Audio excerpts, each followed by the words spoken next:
I'll call to order this meeting for March 5th. For our invocation, we'll have Walter do the prayer. I'm sorry.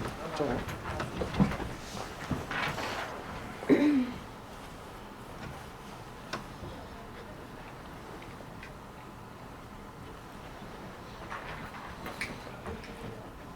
Our gracious Heavenly Father, we just thank you for this day that you have given us. What a beautiful day.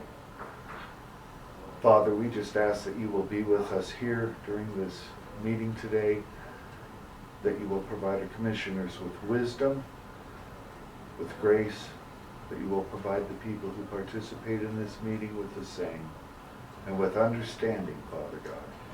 We ask that your will be done in this meeting. And we give you all the praise and the glory in Jesus' most precious and holy name. Amen. Amen. Thank you, Walter. I pledge allegiance to the flag of the United States of America and to the republic for which it stands, one nation, under God, indivisible, with liberty and justice for all.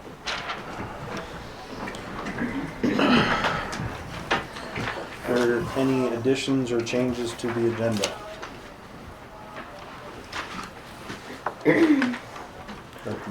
I'd like to pull the board appointments for the solid waste district off the consent agenda.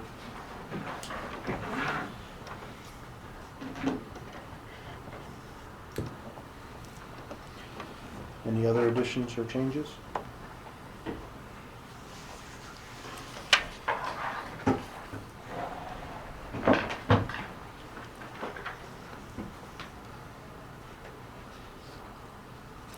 Motion to approve. I move we approve the agenda as amended. Motion. Second. Motion properly seconded. All those, any discussion? All those in favor, please say aye. Aye. Those opposed? Okay. Moving on to the consent agenda. Pass down.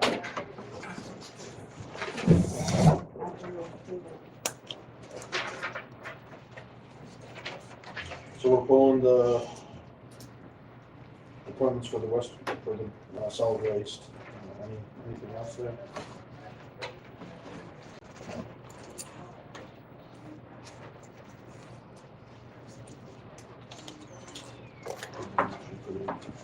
Consent agenda.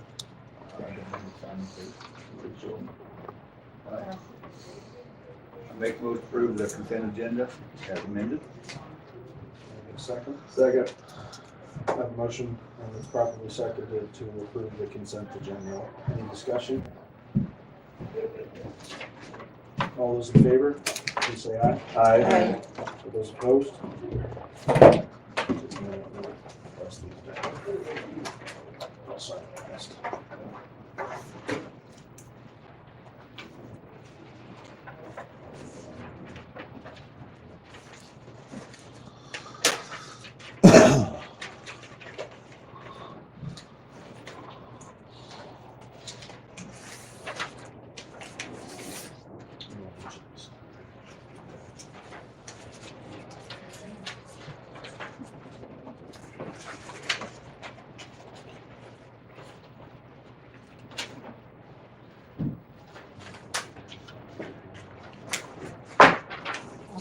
Oh.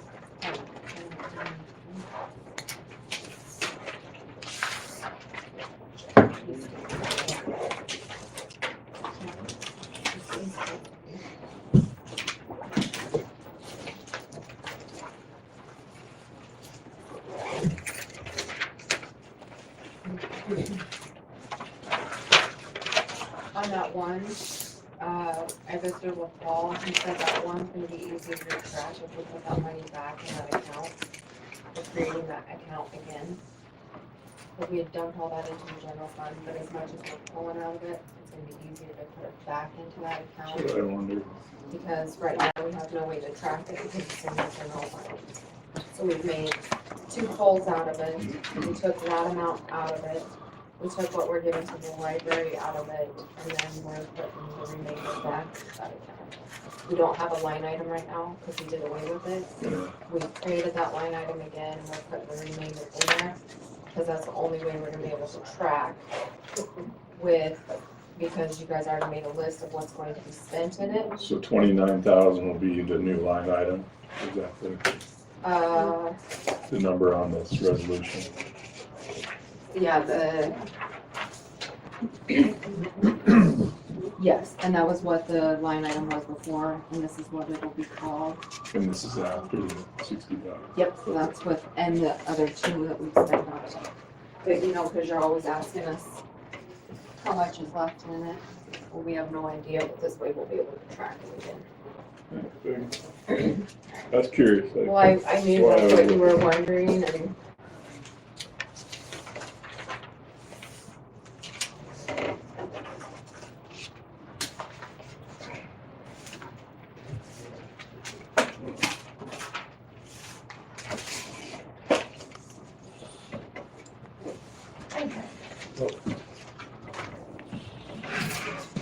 Michael?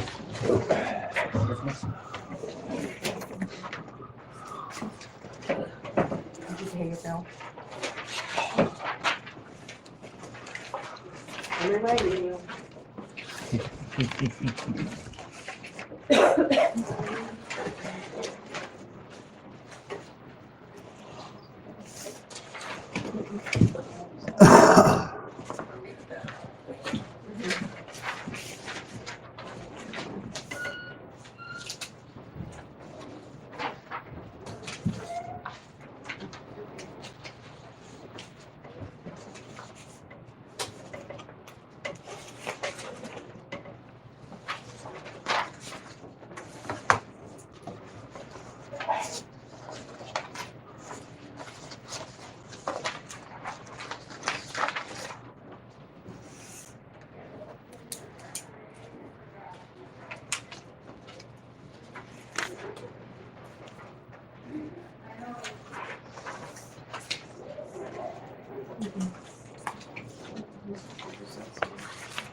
Stan, do you have any more copies of this? Do you have any more of these somewhere? This is the Declaration and the United States. Yeah. Could you bring one next meeting? Because this one is going to be wearing out pretty soon. I've gone through about 4 of these in the last 3 years.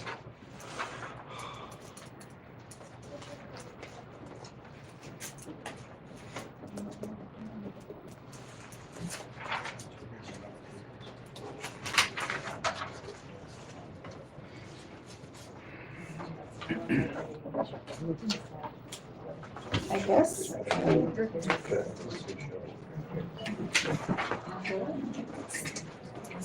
it that one? Or is it this other one?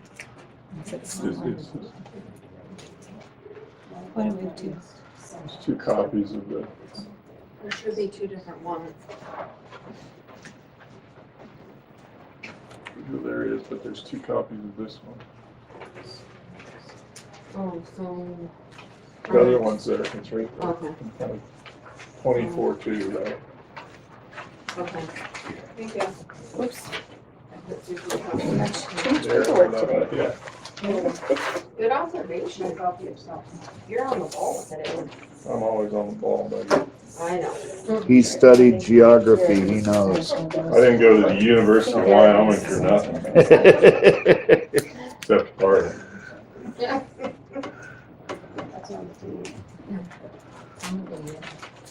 Can't say stuff like that when I have coffee in my mouth. Chase girls, and have fun. Well, you don't want that. No. It'd make great video. At It'll go the viral. moment. We'll make you famous.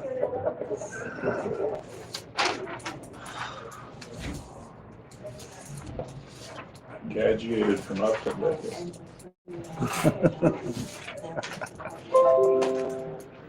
I graduated from the School of Redundancy School. I have a double major in the same thing. Yeah. Pretty redundant, for sure.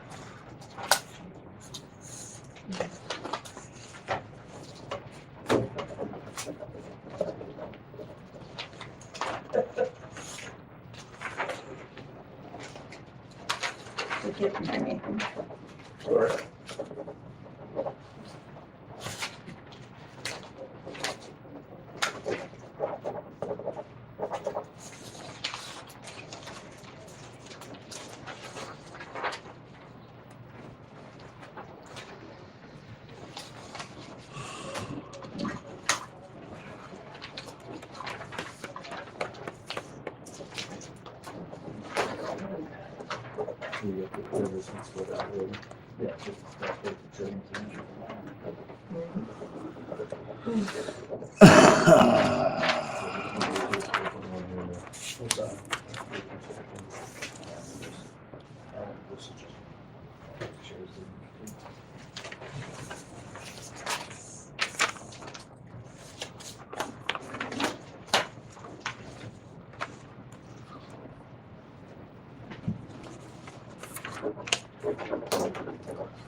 Ta-da.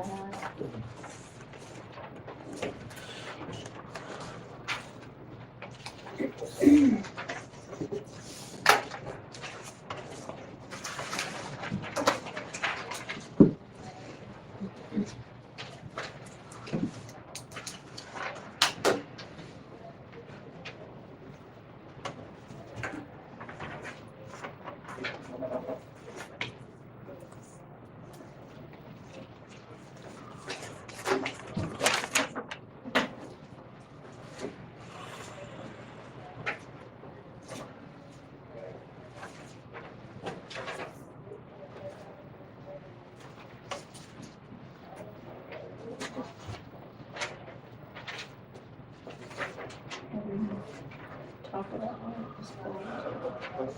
We're gonna talk about why it was pulled. Oh.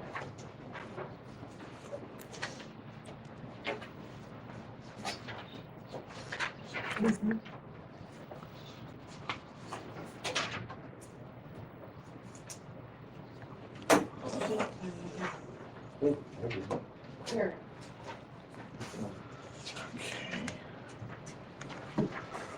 Or down one.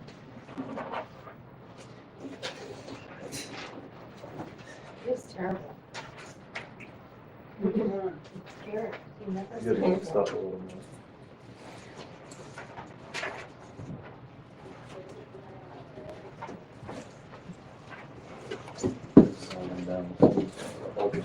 Scott, you look good.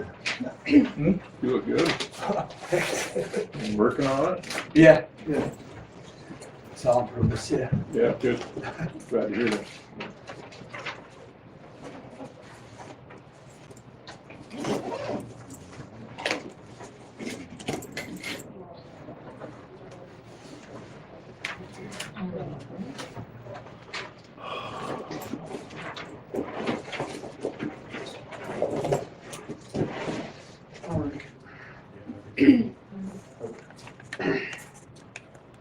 We'll go into our public comment. Oh, the polls, I'm sorry. On the board appointments for Weston County Solid Waste. I just wanted that pulled out, I'm gonna vote on it, because it's possible conflict of interest. Okay. So I wanted that pulled. So we're going to the public comment, please. Okay. For that one. Yeah, not bad. I did a motion. No, vote, I ain't making no. Oh, okay. Are we approved? Can I see it? Can you pass it around and see it? It was emailed to you guys. I just have to review my head. Okay. That's what I was thinking. Do you need? I saw it. Okay. I make a motion that we approve the board appointment for the solid waste district. Bob Hartley. There's a motion on the floor, is it seconded? Second. Motion properly seconded, any discussion? All those, any discussion? All those in favor, please say aye. Aye. All those opposed? Motion passed.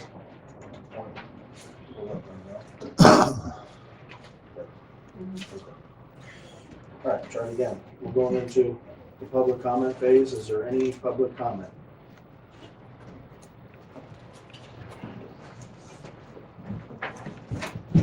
My name is Stanley Jasinski, taxpayer, over taxpayer, and property owner.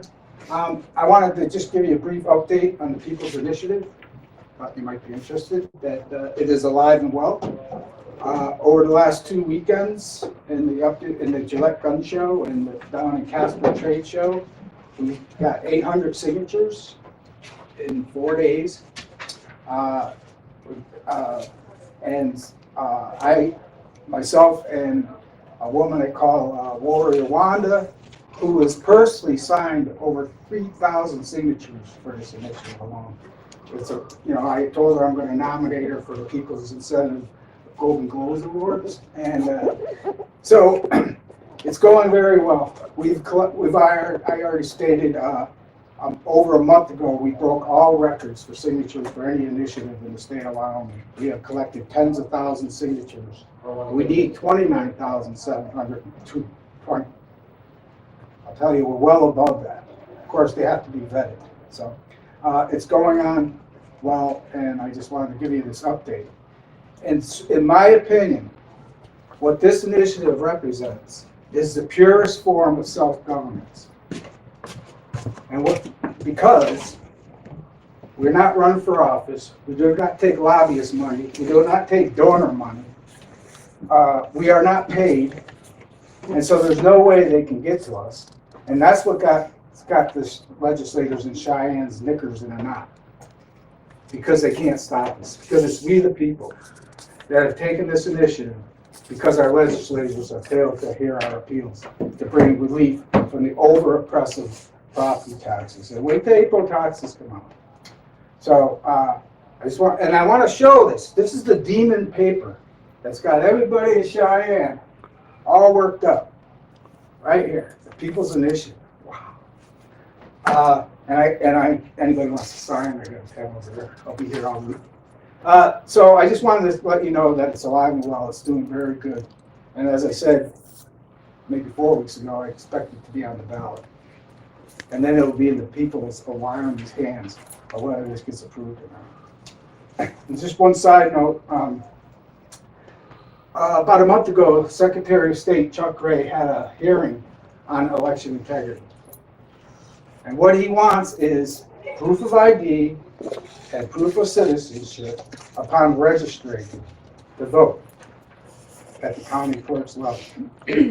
Now, the first few people that spoke against this were from the Wyoming County Clerks Association.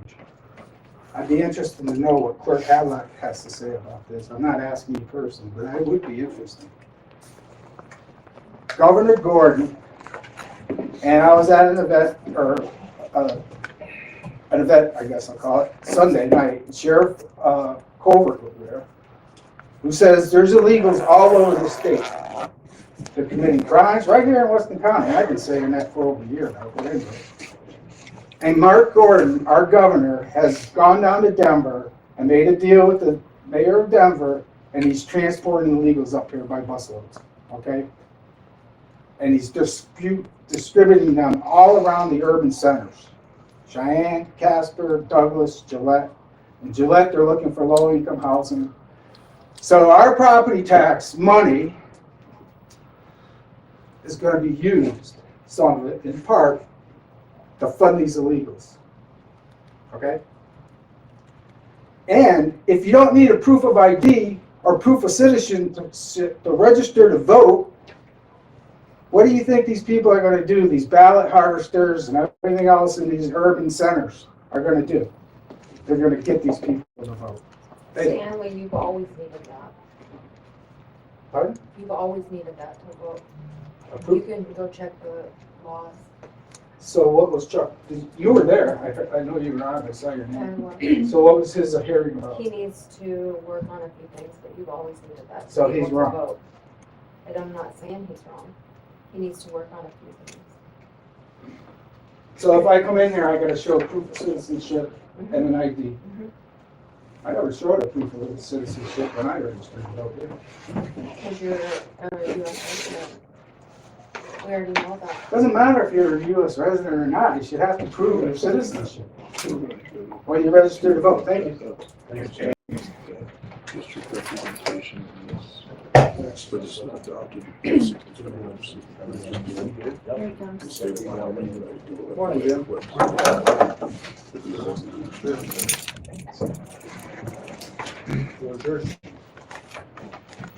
Well, we should be done with our project in February of this week. We have a project down at the indoor arena. I think that coming in just under 7,000. Good weather, I've got most of the lights all out. So this letter thing I had, I wanted to inquire if we can use the credit card to pay for our postage on the government oil samples.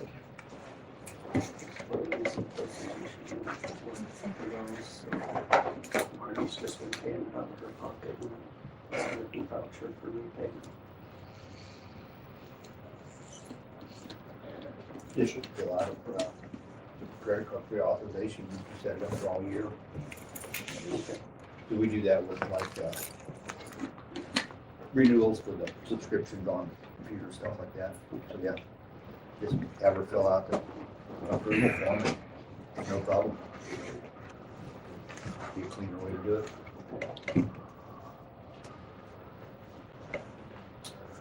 I have a question for you. How's the fairgrounds? How did that kind of work out for you? Well, I think it went okay. I talked to Eric yesterday. Don't seem to have too many complaints so far.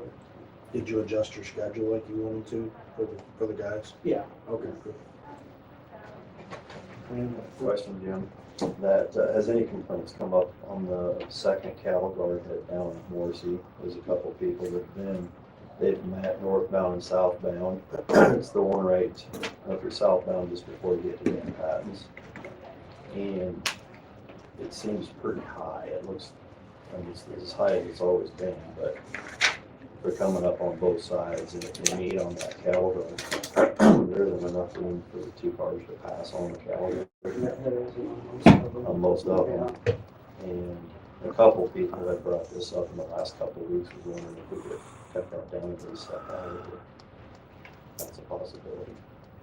Really isn't a good idea. I mean, we want them a little high, you know, so you've got room to go to them. Right. We did go out and look at it, and it does, on the north side of it, the plane of that road, it does come up for the cattle guard and then comes down to that low spot. And drove over it a couple times. If you're not meeting anybody, it's not an issue. Yeah, I mean, there's plenty of line of sight to avoid the sea, you know. Yeah, something like that. That's the one just north of Chinese. Yep, just north. That's the one where we put that. There's ever been any complaints on that. That's all I had. Anything else for Jim? Thank you, Jim. Okay. Appreciate it.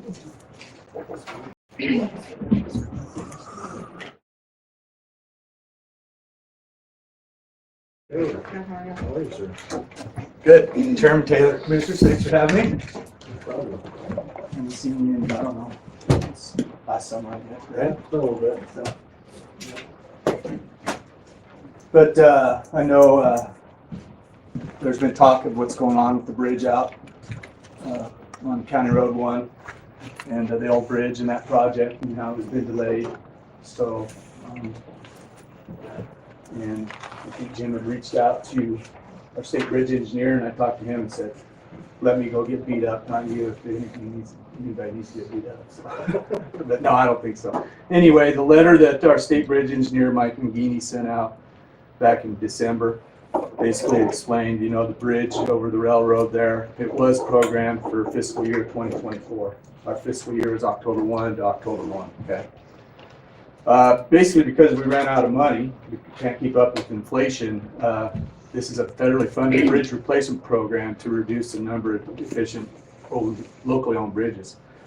Due to the limited bridge replacement off-system funding and the significant increases in bridge construction costs, we have to rebalance projects across the state, okay, not just here. And as a result, this bridge has been moved to fiscal year 2025.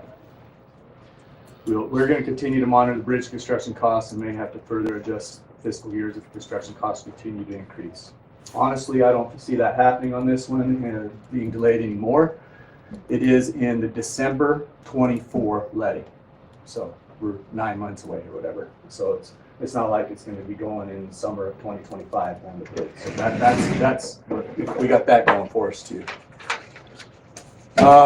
Just some figures, you know, we do have an amended agreement out at the AG's office now. As soon as they approve it, then it'll come to you folks for approval again, and it'll amend the original agreement that came out in May of 21. In May of 21, oh, and let me just say the BROS program, the replacement off-system program, the local entities pay 9.51% of that cost, and the YDOT uses those other federal funds to pay for the 90+%, okay? So in May of 21, that original agreement, the estimate for Weston County was going to be just under $431,000. Now that 9.51% is up to $594,000. So that's an increase of almost $164,000. Okay. Total construction cost of the bridge in May of 21 was a little over $3 million. The estimate on that now is almost $4.5 million. So an increase in construction costs of $1.4 million. In July of 23, we had an estimate of construction costs of 3.6, and now that is at just under 4.5, like I said. Okay, so there's the increase. It went up about $900,000 just since July of 23. So that's what we're looking at, the way inflation and construction costs are at.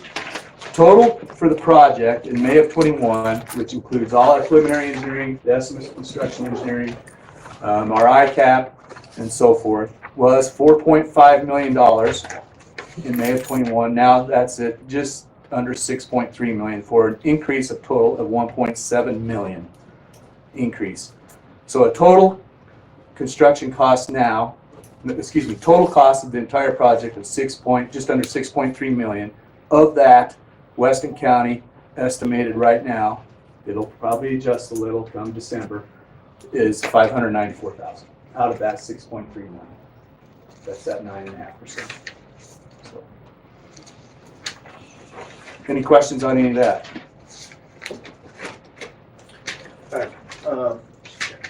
On that old 85, the old 85 bridge, the one that we're talking about, and those numbers don't include like the widening of the road that was going to be necessary. I believe when we talked about it, could be mistaken, it's been a while, but that road was going to need to be widened, which was different. That was going to be additional cost, correct? Yeah, Mr. Chair, that's a separate project. It's in 2028. Okay. And that's a Commission Road Improvement Program project. Okay. That we had a separate agreement on that just finalized back in December. You guys signed off, or everyone agreed then. So for the bridge, there will be some minor widening just to because the bridge is going to be wider. But that's included with that bridge project. Okay. That's included in those numbers I gave you. Okay. And then the rest of it, the road, that's in 2028, that CRIP project, of course, we'll widen the entire road and tie into our new line south of bridge ends and stuff like that. So. Any other questions for Scott? I think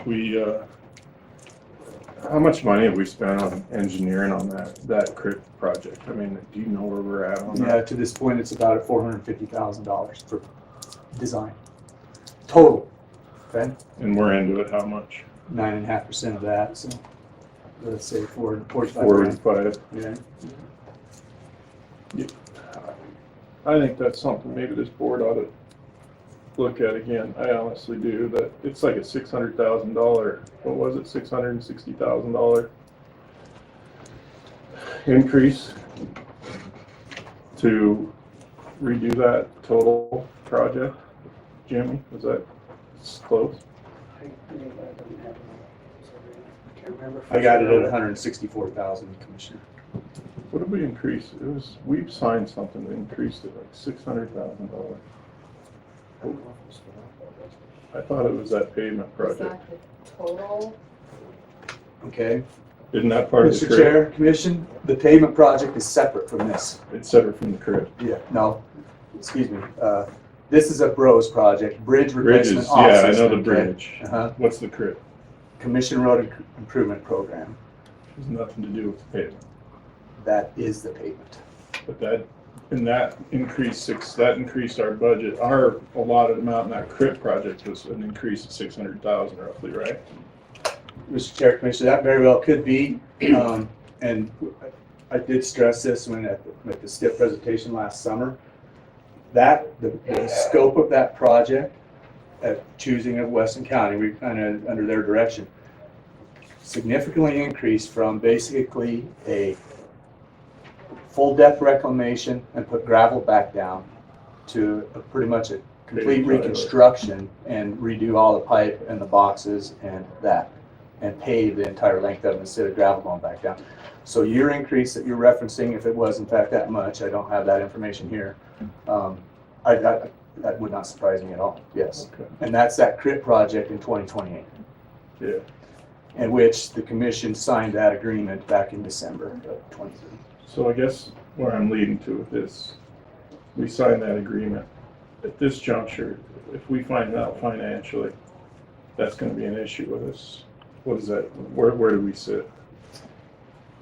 I understand. Mr. Chair, Commission, so you're asking about the CRIP project, not the Yes, bridge not the project. bridge project. The CRIP project.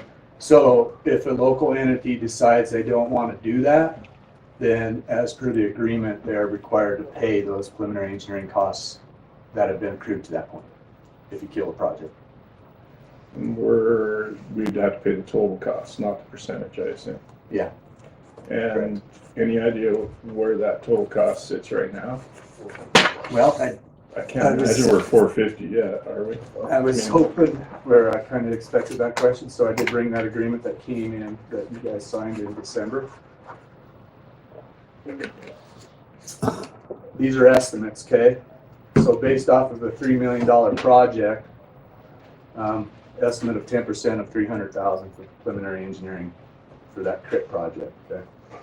The project, the increased scope went from whatever it was to $3 million just for construction to just under $4 million for total construction costs. Now that program is funded a little differently.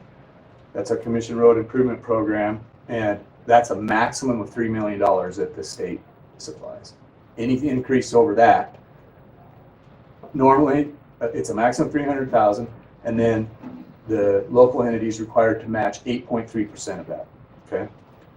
Now, if that $3.3 million does not cover the entire construction costs or total cost of the project, then the local entity is on the hook for the overmatch too, which in this agreement, the estimate $662,000 is the overmatch. Okay. Yep. So where are we at? I'm just concerned a little bit. I understand it's not till 2028, correct? Mm-hmm. So if it's that far down the road, how much money have we spent on engineering to this date? Do you have any I'll have to idea? get back with you on that, Mr. Chair and Commission. And it's so early in the preliminary process, it can't be very much. Is there any way, I mean, at this juncture, could that process, I mean, if this board decided to, could it be paused until, I know we can use county road funds to help pay for this project, right, Jim? And we have that money, but I just don't know where we're gonna be sitting in a year or 2 years from now. And what an excessive amount of money to be putting into that road. The more I think about it, and is there any way, I guess it's something I think we should discuss again, maybe before Mr. it Chair, gets too far into the, to answer your question, yeah, we can delay it and still keep it in the program because we have other CRIP projects like this across the state. And so if you folks wanted to delay it, pause it, however you want to say it, and instead of 2028, put it in 2030 or something, then we just swap out other counties. Which might cause it to go up another $50,000. Good, very well, yeah. So my questioning is more along the lines of the engineering aspects of it. The increase in scope of that, going from basically, let's say, finishing up a gravel road to go to pavement and reconstruction, definitely increases the preliminary engineering on it. It's a significant amount of design, a lot more than that. So before we get $50,000 or $100,000 into it, I would like to maybe add this to whole business on the next agenda and discuss it again, just to ensure that that's what this county wants to do. And we, And Mr. Chair, I'm sorry to interrupt. No, it's okay. I'm sorry to bring it up now. I mean, I know we've discussed it in the past, but the more I look at it, I think we need to discuss it some more. Make sure it's what we really want to do. That's a heck of a lot of money. Commissioner. I agree with Commissioner Todd. I think that we need to relook at it. Putting it off to 2028, my concern is if it's gone up that much more in this period of time, goodness knows what it's going to do from 2024 to 2028 cost-wise. And I feel like we're digging a hole that we maybe are going to have a difficulty getting out of. My question between you two, when you're talking about the engineering, and you said, he asked if you could pause it, and you said we could delay it. Isn't delaying it, wouldn't they just keep working on the engineering and everything to get ready? Mr. Chair and Madam Commissioner, yes, we would still continue with design, but they would, our designers would shift priorities. Like I said, if another county decided to come into 28, that was, let's say, in 2030, then priority-wise, they would start working on that other county's project, right? And then eventually get the other one. So probably not a whole lot of design going on. They would change priorities, yes. Do you think you could have those figures, what we've already spent by a couple of weeks? Yeah, I could have it today. If I you just need didn't. Yeah, it's fine. I just, I get emailed those reports once a month okay. on what the status of those are, you know, so. And It'd be interesting to see. I mean, maybe they haven't. for the CRIP project that's scheduled in 28, I'm all for the Bros project. there I can just so promise we're you aware. there's been very little PE spent Okay. or accrued on that to this date, since Okay. it's in 2028.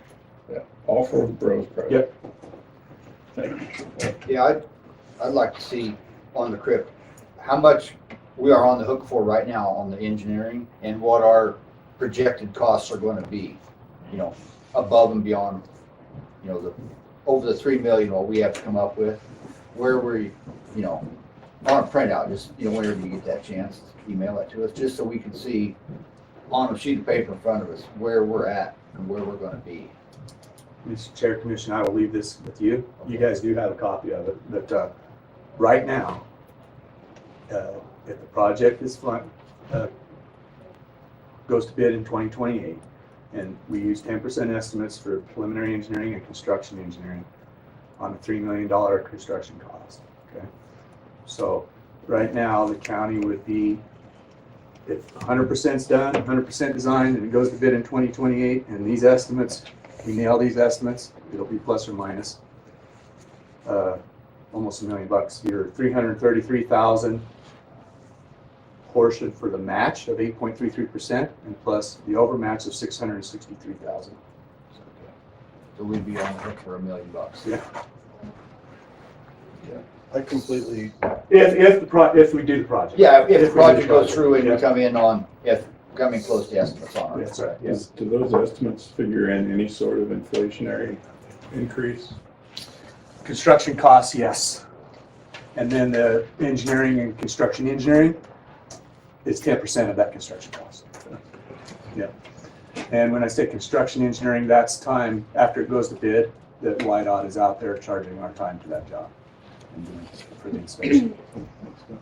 so one of my opinions, I agree with Commissioner Todd in the sense that the cost, we were kind of warned ahead of time that this could happen. But to me, it's almost like a double-edged sword, because over 4 years more time, the road's going to deteriorate more.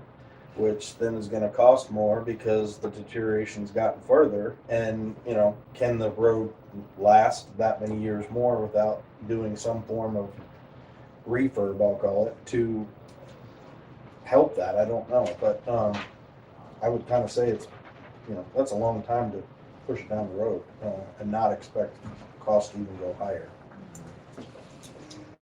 Is the design of the bridge, it seemed like that's morphed a little bit into a larger access area on it'd be the west side.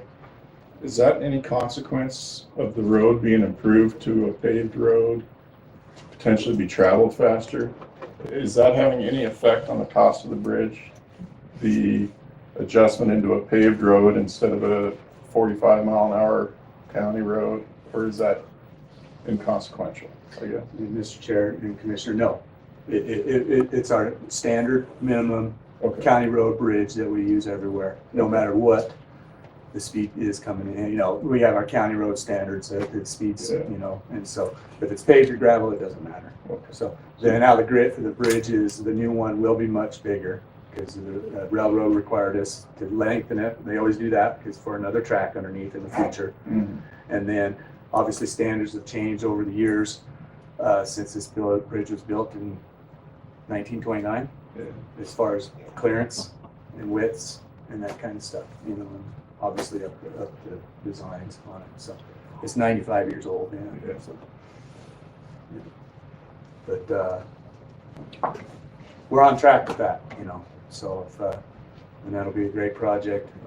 You know, and if there was any questions about the condition of it, because I think I might have heard some things that folks are worried about the condition. The deck is rated poor, but that's, I mean, below poor is, it's a rating of 4 with a poor rating, but below that is 3 of serious, 2 of critical, and 1 of imminent failure. So, and above that is 5 of satisfactory. So it's rated 4, and it's still functioning fine. It'll be fine. Okay. All the other stuff are above that are satisfactory. So the deck is just because of the cracking and some efflorescence coming through the bottom of it and stuff like that. So I wanted to set your minds at ease on that. And then, if I may, one last thing, going back to that CRIP project, and some of you were on board at the time, but there was public meetings held for that, and the public outreach on that, and input we got from the public was, because like I said, our original scope and your folks' original scope was grind it up, put it back down as gravel. The public stated they wanted it paved, and the board then said, yeah, okay, let's pave it. So I would recommend if you do change and delay whatever, change or decrease the scope again, which of course would require more design because we're kind of starting over, you know, again. But I would recommend public input or outreach on that too, just like you had in the past. Be consistent that way. That's kind of my intent of putting it back on old businesses too. I mean, I don't want anybody to be discouraged to come in and talk about it, but I mean, the public in the county needs to understand it's $1 million going into a county road that we need to pave the county road. So.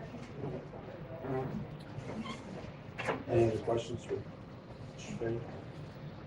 Mr. Chair, one more thing, and I think I did supply this to Jim and Clerk Padlock a couple months ago, but WIDOT and the T-Squared program at the University of Wyoming has a program that looks at paved county roads and gets all the data and information for that county road and kind of helps determine the scope of what that project or rebuild could be. So that could be an excellent guide of what, lack of a better term, what actually is needed for this road. What's it called?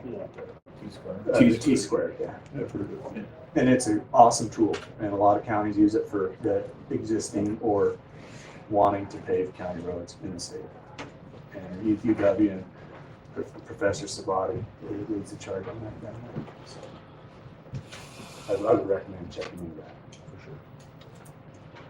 That might help in public outreach. Yeah. I just have a question on this road. How many people are living out there that this serves? Do we know? I don't know an exact number, but Well, I don't know an exact number. It's all something we can look at. Yep. It's all farmers, all of the Gray Edition out there would use it, all of Hillview Heights out there, all of that subdivision down there by the bridge. Yeah. There's a lot of people use that section, the south, the far end of south, that was last thing, but from Greenhouse Road in. it's every- Seems to be like a lot of stuff the county gets on that. yeah, but that greenhouse, that's before the bridge, right? Yeah. Okay. Any other questions for Scott? Mr. Chair, I will email Clerk Hadlock the where we're at PE wise on the CRIP project, Thank you. if not today, tomorrow. I know it wasn't a busy winter, but at least me personally, the road crew's done a really nice job keeping things moving. So, Yeah, thank you. I'll let them know. Yeah. Yeah. Hopefully winter's not quite over with these. right. They've kept up on it, at least, Yeah. you know, where I'm, I just want to make sure that we commend it. They've done a nice job. Thank you all. Appreciate that input. Thanks, Scott. Yeah. Scott. Thanks, man. Thank you, man. Moving on to 21 Wellness, Christie. Hi, Christie. Hello. Can you state your name? Oh, yeah, Chrissy Litt, Community Prevention Specialist. Usually I don't have a problem with that. Okay. I'm just here to answer any questions or anything that you guys have since I wasn't able to be here last time. So I don't know if there's questions or comments or anything that I can answer. I guess that's what I'm here for.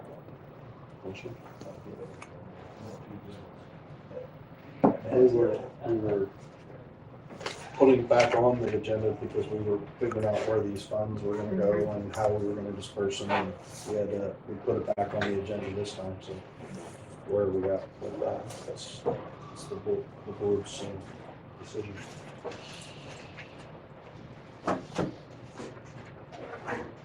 I know you gave us a proposal on where it went to. Are you pretty comfortable with the way with dispersed, you get a lot of more bang for your buck that way?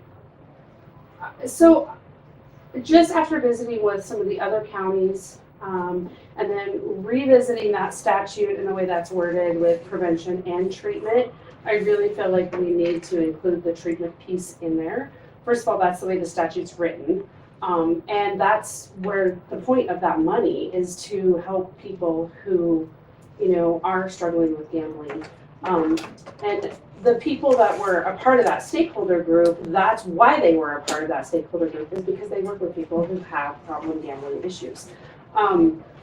And so I think that if we can help them to build their skill set and then continue, this is really just a starting point, if you think of it that way, because every year the county you have the ability to accept those funds every year, right? Because that's the way the statute's written. So we start, and I think I kind of mentioned it in my comments, that we start with education and then continue to build from there and figure out how we can help people, treat the issue. Treatment is a huge thing for Weston County in general, whether it be substance abuse addiction or whatever, because we just have a lack of resources and access to care. And so however we can help, if that ends up being like vouchers to help people pay for treatment or whatever, as we move that process forward, I think that's really important. We just totally used the model that we use for everything else we do with our prevention funding. And that's kind of the process in getting people's feedback and then going that route. So I think that no matter what happens, it should be prevention and treatment oriented both. But that's just, my 2 cents. Have you, on the gambling side of that deal, have you seen much of that coming through your office, through the group? just from the conversations I've had with a few people, like Andrea, she couldn't be here because we're actually in the middle of a National Coalition Academy. We're in a 4-day Zoom, so I left early so I could come meet with you guys. But one of the conversations we had, and I had a very similar conversation with Susan Bridge in Upton, was Andrea says, I've got people who will come, you know, who are on my caseload who can't use their, you know, their vice of substances or alcohol or whatever that is because they have to take a drug test. And so they know they can't, but they'll go spend their last dollar at, you know, on one of those gambling machines, and then they don't have any money to feed their kids. So it's being seen in Weston County. I don't see it because, I mean, I don't see people on an everyday basis, like, you know, the BOA or Andrea or, you know, law enforcement does. But it's happening. It's definitely out. Yeah, it's definitely happening, yeah. My assumption is these problems probably go hand in hand with other problems, like you just stated. And my curiosity is leading me in a direction of, is there any avenue to create a voucher system with some of these funds to help support people that might have addiction problems? I don't know that there's anything in there that states that I've got a drinking problem, and you know that might go hand in hand with my gambling problem because I'm also in the bar doing both or whatever. But some of these funds could be created in a voucher program to assist people that may not have their last dollar spent on gambling or drinking or whatever issue it may be, to help fund. I mean, Michael, is there any, do you know any reason that the county couldn't create a voucher program to allot 10% of the funds or 15 or whatever to help pay for these treatments for people that can't afford them? No, I don't know off the top of my head. That's something that I have to actually look into. I don't know that statute very well. I've looked at it a couple times, but I just don't know off the top of my The head. statute pretty much just says that a certain percentage of the funds, of the first, I think it's $300,000, from the Gambling Association will go back to the counties for prevention and treatment. We use voucher systems, and I say we in a very broad sense from Department of Health, prevention standpoint, for things like mental health access for people. There's a voucher system in place right now that's specific to people in the ag community to access mental health care. They access the vouchers. I don't know how that process works. I know it's being done. So I think that's something that could definitely, I mean, we could definitely look into. But that's something that's probably going to be, you know, and it's going to take a little more time for us to figure out, like, what does that look like? Who's going to be the steward of the money? You know, just so many hundreds of dollars just go to the VOA and then they dole it out that way, or how that looks. So I guess personally speaking, I wouldn't want any control of it. I would think that would be better left in the hands of you or public health and potentially deciding if a person is qualified to be able to accept those funds. But it just seems to me, you know, if I'm down to my last dollar, I'm not probably spending it on prevention.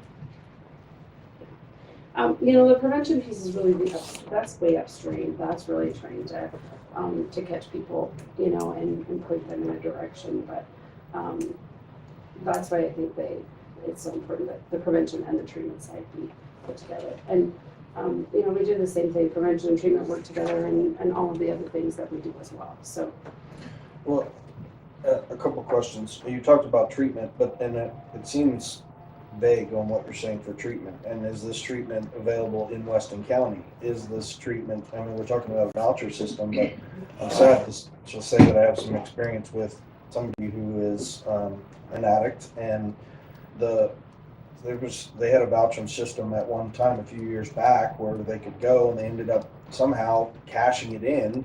I mean, there'd have to be a lot of controls. I feel like it's very vague what you're saying. Not that it's not needed, but would it be going outside the county and then getting people to the treatment? I mean, all those things, if this is a regular thing, need to be worked out.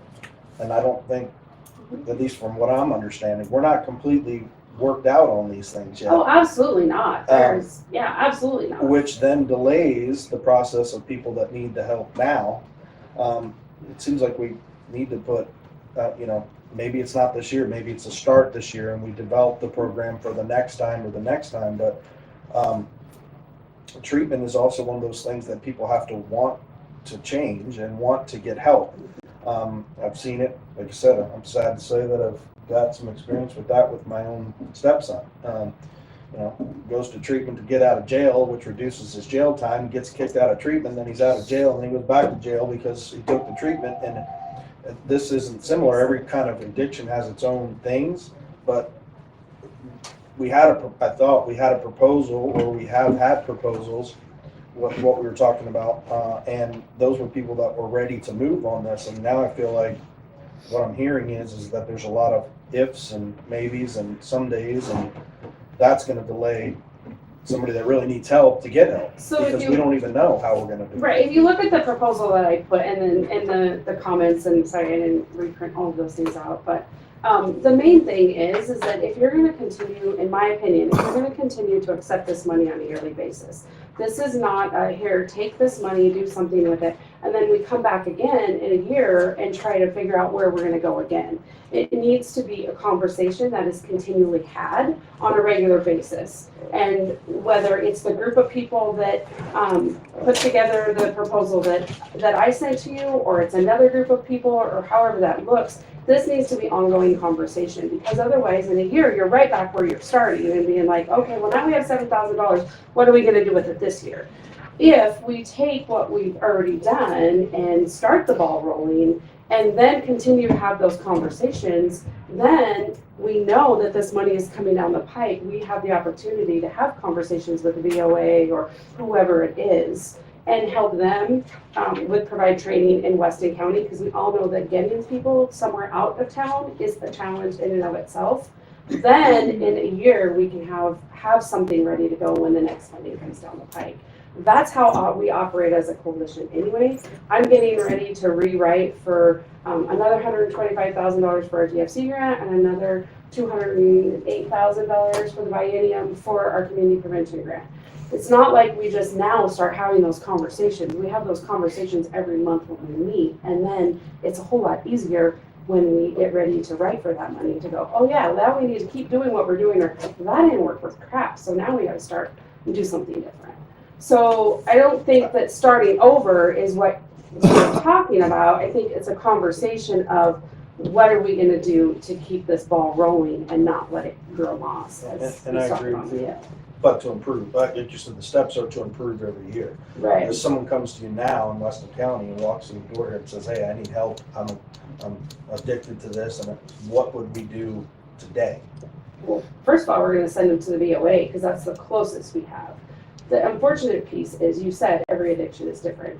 The people at the VOA, and I have not had the opportunity to actually meet with their leadership, because the people that are that were a part of this conversation were case managers, the people who do like some of the intakes and the first step pieces. Those are not people that can make decisions for VOA. They are really the people who do the boots on the ground work. So those are conversations that we have to have with people above their pay grade, honestly, and what that looks like. But that's our closest resource. And it's either that or it's called the Problem Gambling Association. So if someone caught me in the hallway as I'm leaving and asked for help, those are the two things I'm gonna do. I'm gonna refer them to VOA, and I'm gonna give them the number for the Problem Gambling Association in Buffalo, because that's our state association and that's our next best option. Right.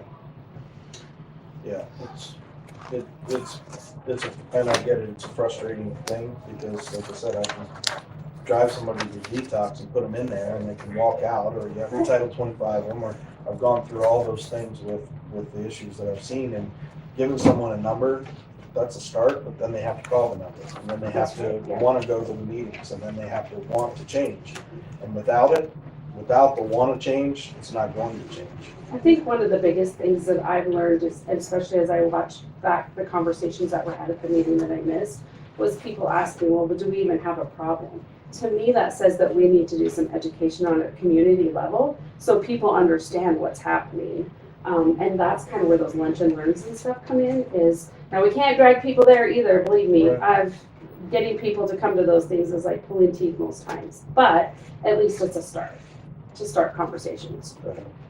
That proposal that you gave out, give us a couple weeks ago, are you confident where that proposal will tie into what's coming if we do this, get funding next year, tie into the treatment side of it?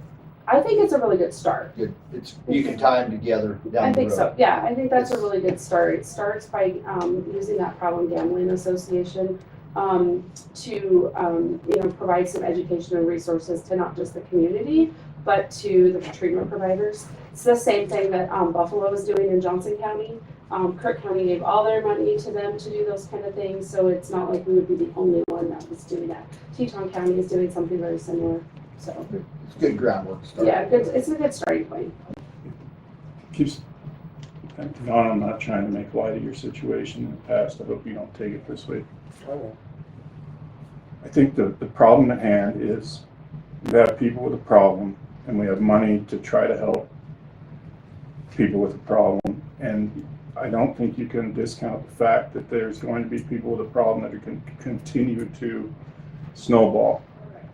The hope is that some of that funding eventually hits the right place. It's like gambling. We're gambling with the money, I think, and whether it's through education with the newspapers or with VOA or however it is, it's a gamble. It always is, and I think the money's there. It's been allocated for that. We got to give it out to whoever, and I think that personally, if we can hit a number of different areas, it's a good thing to do.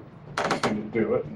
No, your points are very valid, and I'm not criticizing. I'm just saying I've seen it firsthand, and dealing with it is so tough, and it's like you're blocked at every That's why corner I've been you doing turn. this work for 20 years. Yeah, well, If we could find an answer, I'd be like, I'll just retire. it just always amazes me that we have addicts that have been addicts for 20 years, and they think a 30-day program is the answer. Right. You're not going to solve the problem doing it that way. That's why we say I wish I knew the answer, but I don't. So. That's why we say people who are in early recovery. It's like, Because this probably won't be very popular. I understand what Christy's saying, but from what I'm hearing, she's saying is we're not quite ready to do some of those other things. And you have to start with education out the gate. I think that's a good start. And I'm still feeling a little bit like Mr. Bonner came to us first with his proposal. It's a very good proposal, very good ads. He brought it, he did the homework, he did the work first, and then I feel like we went backwards and gave other people the chance to bring in a proposal, and it's a little bit like one person did their homework and got it done on time, and then we went, oh, that's not fair, we have to let everybody else have a chance to get their homework done. So I'm still, personally, I'm leaning again towards giving it to Mr. Bonner because of that, because he did his homework, he got it done first, he brought it to us as a proposal. Bad on us, if he wouldn't have done that, I'm not sure we'd be having this conversation right now. I'm not going to disagree that Bob did his homework, but he also created an emergency that didn't exist. And I'm not saying he did that on purpose, it just happened. And I don't think that what happened in that meeting that I attended was a waste of time. I think that there was thought put to it, like, let's use a little bit for this, let's use a little bit for this. And I don't think it was a small amount that was allocated to advertising. It was $2,500 or something like that, or $2,000. it's much more than that. It's like, Well, to and I each think for entity, to right? each entity, it was much, yeah. And I think there was other towards training. I don't think it was just a flash in the pan kind of deal, personally. But It was $750. Sorry, you guys, I literally left one Zoom to come here. I think it was $750 to education and right around $1,000 for the lunch and learns, and then around $5,500, if I remember right, for media. So it should be about $2,500 for each Weston County Gazette, Newsletter Journal, and then it was less for KESL because just of the nature of the cost. Yeah, that was pretty close to that. Commissioner, As far as creating an emergency, I don't feel Bob Bonner did that. We had a deadline on when these funds needed to be. No, we do not, Garrett. There's no I deadline. got the floor, please. There's no deadline. And if these funds were going to be used, if there was any emergency created at all, shame on the commissioners, because we've known about this for a year now. We were the ones that should have said, we would like to open this up for proposals and announce that. If that wasn't done on our side, which it wasn't, then that's a shame on us. If Bob knew that this discussion was going to come up for whatever reason, and he felt the need to, on his own, put a proposal out there, I don't feel that Bob was the one creating the emergency. That's my own view. Commissioner Todd. There is zero deadline whatsoever on this funding. I want to repeat that again. No deadline on this funding. And we didn't have the funding until about January. I mean, this hasn't been a year in the making. We didn't know what we were going to get. I mean, kudos to Bob for putting it together. That's great. I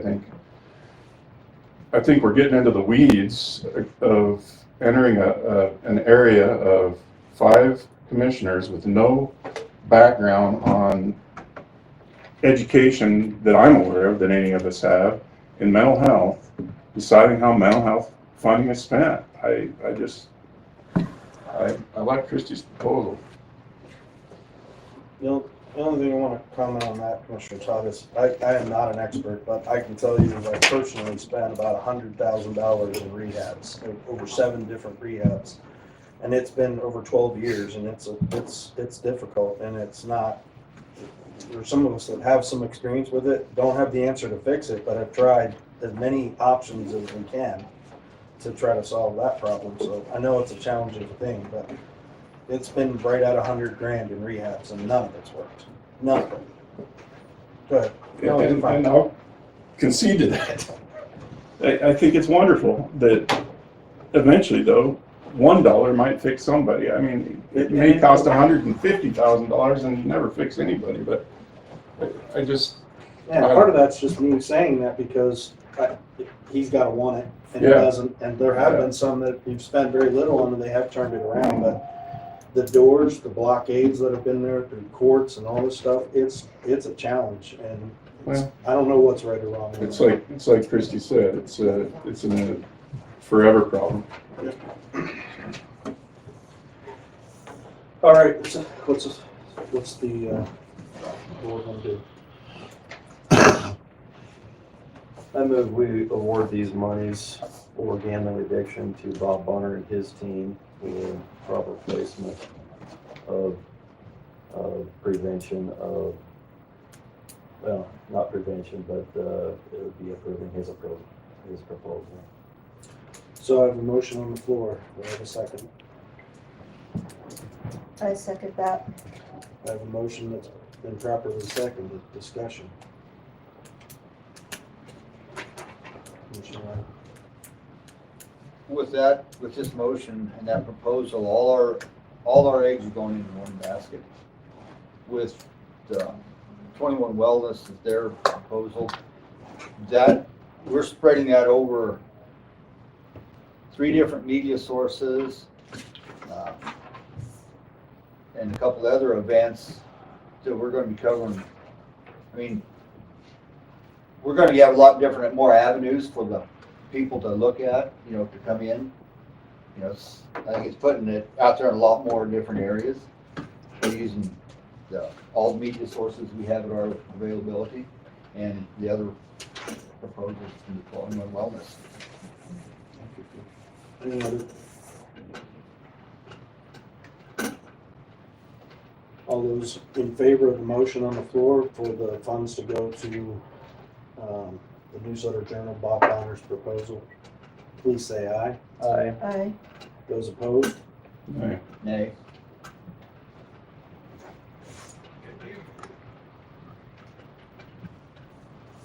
Um, My thought is this is a continual project, I guess, and I would love to see it continue to improve. So we're talking about a 1-year thing, so I'm gonna say yes for the proposal. 3-2, motion passes.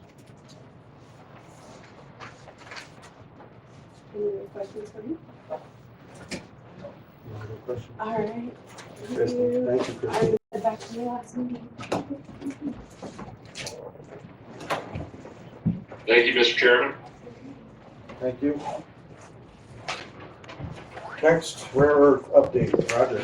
Sorry, we went a little bit over, Roger. How are y'all doing? Good. I didn't bring pictures this month because it would be boring. But I will give you an update. We have got most of the water and sewer lines in, most of the electrical is run. Up to the buildings, it's not all connected, but it's pretty much that kind of work is done. We do have enough power in the buildings that we've been doing electrical work, and as far as lights go and outlets and that sort of thing. There's a lot of work to do electrically on the control room. That'll be in the main building. That'll be a big deal. Concrete pads and everything that we talked about are probably 90% done. The pad for the main building expansion is done.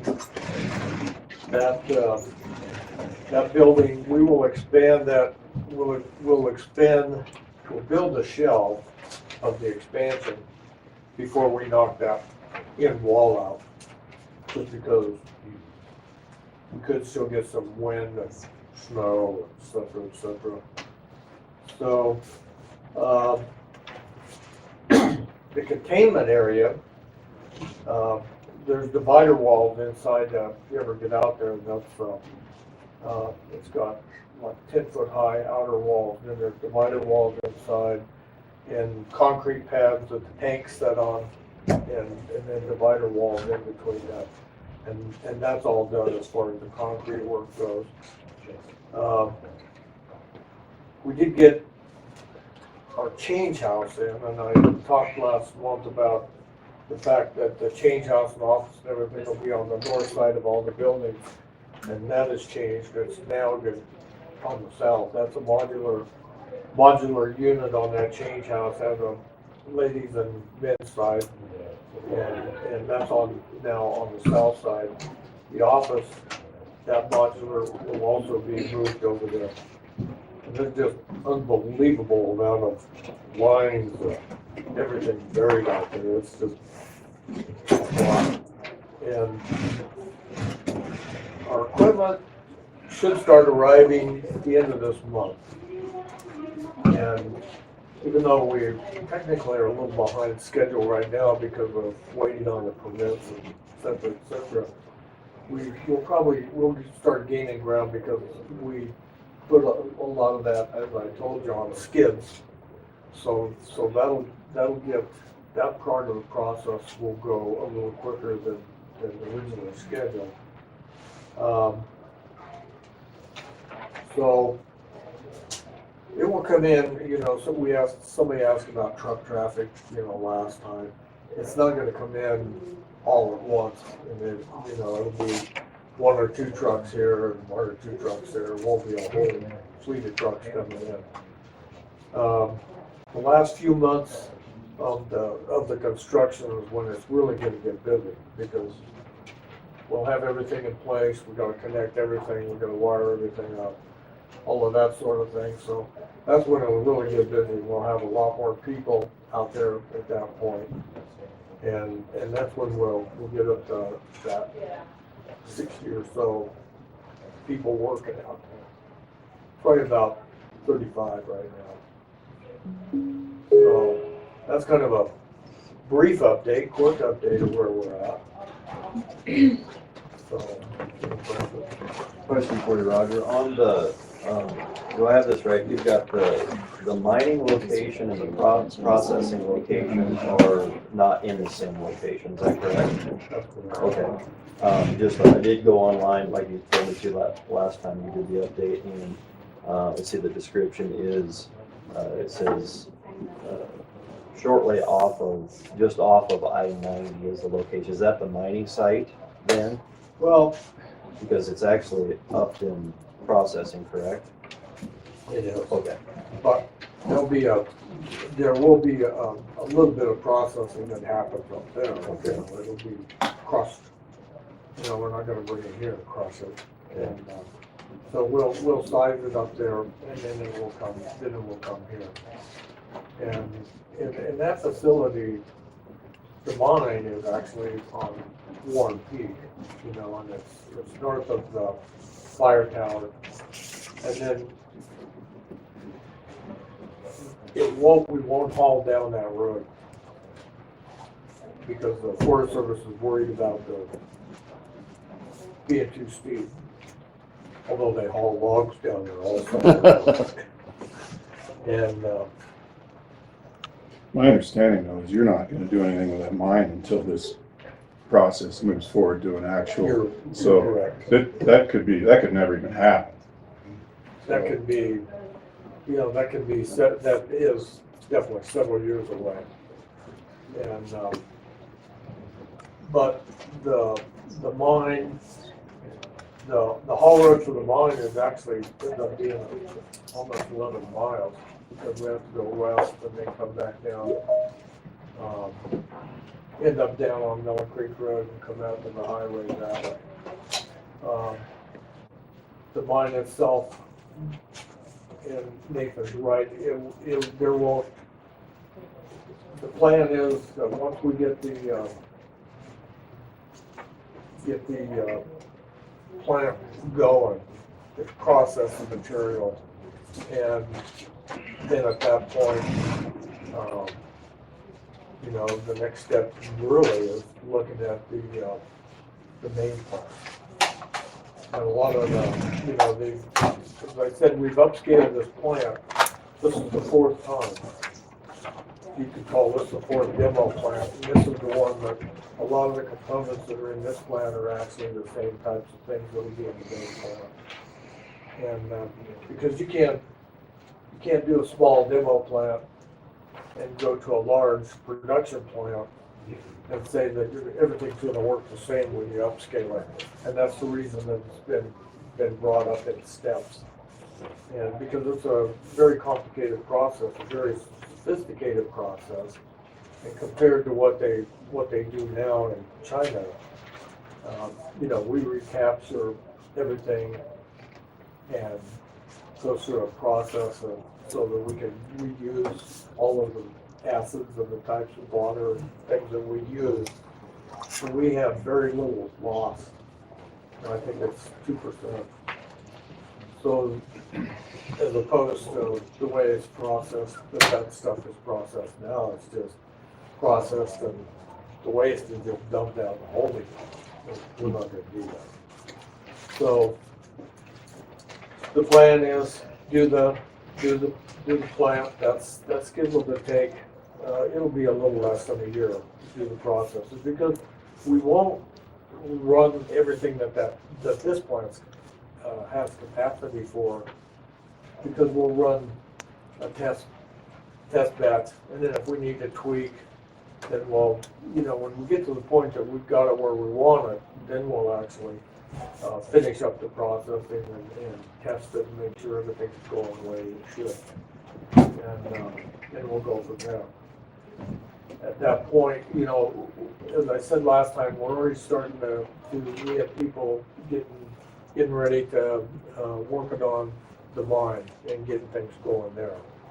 And so that may happen a little quicker than we originally thought. We figured it was a year ago we were told you that's 5 years down the road. I don't think that's right now. I think it's probably gonna be a little quicker. Are they gonna be using hydrochloric or sulfuric in the process, do you know? What's that name? Are they gonna be using hydrochloric or sulfuric in the process, or is it a mixture of There will be, acids? yes, and I can't tell you what that mixture is, but there'll be both. And there's state requirements for filing storage, and I assume you guys are in contact with Gilbert, and there's gonna be some probably trainings associated with any, like, emergency personnel Absolutely. in the Upton area or wherever. I think the nearest hazmat's probably Gillette, right? Right.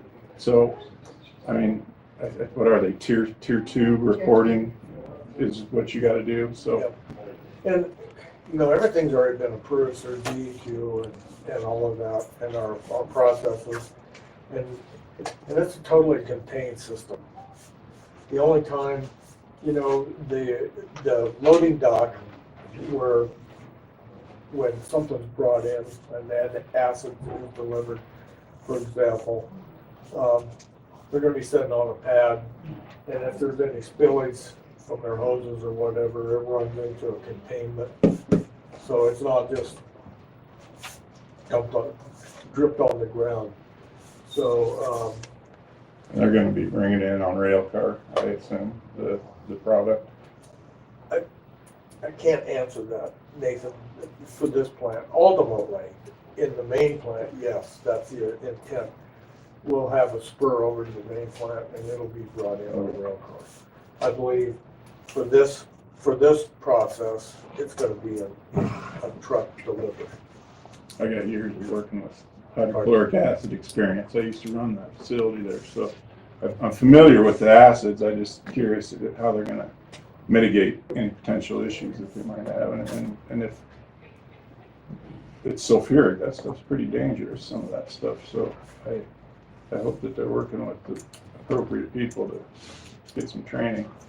And hydrochloric, I don't know about sulfuric. I could check on that for you. I don't know that that's part of what we're using.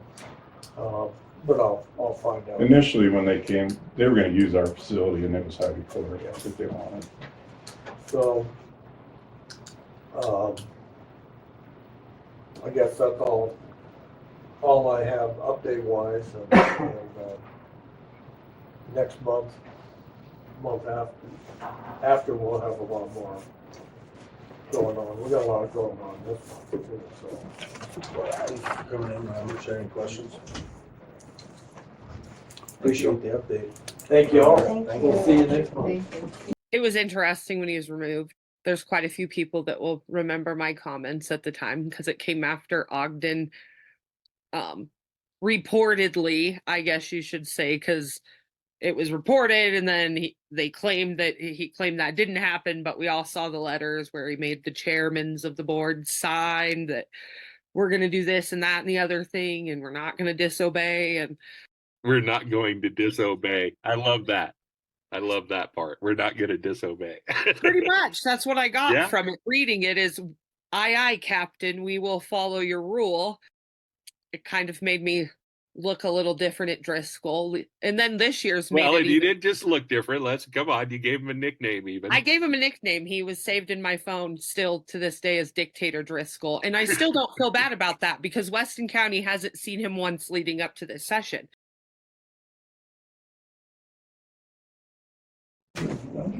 Public outreach. Alright. Thanks. So I'm here today to actually ask for some budget line adjustments for public health's budget. Been sitting down and really crunching the numbers, and I wasn't here, of course, during budgetary planning times, but we are short in 3 different areas. Utilities, we did get a new phone system in November, and of course with the increase in cost, electricity, gas, computers, stuff like that. We're going to be short $4,000. That's figured out to the end of the June. Communications, we're going to be short $1,800, and then that reimbursement to state, that was actually proposed in the preliminary budget because both nurses got increases at 7% in June, but it didn't reflect on this year's budget. And then Michelle just got another raise to the state, and per our MOU with the state, The counties are responsible for 35% of the wages for the nurses, so we are actually short 13,000 on that budget line. So I'm proposing today to ask for a change of $18,800 for those three separate things. Can I see that, please?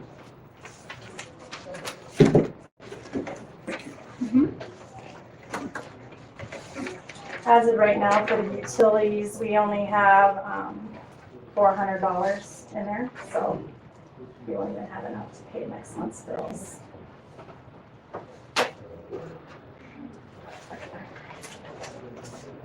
So, question, Yes. on the nurse's salary, so they got an increase, but we have to pay a percent of the increase, but we're not really involved in whether they get an increase, which, not that we should, I'm just Right. making it clear, so. Right. That's an unpredictable change that could happen, how often? So from my understanding, again, I'm new Is to it a yearly this. thing, or? Typically not. And Michelle thought about every 3 years they get a raise, but they did get one in June, the end of June. And then they just gave the regular floor nurses a raise just because they were unable to hire those in different counties. But we do have an agreement with the state that the county is responsible for 35% of the nurses' wages. Now with Michelle, she does have that maternal child grant that is paid through the state, so hers is roughly 10% that we end up paying through the county, because I am able to turf the rest of that through that grant. Thank you, I just wanted to clarify. Yeah.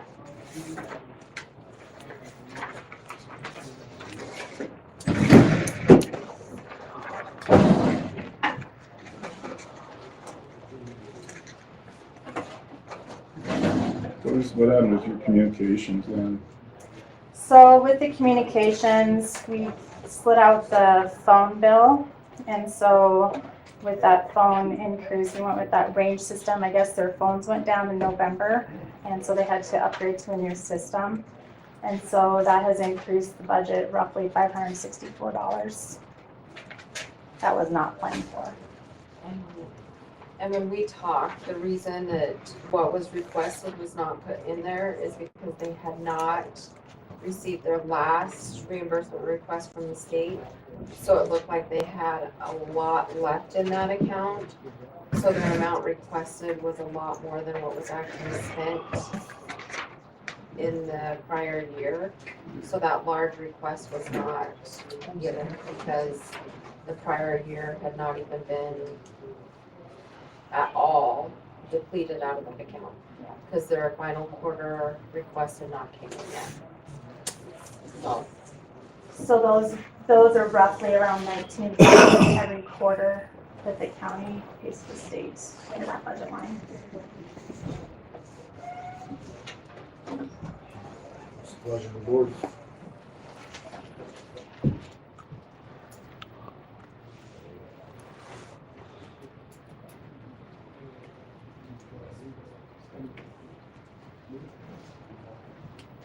I have a question.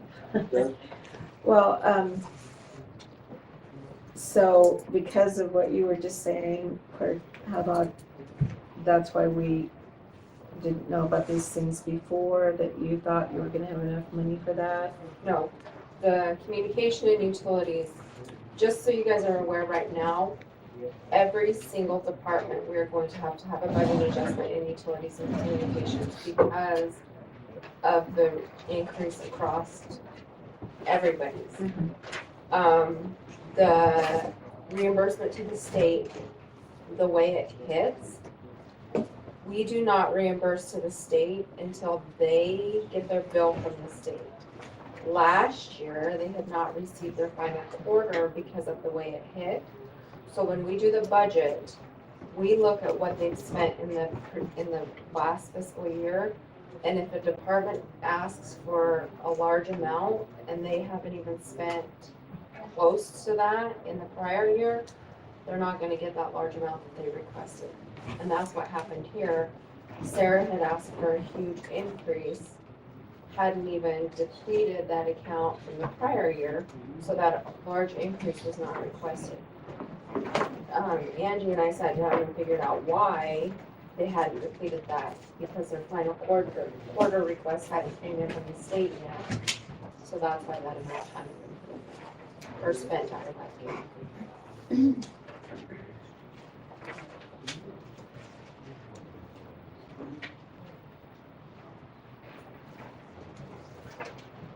Is the phone system, is that part of the county or is that part of their budget?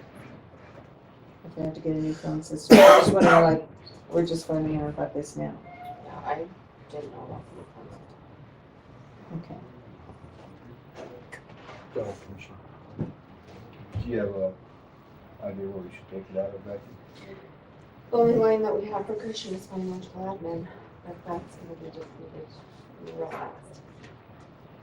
I've been trying to talk, Scott came in and visited with me too, he's gonna need a budget adjustment because of his autopsies.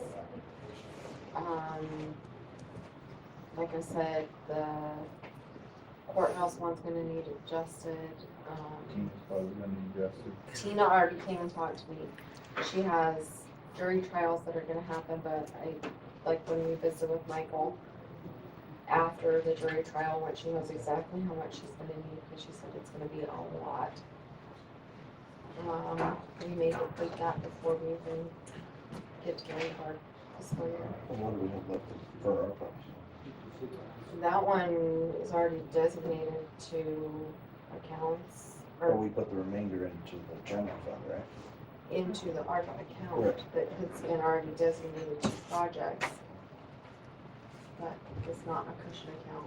No, I'm not saying cushion, but I thought there was some left, but I could be wrong. I don't think so. That was It's already been designated to certain stuff. earmarked for projects. Well, the financial admin's gonna be depleted if we're gonna have to look at somewhere else to, you know, Well, whether it's from there's general or whatever. 75,000 in emergency relief. And right now there's 143,000 in financial admin. Which you think is gonna be depleted. Well, I mean, there's 18,000 we're gonna use right now. So, Tina said she's gonna need like 25,000. Michael was asking for funds earlier, we have not done that one.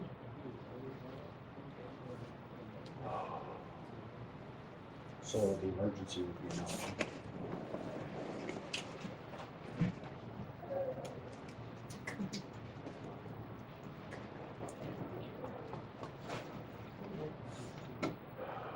We're obligated to Up to pay you it. guys, yeah, you, I mean, we We have have to to pay pay it. it, so. I would make a motion, we adjust the public health budget by 18,800 out of the public admin. The financial admin? The financial admin. Okay, I just. So there's a motion on the floor, do I have a second? Second. I have a motion that's been properly seconded. Any discussion? All those in favor of taking it out of financial admin, the amount of $18,800, please say aye. Aye. Those opposed? Motion passed. You will be funded. Thank you.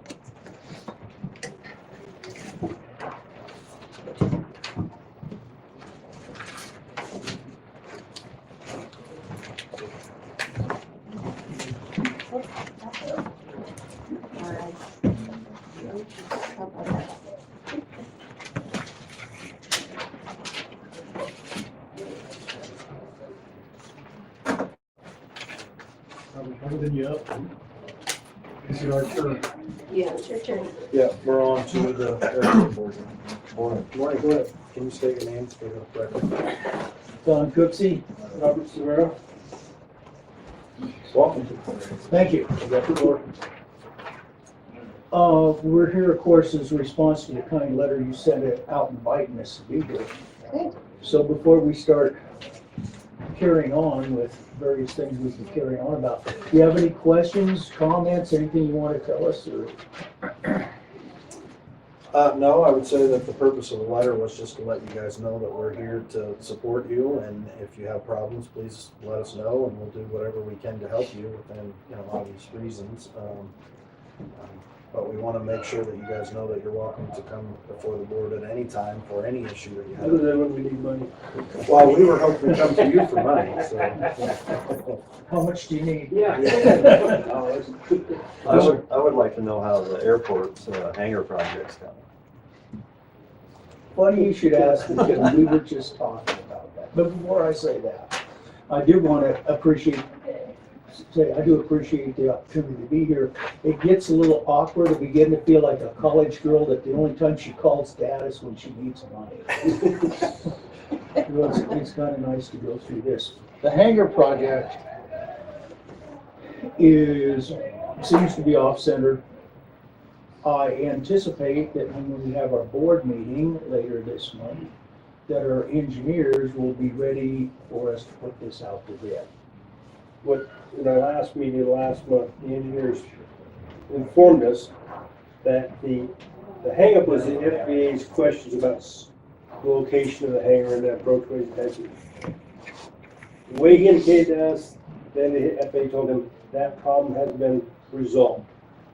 So they're going ahead with submitting their final plans to the FAA on the location of the front of the hangars, approximate size, because without the bid knowing what they're going to cost, we don't know exactly how many are going to be there.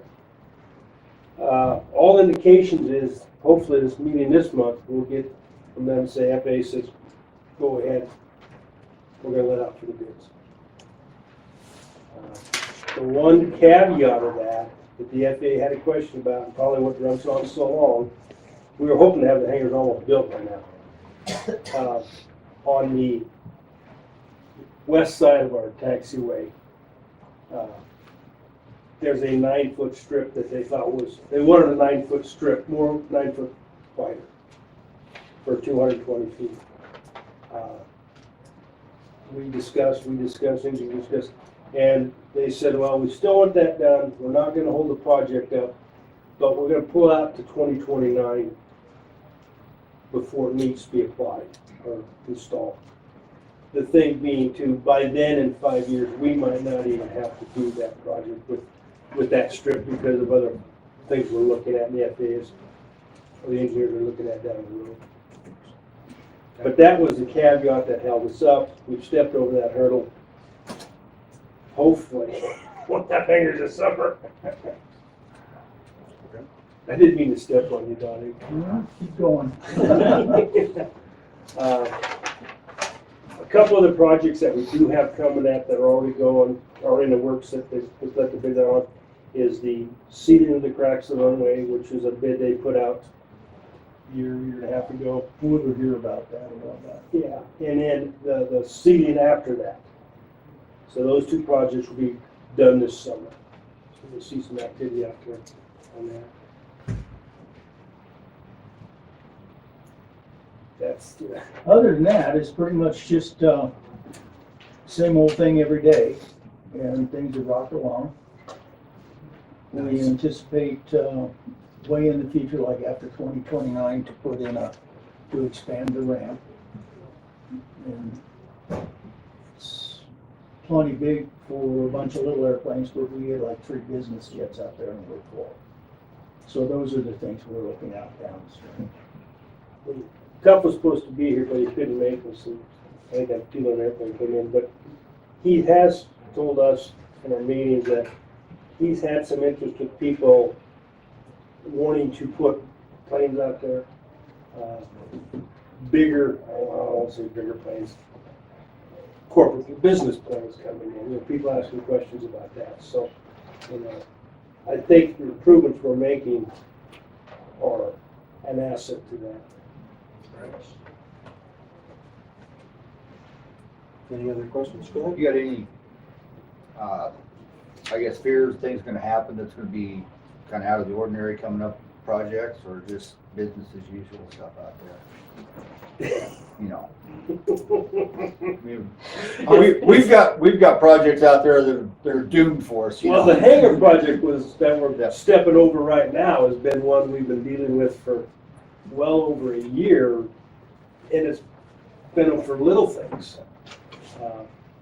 I guess it does need, just to give a little caveat on that is, when our bid and engineering went out for bids last year for just a preliminary one, and the bid came in 2.5 times more than what the grant money was. And that's what really went, whoa, we were looking at 8 hangars, you're saying you'll build 3 for $2.5 million? No. So that's the big step that we took back and looked at, okay, with our grant money, what's the best bang for the buck?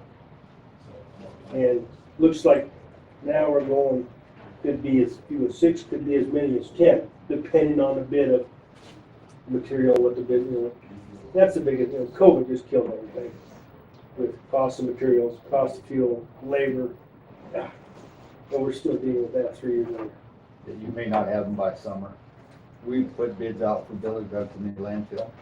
4 months just lifetime on building material. Oh. I know you don't want to hear that, but it's. They tell you Be different prepared. things because the people that are injured been talking, say, oh, man, we can start on that in June or late July. Yeah. You know, so yeah, that was what we ran into a year ago. Well, even if we took the bid now, it'd be how many months out before, so. Okay. But we're still working through it. It's frustrating when you think it's get a project going and it doesn't happen. So we really don't have anything further. We can entertain some questions or comments, or we could free up a little of your time. I just want to tell you, I appreciate you coming in, and we all appreciate what you do. A lot of people, I told somebody this last week, a lot of people I didn't think about it until I got into this position really seriously, how much work volunteers like you do, and we really appreciate it, and how important you are. So, Thank you. Thank you. Absolutely. The board has performed exceptionally well. I think within the group, we've had 1 or 2 meetings a week for, On this project. Yeah, on this Hang-up project. Just stepping over hurdles and trying to resolve things and questions with the engineers. Our engineering outfit, we've really taxed them because they, we put some stuff on their plate that they didn't like, but, when they say you want to do the project, because their money is in the project, it's not what we is manually representing us. we appreciate it. Absolutely. Thank you, guys. you're all good. Thank you very much.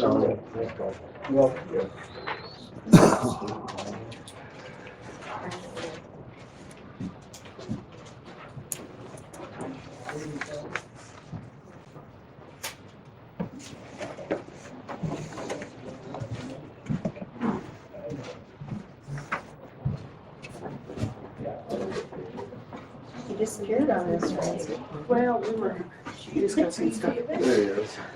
You're out there messing and discussing. Yep. No, visiting.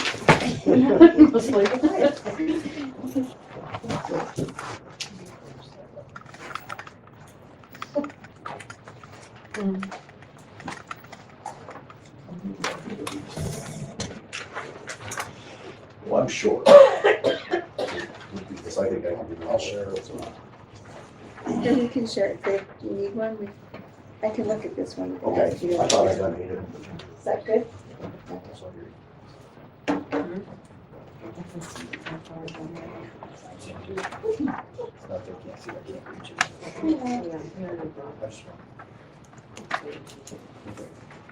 Okay.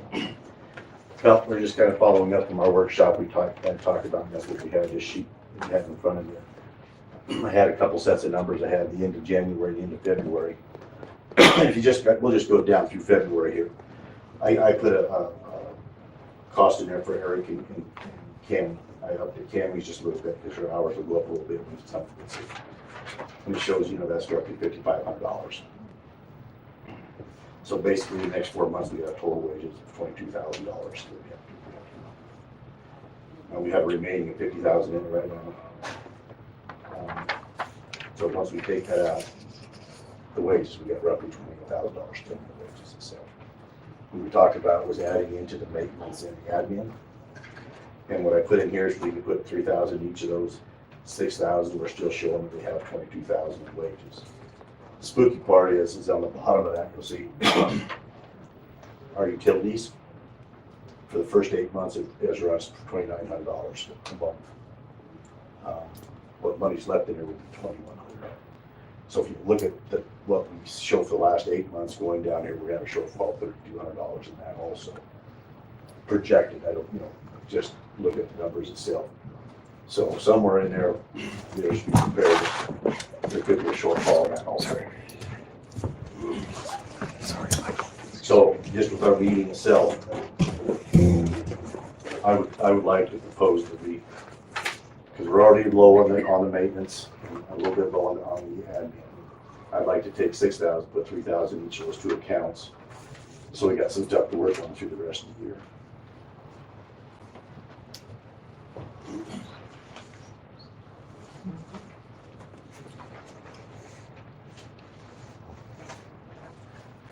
Question. Do you have anything that shows what your revenue intake has been so far for the year?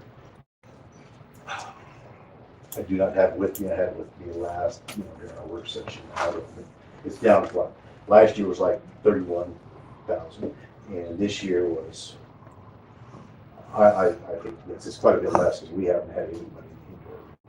Is there any way that you could, in the future, include, when you give us reports, to include where you're at revenue up to date? Yes, we can. Because I think We just signed a deal. For the month. Yeah, for the month. So, You're talking. I'm talking for the year. Yeah, for the year. yeah. I don't know when your year starts, but whenever it is to now, I'm just curious. I'd like to be able to match those. We do the fiscal Not stuff. that it changes anything in perspective, but like $2,900 in utility bills, I'm just, what are we using that's creating those kind of bills? I think we need to, we're looking into that right now. Candy was breaking them all down as far as what the. It just seems high for low, for what we've had at the fairground so far, so I'm wondering if there's some issue. And I'm really surprised because the heat, what I do, what the weather's been this whole year. So I really don't know. I'd have to look into that, to be honest. Maybe a bad meter or I don't know, but Yeah. I just want to be able to compare. And that's kind of where we're at with that. So what was it that you were doing? So I figure with you having, right now the salaries, your current charges for the two of them are 5,000. Correct. For the next 4 months, that should put you at 20,000. That's leaving 29,000 left in that account. Correct. And you're wanting 3 in repair and maintenance. So if you have 29,000 left. And what I did, I agree with the 5,000. Like I said, I took Cammy's and upped hers a little bit more. So I'm showing a total of 55. So that still leaves 23,000 in the account. So there's no way you should go over in your utilities. No, not utilities. I guess if you look at it that way as far as utilities, well, That still leaves you 23,000 in salaries, that if you need to do another budget adjustment, you can pull that then out. that's what I'm saying. The money should still be in there to help us out for utilities going into it, but we need to look into where the utilities are actually going right now. Right. Because I know water's gonna hit us when we start watering. That hit us really hard last year, first couple of months of the year, June and July hit us really hard last year. It skyrocketed. Do we need to do a budget adjustment now, or can they just pay their bills as long as they're staying within their main budget? You guys can just say that's okay, they figure out how much, because as long as it's in their Overall department, budget. we can do a budget adjustment without having to do a resolution. Where we're gonna have that much extra due to, nobody working for the year. My thought, maybe we've got some maintenance projects that need to be, We do. we can use for some of that wage money, some of these projects that we've been kicking back. And that's something as a board to think about, as long as we stay under the main umbrella of the budget, maybe we should kick off, dump some money in some of these projects we've been putting off.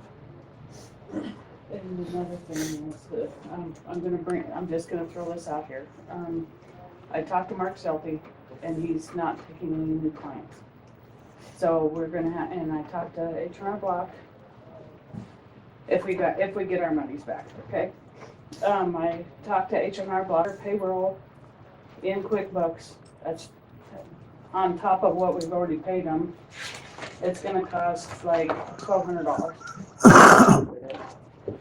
They're two completely different programs themselves. More than what we're already paying Yeah. for QuickBooks. But about half of what H&R Block would charge. Right. And I'm willing to do the payroll, because it can't be that hard. Because I do my own. I do it the old-fashioned way, pen and paper, and a typewriter. You just volunteer? No, And she not does that have- way. She does have a volunteer that has agreed to come down and help us. Yes. To make sure we're up and running the way it should be operating. It's not that hard in QuickBooks. We did. Well, and one of the girls at Mark's office said that she would come out and help us get through learning it. So that's gonna cost, and this is my opinion, but I would like to get it before July 31st, if we're gonna get our monies back, because I want the desktop is a lot easier to run than the online stuff. That's what people have been telling me. We have a lot of people that's been telling us, do not want the online. No, do the desktop. But that's a problem we'll have to have. We'll have to get it before The July 31st. July 31st. So, On that subject, this is a little bit off subject, but you still don't have your computer free? Or you using your No, computer? we're still waiting on a laptop. If that's what we're gonna be using. Okay, or you're thinking yours would work if we cleared it? Right. And they're kind of what Michael, they're waiting, they're wondering if all the things, everything on their computer should be on an external drive and given to you. Yeah. So if we just made a copy of everything, that did basically copied everything on that computer onto some kind of drive and give it to you, we should be able to take stuff off of it. Yeah. We Just just need sign it as a witness that we did that. Yeah. Could Charles possibly work with us on that? Although somebody's gonna have to purchase an external drive, that's around $100, I think. I mean, that'd be the way to go, is just, if that's good enough for what we need to save that data, just save it on an internal hard drive, and then just wipe that computer clean and start over. And we can ask Charles to help do that, even if he has to charge us above and beyond, I think it'd be worth it. That way it's done right and everything is saved according to the way it needs to be. The only thing I'd say is have an additional backup. I don't know how much extra that would cost, but in case that one hard drive fails, so. I have an external hard drive that I am not using, and I don't anticipate using because I got about 9 terabytes on the 2 that I do use. I do have some data on it. I just need to transfer it over to one of my other ones, and I can bring that in and give it to y'all. And just straight up give it to you. For sure. Thank Thank you. you. It's got, I think, 3 terabytes on it. Thank you. Okay. So that's one. So if we can get them set up, to come down and take a look at it, get everything copied over, once we get this, we should be good to start wiping stuff out and getting this going on it. Because I have had, you haven't had any trouble with our desktop, have you? It's been working, as far as I know, it's been working good with everything that we've been using. Do you guys need a computer, another computer to start over that's clean?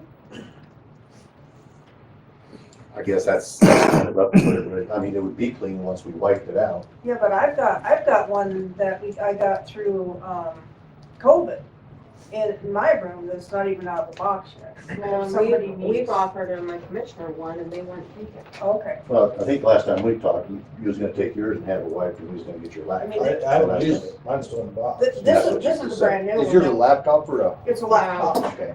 They're wanting a regular desktop. Oh, okay. Yeah. I think the desktop, or laptop would work as long as we have docking station with it. That's the big thing with those. I'll bring mine in. It'll be with Becky in the next couple days. Okay. How's the revenue been on the indoor arena since the grounds have been fixed? We haven't received anything from the credit card people yet, but it has been being used. No complaints that I know of. The ground looks awesome. Could you give us a report on that? I would love to hear from your point of view how that went. As in which way, how is? The new dirt in the arena, the process. Okay, so what we did is the county shops came in, they bladed it up, they brought a scraper in and they moved everything out and they stockpiled it. David Tisdale donated us, you know, I call it a sandy dirt. So we brought in half the dirt came from Tisdale's. And the other ones came from Clara and Wilson. And they brought the sand in. And the sand it was just an awesome sand. So when we put the dirt in, they spread it out, and they brought the sand in, they spread it out over the top of it. And then Eric's been working it and mixing it up, and it looks really good. But everybody, you know, the people I know that looked at it, they I couldn't find any rocks in it, Mm-mm. I was looking. When I was, but outside that, it's been awesome, you know. So when I went out there when Jim was, he and his team were doing both the scraping and that scraper is amazing. And then spreading the new dirt and the sand and the mix and all that. It was just amazing to watch. yeah, it went very, very well. And quick. Yeah, it went quick. I was just gonna add to answer your question, Derek, about how much uses. Since we've had it done, people have been reserving it almost every day. One other heads up too, I have, not that they've been complaining, it's not a complaint. One thing that they noticed that the use of our indoor facility is substantially cheaper than other facilities around the state. I don't know if that's something to maybe consider. We are considering that. Billy and I talked about it just a little bit. Yes, we need to make changes. We're probably gonna try it. We'll talk about them at our next week's meeting as part of our. And that was coming from the ones that were using it. Yes. And I've heard the same thing, so we are gonna look into that. Yeah, sorry, I'm just going back to this computer issue. Do you guys have a drive or a cloud or anything to store that on in addition to the external hard drive? I just don't want that one hard drive to fail because there's still stuff going on. Okay. Right now, we just have the one drive. If it's on the cloud, I don't know about. I've been trying to pick people's minds here, but I honestly believe we had an external drive on that with that unit, and it is not there. Where it went or how it went, I have the foggiest idea. But the power cord was still there. So yeah, I have no idea at what period it disappeared. If there was one there, but I'm positive there, just myself, that I remember there being another. Just about like the little hard, you know, the desktop part there. There was another one just beside it. You know, that's I believe there was one, but we probably ought to do the same thing. We probably ought to have some way to, and maybe they can help us out what we need to start getting back. Yeah, you might be able to like set up a Gmail account or something with the drive, and then have the external hard drive just so you have that additional backup. You know, when you get set up on the QuickBooks things, for 20 years, we just used a small thumb drive. And where we'd always back up our QuickBooks, everything on that thumb drive, and drop it into a little fireproof safe. Next week, you alternate them. That way, if one takes a crash, at least got a week behind it. Yeah. And we was able to back up tons of stuff just on a little thumb drive. But like Mike said, the hard drive for that stuff that's on that computer now, which we got to save. That's. If we get dumped and on a drive, then we can clean that up. I guess I know what the board feels. My suggestion would be just go buy another hard drive, get the one from Walter, get it to Charles, have it all put on them 2 hard drives for backup, and then have him clean it. Okay. Maybe even. I'm just worried. I just get nervous with technology. And maybe even have a Google Drive. You know, I think it's free. I think that's actually free. It's free up to, I think it's 3 or 6 gigs. After that, you got to start paying for more storage. But yeah, it's free up to a point. But it can get lost too. And boy, I fill that up really fast. But I have huge files with pictures, and video. And mine fills up. I got to dump it all the time. I pack 2 jump drives in my pocket when I do something, save it on the computer, I jump it to the Yeah. thumb drive and go from there. So. And those thumb drives are getting big. as far as how much they can hold. Any other questions for David? Appreciate you coming in, appreciate you updating us. So can we swap some of this money, roll it over and plan on using a little bit of this in those two accounts? We've got to pay the utilities. I mean, that's something. Well, utilities, yeah.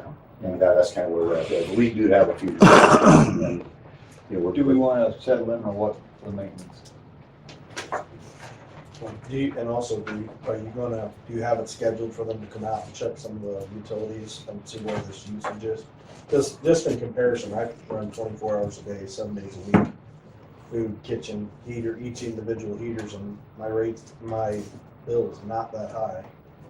And Well, that's using water, trash, everything, so I think you have a problem.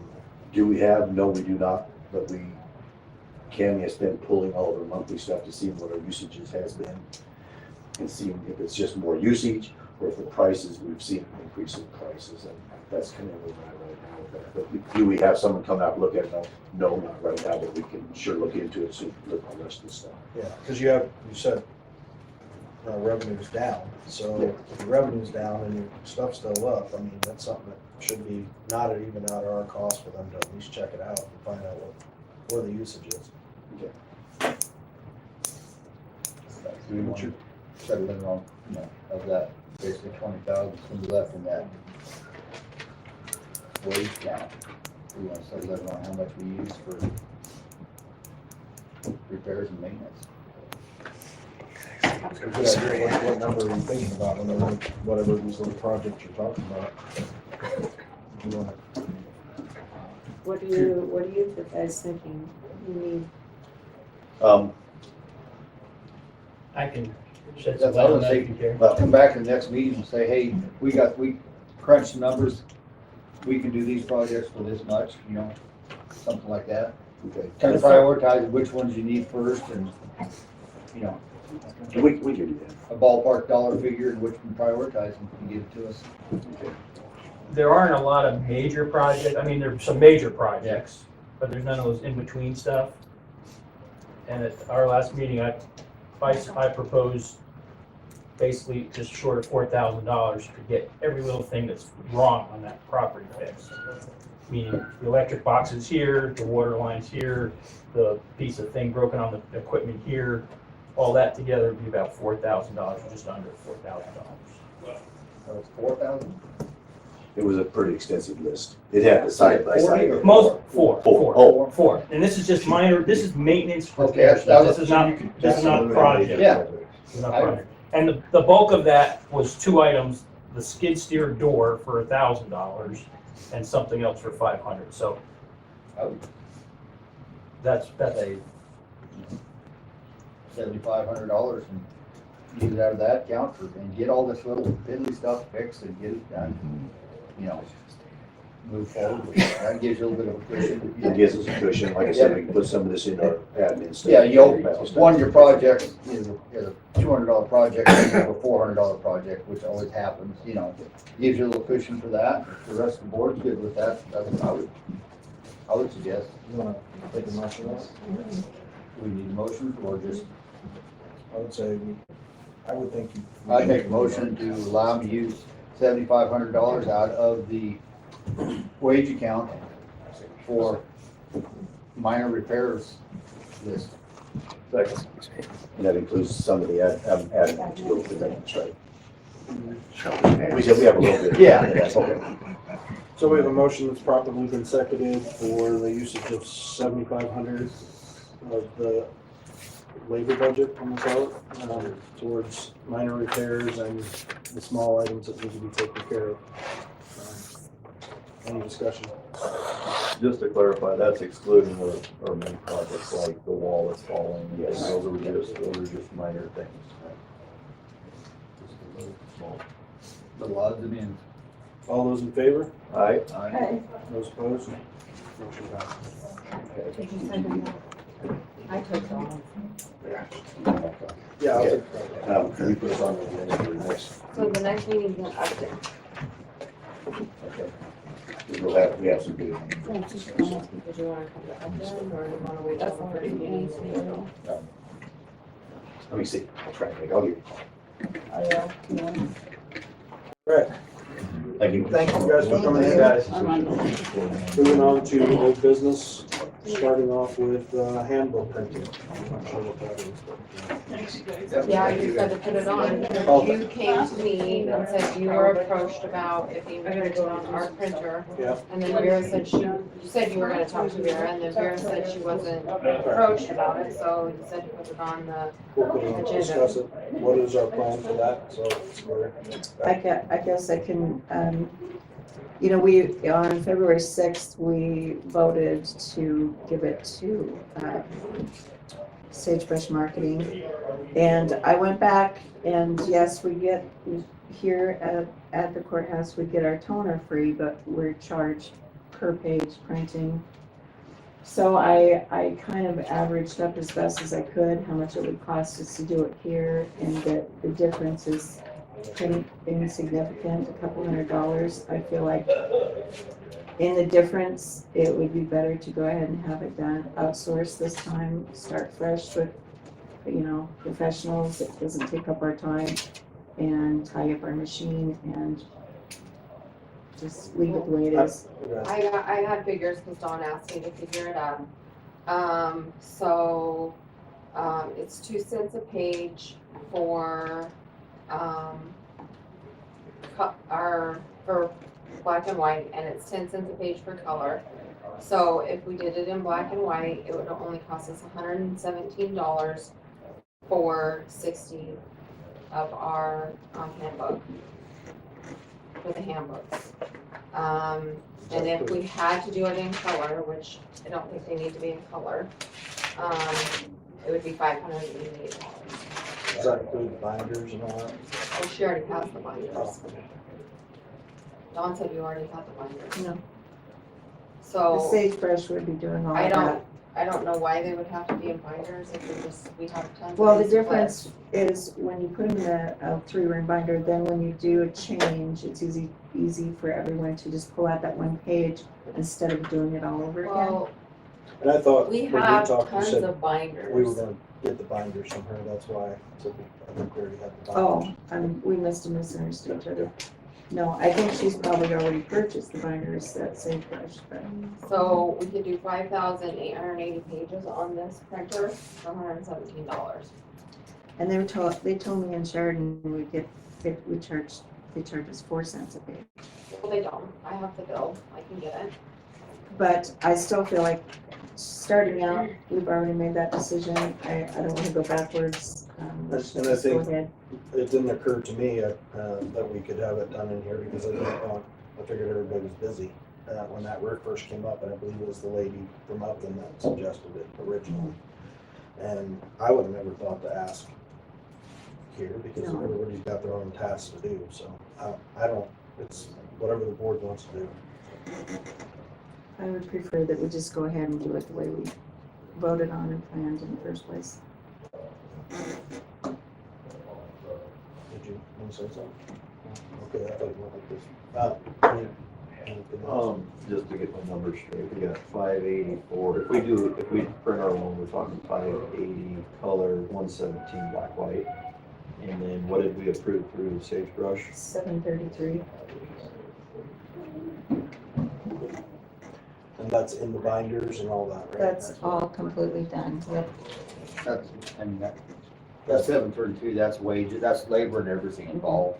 Yeah, it's everything. They'll come to us done and we don't have to worry about it. And to be fair to Sagebrush Market, they already got the binders lot, we already agreed to do it to them. I mean, that's breach of contract almost, you know, would say I breach don't of feel like contract, it'd but be- you're going back against your word, they've already got stuff purchased. I don't feel it'd be very ethical on I just our got these numbers together because Yeah. Dawn I asked me to. It was brought up by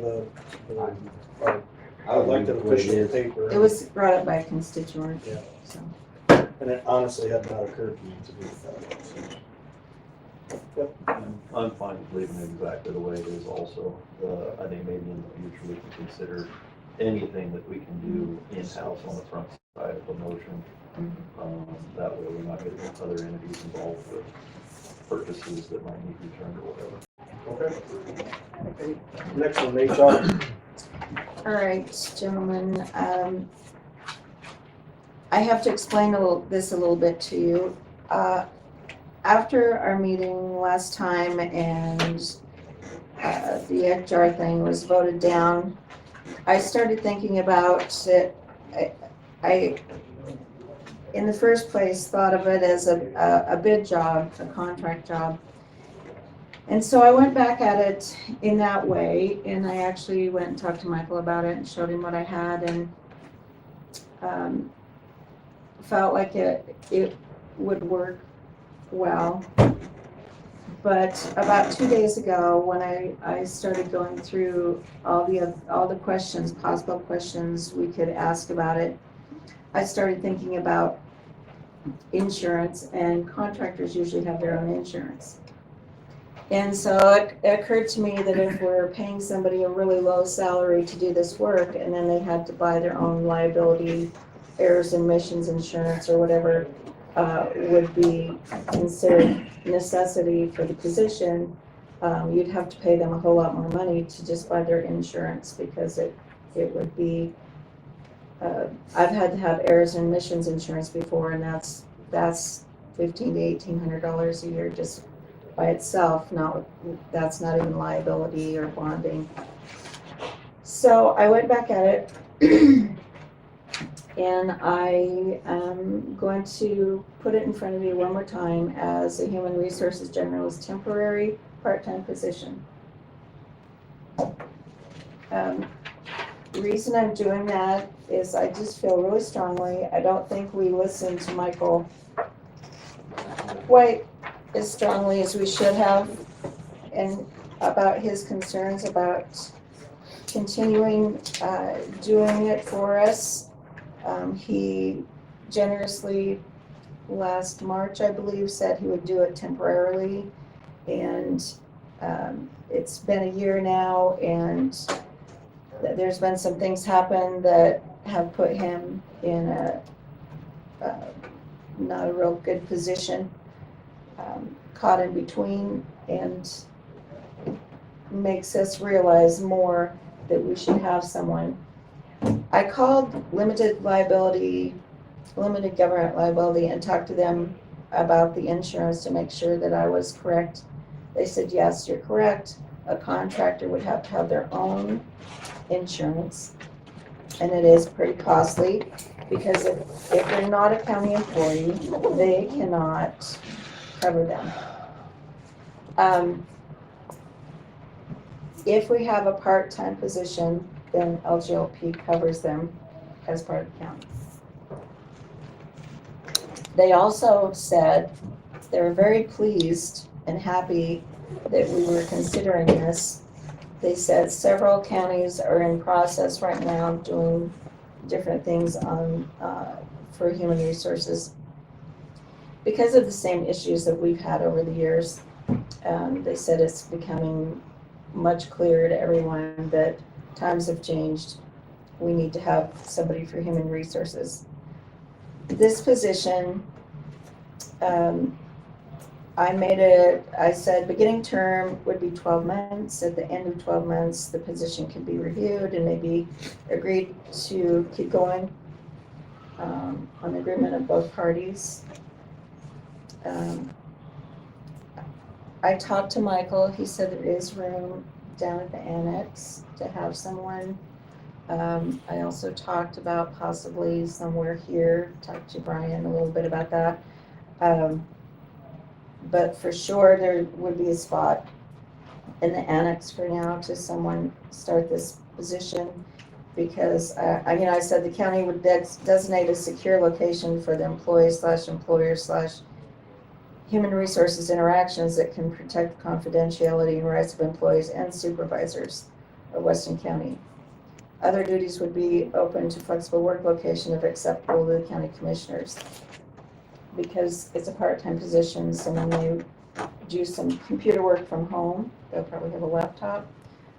I said that the office supplies, cell phone, or designated phone line and computer would be furnished by the county. We clearly have a couple computers that we could use. I know that the money right now is a big deal, but we evidently have $7,000 set aside surely for the Employers Council, and we haven't approved that. That would be a big start in that, in making that payroll. And it should be budgeted because we've done it before, so it should be in the budget.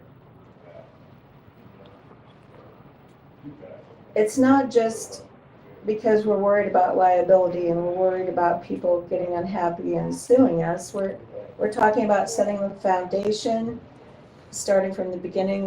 I talked about this with LGLP, starting a foundation of a centralized place for a set of employee files with information, auditing and making sure all the pay scales are fair and equitable and consistent, making sure job descriptions are correct for the positions we're hiring for. This person would work with the elected officials in helping them with interview processes or terminations or whatever, all of those things too. And then training, sexual harassment training, customer service training, dealing with difficult people training, how to deal with conflict in your office training. All those things would be available, and just improving not only life for our hourlies, but for our supervisors too, educationally wise. So that's it, I guess. I shortened up I didn't shorten up the qualifications, but I shortened up the general description of duties a little bit. But I did leave in there that the person would work as the human resources representative for Weston County government. This position would be under the supervision of Weston County Commissioners. The position will also act as clerical support for the county commissioners, creating monthly agendas and assisting correspondence, emails, phone calls, as duties needed. They would be doing, helping onboard new employees. They would be in charge of describing and educating for benefits, retirement, things like that, which it all falls under human resources. They'd work with Weston County Attorney, Weston County Sheriff, and others when necessary in confidential matters. Human resource generalists can do initial investigations if there's a problem. And you can correct me, Michael, if I'm wrong on that. Okay. So they can do the initial investigations when there's a problem or a complaint. Then if it gets more serious, then of course you have to go on, especially if there's something criminal or something, then it goes on towards possibly the county attorney or the sheriff's office, or whoever's involved. Is that correct? Yes. Okay. Thank you. Question for Michael, how active or busy has the HR been since it's been in your office? It goes in waves. We'll have a couple months that really nothing's happening, and all of a sudden lots of stuff's happening. So, I really couldn't give you an weekly, hourly amount, just because it's so haphazard on when it happens. Does it take up a lot of your time? Like that issue we had last summer took up a lot of time. And January had a lot of time taken up on some issues, but then it doesn't. But there's still ongoing stuff that is taking up a lot of time as we speak. And I will say, in their defense, so I don't want you to take this wrong, they're only doing part of the job. They're not doing any training or anything like that, or they're probably not fielding as many phone calls maybe as there could be if hourlies knew there was somewhere to call just to ask questions about different things, clarification of handbook, etc. I'm just saying it would be more beneficial if somebody just had that job, because we're 2.5 attorneys and we're trying to juggle everything else. And so then if something immediate comes up, that person can get on it right away. You know, and we endeavor to do that. We try, you know, but you know, if somebody's just there to handle a task immediately, that would benefit the county a lot better. I'm not saying we ignore it, but You want it just out of your, it needs to be somewhere other than the county. well, attorney. the issue is how do you be? I struggle with being an investigator and the attorney at the same time. It's sort of a very awkward spot. Because how can we? Yeah. I got a couple questions. Who will be this employee supervisor? Well, they would fall under us or, you know, Michael maybe. I guess that would be up to us. As a human resource person, I would think they would be under us. I would think that roadmap is already being built with the other counties doing this, so. And we could ask the other counties How how they're they're setting doing up that. their organizational chart. Because that would be a question for me too, that who would be, this would be awkward. Like a daily supervisor? Because ultimately it would be you guys, right? I would think so, but I can call LGLP They might back be and like- talk to them about that. Who's gonna be, if this individual is hired, they're gonna be required a minimum of 25 hours a week to show up? You know, if they're required a minimum to show up 25 hours a week, are they gonna have a timesheet to fill out so they get paid? If they're part-time, they have to be there. Okay. And if you pay them $1,500 a month and make, and a minimum of 25 hours a week they show up, that comes in at $13.85 an hour. On the high end of the pay and the low end of the hours. Bachelor's degree, that's not much. Yeah, I would think that would be based on who you hired and what their well, this pay is, range would. well, this is figuring the high end on this here. No, Is right. it 1,500? That's the high end that we're gonna advertise, and the low end of the hours comes in at $13.85 an hour. Right, so we may not get any applications, or we may get, I would think whoever comes in would have to, that would be their determination of what they're willing to take, but, and our determination whether we're willing to pay it. I'm just trying to, you see what I'm saying? This doesn't say wages are negotiable when they come in. It's true. You know, But the thing is, our budget, we have absolutely no money. I just told you how many Yeah. people are coming in. So you can't have it be negotiable when we've got thousands of dollars of funds that we're going to be needing to adjust in our budget. And our budget's gonna be even worse next year because our insurance has I'm not, increased. I'm not arguing any of that, I'm just saying if someone comes in and we put a wage listing down. Well, and the person I was telling you about a month or so ago would probably be interested, but to be fair, we need to put it out for all citizens to have an opportunity. So we need to advertise it. Well, and the other part of that is I realize we all want to, not, maybe that's the wrong wording. We want to sweep it under the rug and say it's always worked this way, but we have had HR issues recently. Not just, we're not just talking about the fairgrounds, we're talking about issues that have to be addressed.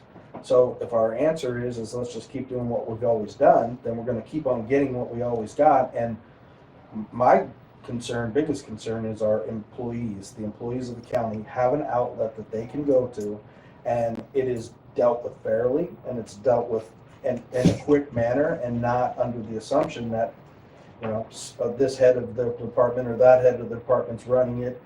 I mean, it's an issue, and there must be a reason why it's being addressed all over the state, and it is. They just had a meeting that you went down to Cheyenne. They had a private meeting about exactly this problem. So I know we're looking for ways to, you know, we don't have the money, we don't have to do this, we don't have to do that, but I think the problem is pretty clear statewide that it needs to be addressed in some form or fashion. Michael? I do think the county employees would be better served by, and this is my opinion, having a certain person designated to this position.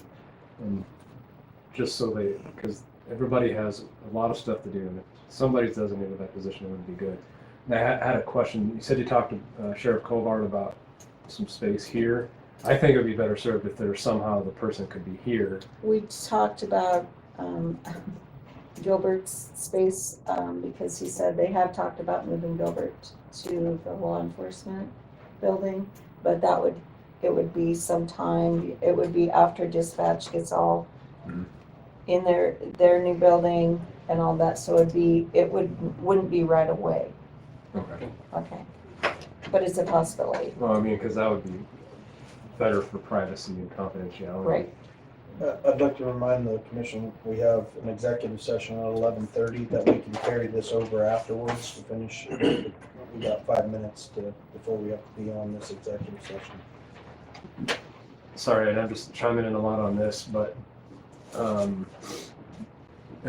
forgot to ask you this Friday, Vera, when we talked. As far as like supplies and like a computer and stuff, I don't know if we need to talk about that. Well, I put in here that office supplies, cell phone or designated phone line and computer would be furnished by the county. Okay. All right, I missed that. Okay. So is the board okay if we move this on? We'll get ready for our executive session, and then those that are listening in will come back on after we're done the executive session. Well, I should be able to do this resolution before we go into Okay, executive as session. long as you're okay. So this, under new business, this resolution, so it's pretty self-explanatory. I'm sure you guys read it all. It's about a resolution prohibiting non-certified service or assistant animals in certain county facilities. We did have, a few accidents where animals had accidents on our carpet. And, we did have a couple incidences where there was an animal in the courthouse, and there was also someone who was deathly allergic to animals right next to the animal that was brought in. So, the incident where the animal messed on the carpet was handled, and, it won't happen again, hopefully. But, it was brought to my attention that we do not have anything on our doors that says that you can't bring your animals into the courthouse. So I visited with the other clerks. This is a resolution that they have that says that unless it's a service animal, you cannot have animals in the buildings. I sent it to LGLP. They looked it over. They said for Michael to look it over as well. He looked at it. He says that it looks good. So if we could pass this resolution, so like, only service animals can be in the courthouse, annex, library, stuff like that. Is there Go ahead. He had his hand up. You guys can go. a question that I had on this is, like from a distance, can you determine if it's a certified? I mean, I know in my mind what a certified animal probably looks like. If it was somebody that didn't see very well, I'm assuming, it's gonna have the apparatus on that to help that individual. How is a person going to determine if it's certified? Most of them hopefully are honest. Okay. I don't think there's any way you can determine. I mean, go ahead. In the state statute, there is 2 places where it puts it back on the owner, that if you are misrepresenting yourself, having a service dog or emotional support animal, you can be fined, or actually you can actually have jail time. So the state statute puts it back on the owner, but the American Disabilities Act for service animals is a little stricter than in some ways. You can't ask. Unfortunate thing is with emotional support animals, they don't have to wear a vest or have any sign that they're a support or service animal, and you can't necessarily ask someone, and no one has to prove it. In the American Disability Act, it said you can ask 2 questions. Is the dog a service animal required because of a disability? And what is the working task? That's if the dog has a coat on and is designated as service animal. Otherwise, you can't ask someone if their animal is a support animal or a service dog, or it's against the American Disabilities Act. I think this is a really fine line you have to be really careful of. You can ask people if they're trained, if they're house trained. If they're not, then you can ask them to take them outside. They still don't have to if it's a service dog or emotional support animal, unfortunately. And you can't, because in the state statutes and the American Disability Act, it clearly states that if you do so, then you're taking away their rights at accommodation, especially public buildings. I saw over on the city door, they just have something that says no pets. Now, I think you could possibly just have a sign that says no pets, because that's kind of a distinction between service animals if it's just your pet. But I still think you can't ask people to leave with their dog, because it could be an emotional support dog and they don't have to tell you.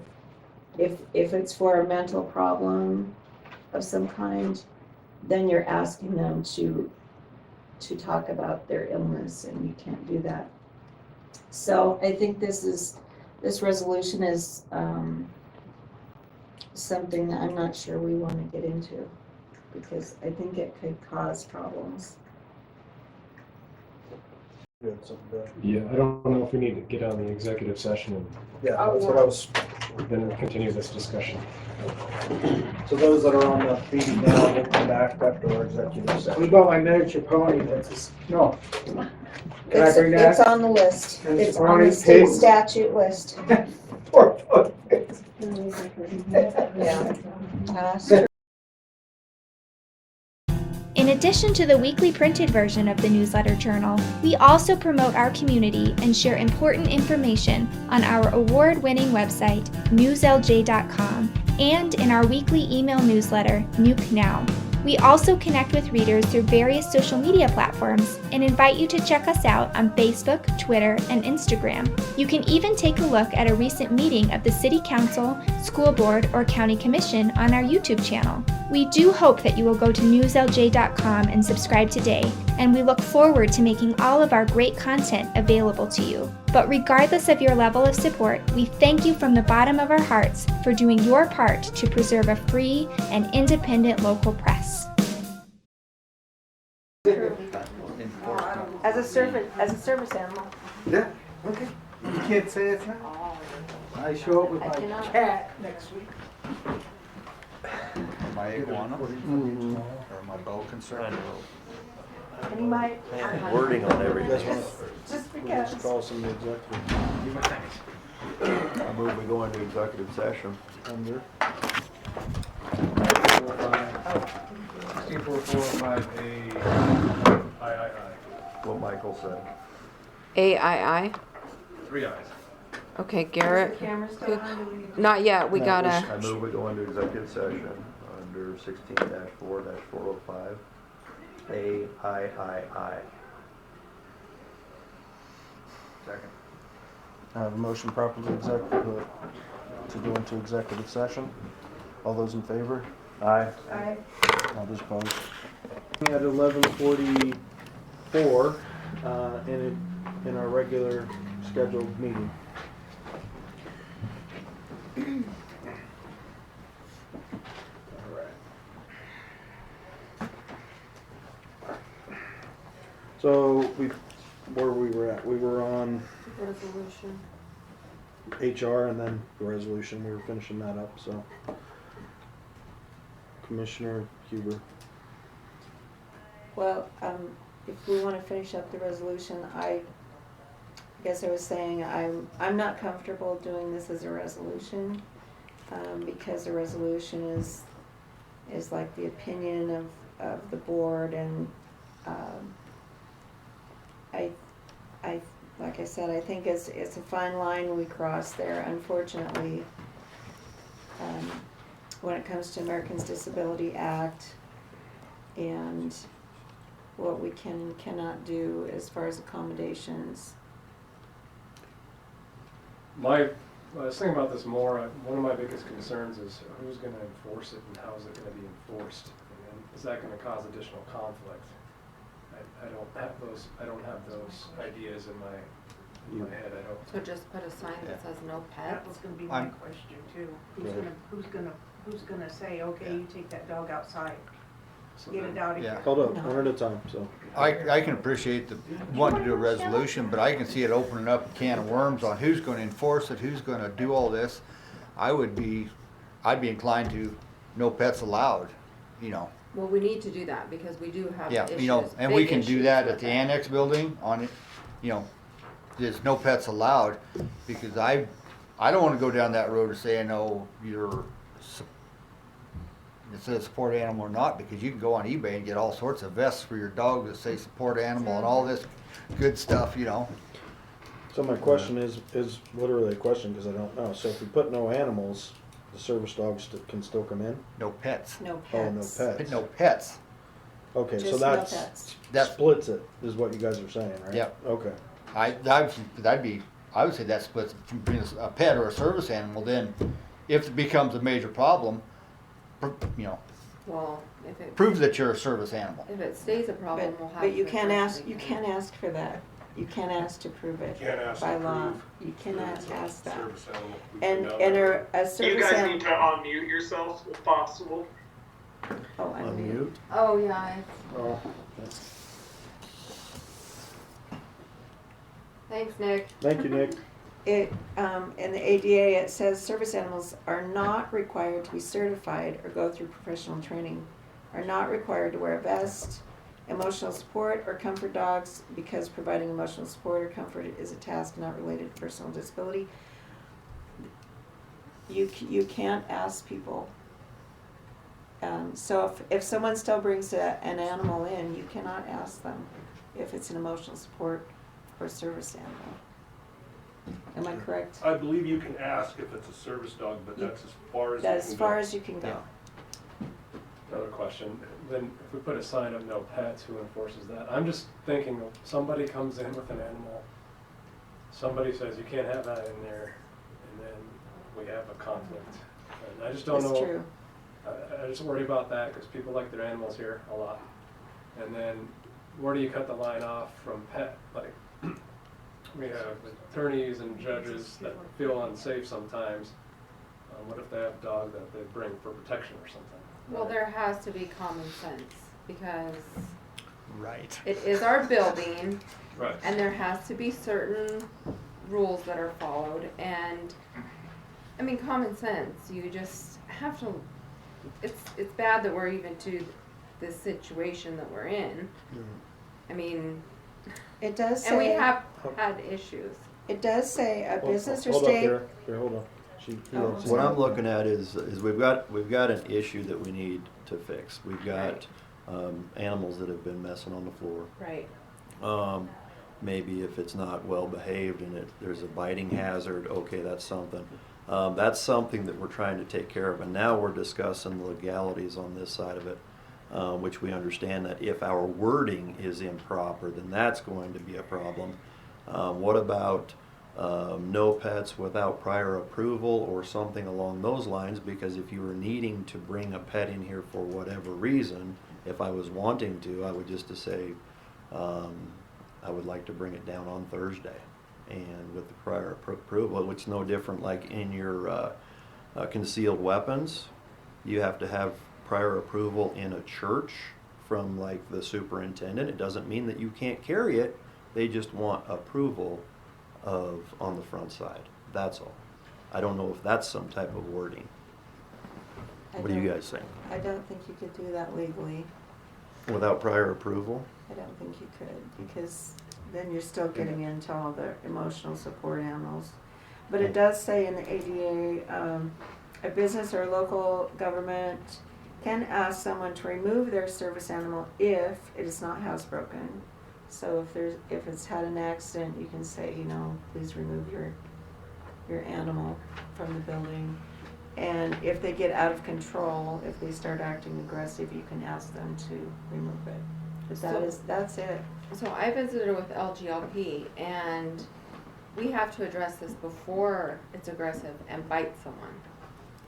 So That is why I sent this resolution to them. They looked it over and they already approved it and sent for Michael to look it over. Michael had no issue with it. Well, then I mean, I started thinking about it more, just the issues I brought up.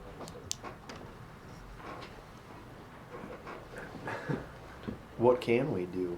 What legally can we do to fix our problem? The no pets on it. Well, to fix the animals from messing on the floor and. Or biting Or someone. Well, possibly that. if it becomes a problem, then you ask them to remove it. And that's, you set the groundwork then, you know. But we've already had We've had it. issues of it messing. Did you ask them to remove the animal?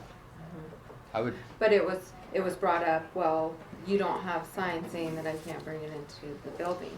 That's hence why it's being brought up for us to have it not brought into the building. But if it's a service dog and you put no pets, they're gonna say it's not a pet, service it's dog. Okay. So this is just any dog you're talking about. And when another county employee saw this animal being brought into the building, the comment was made, well, maybe I'll start bringing my dog to the office. Well, we can't have 60 dogs being brought into the building just because you want to bring your dog to work. In the state statute, it says any person denying or interfering with admittance or enjoyment of any place or facility referenced in the statute through or otherwise interfering with the rights of the blind, partially blind, deaf, hearing impaired, or someone with disability is guilty of a misdemeanor. So at the least, you're gonna get a misdemeanor by picking the wrong person and telling them to put their dog out. But then it also says any person who knowingly and intentionally misrepresents that an animal is a service animal or an assistance animal for the purpose of obtaining any of the rights or privileges set forth in this article is guilty of a misdemeanor and may be fined. So the state kind of puts it back on the owner of the animal if you misrepresent that it's an emotional support animal. If something happens, you can be fined if someone holds you to that. And this resolution just says prohibiting non-certified service or assistant animals. But the problem with that is we cannot ask them to prove it. But this isn't saying that. So if they're willingly bringing an animal that's not certified in, that falls on them. So we're doing a resolution saying you can't bring an animal that's not certified in. That falls on them, or a non-assistant animal. this resolution doesn't give us the right to ask them if it's a service animal. Basically, we're just saying, Right, we're you can't bring it in. not asking that. We'll just have this resolution on the door, or a sign that says no pets, and when they say, why are you saying I can't bring my pet in? And we'll say, well, we passed a resolution.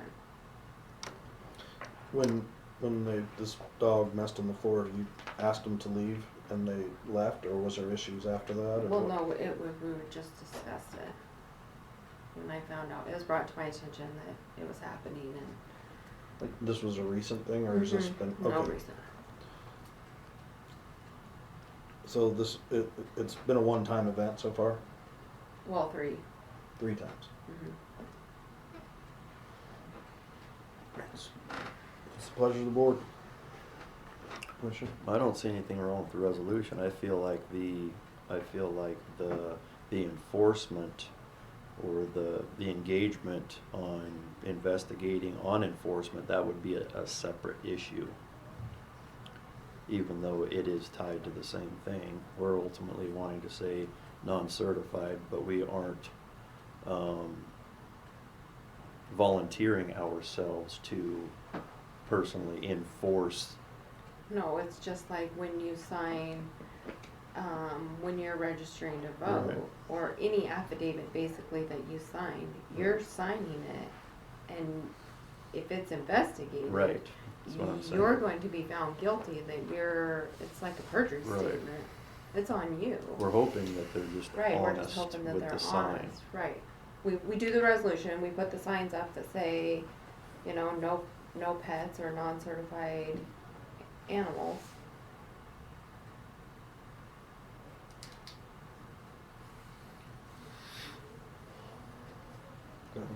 Just more from Michael.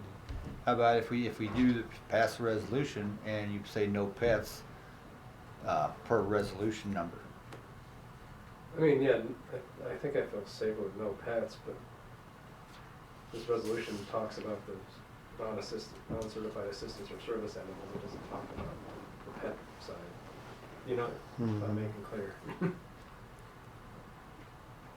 Because I share some of the same concerns Vera has, just because like if we're digging into that slippery slope, I just don't want to have people digging into that. How about this? We put up a no pet sign. If it cures the problem, it's fine. If it doesn't cure the problem, then we go deeper into it. Do that. I think that sounds good.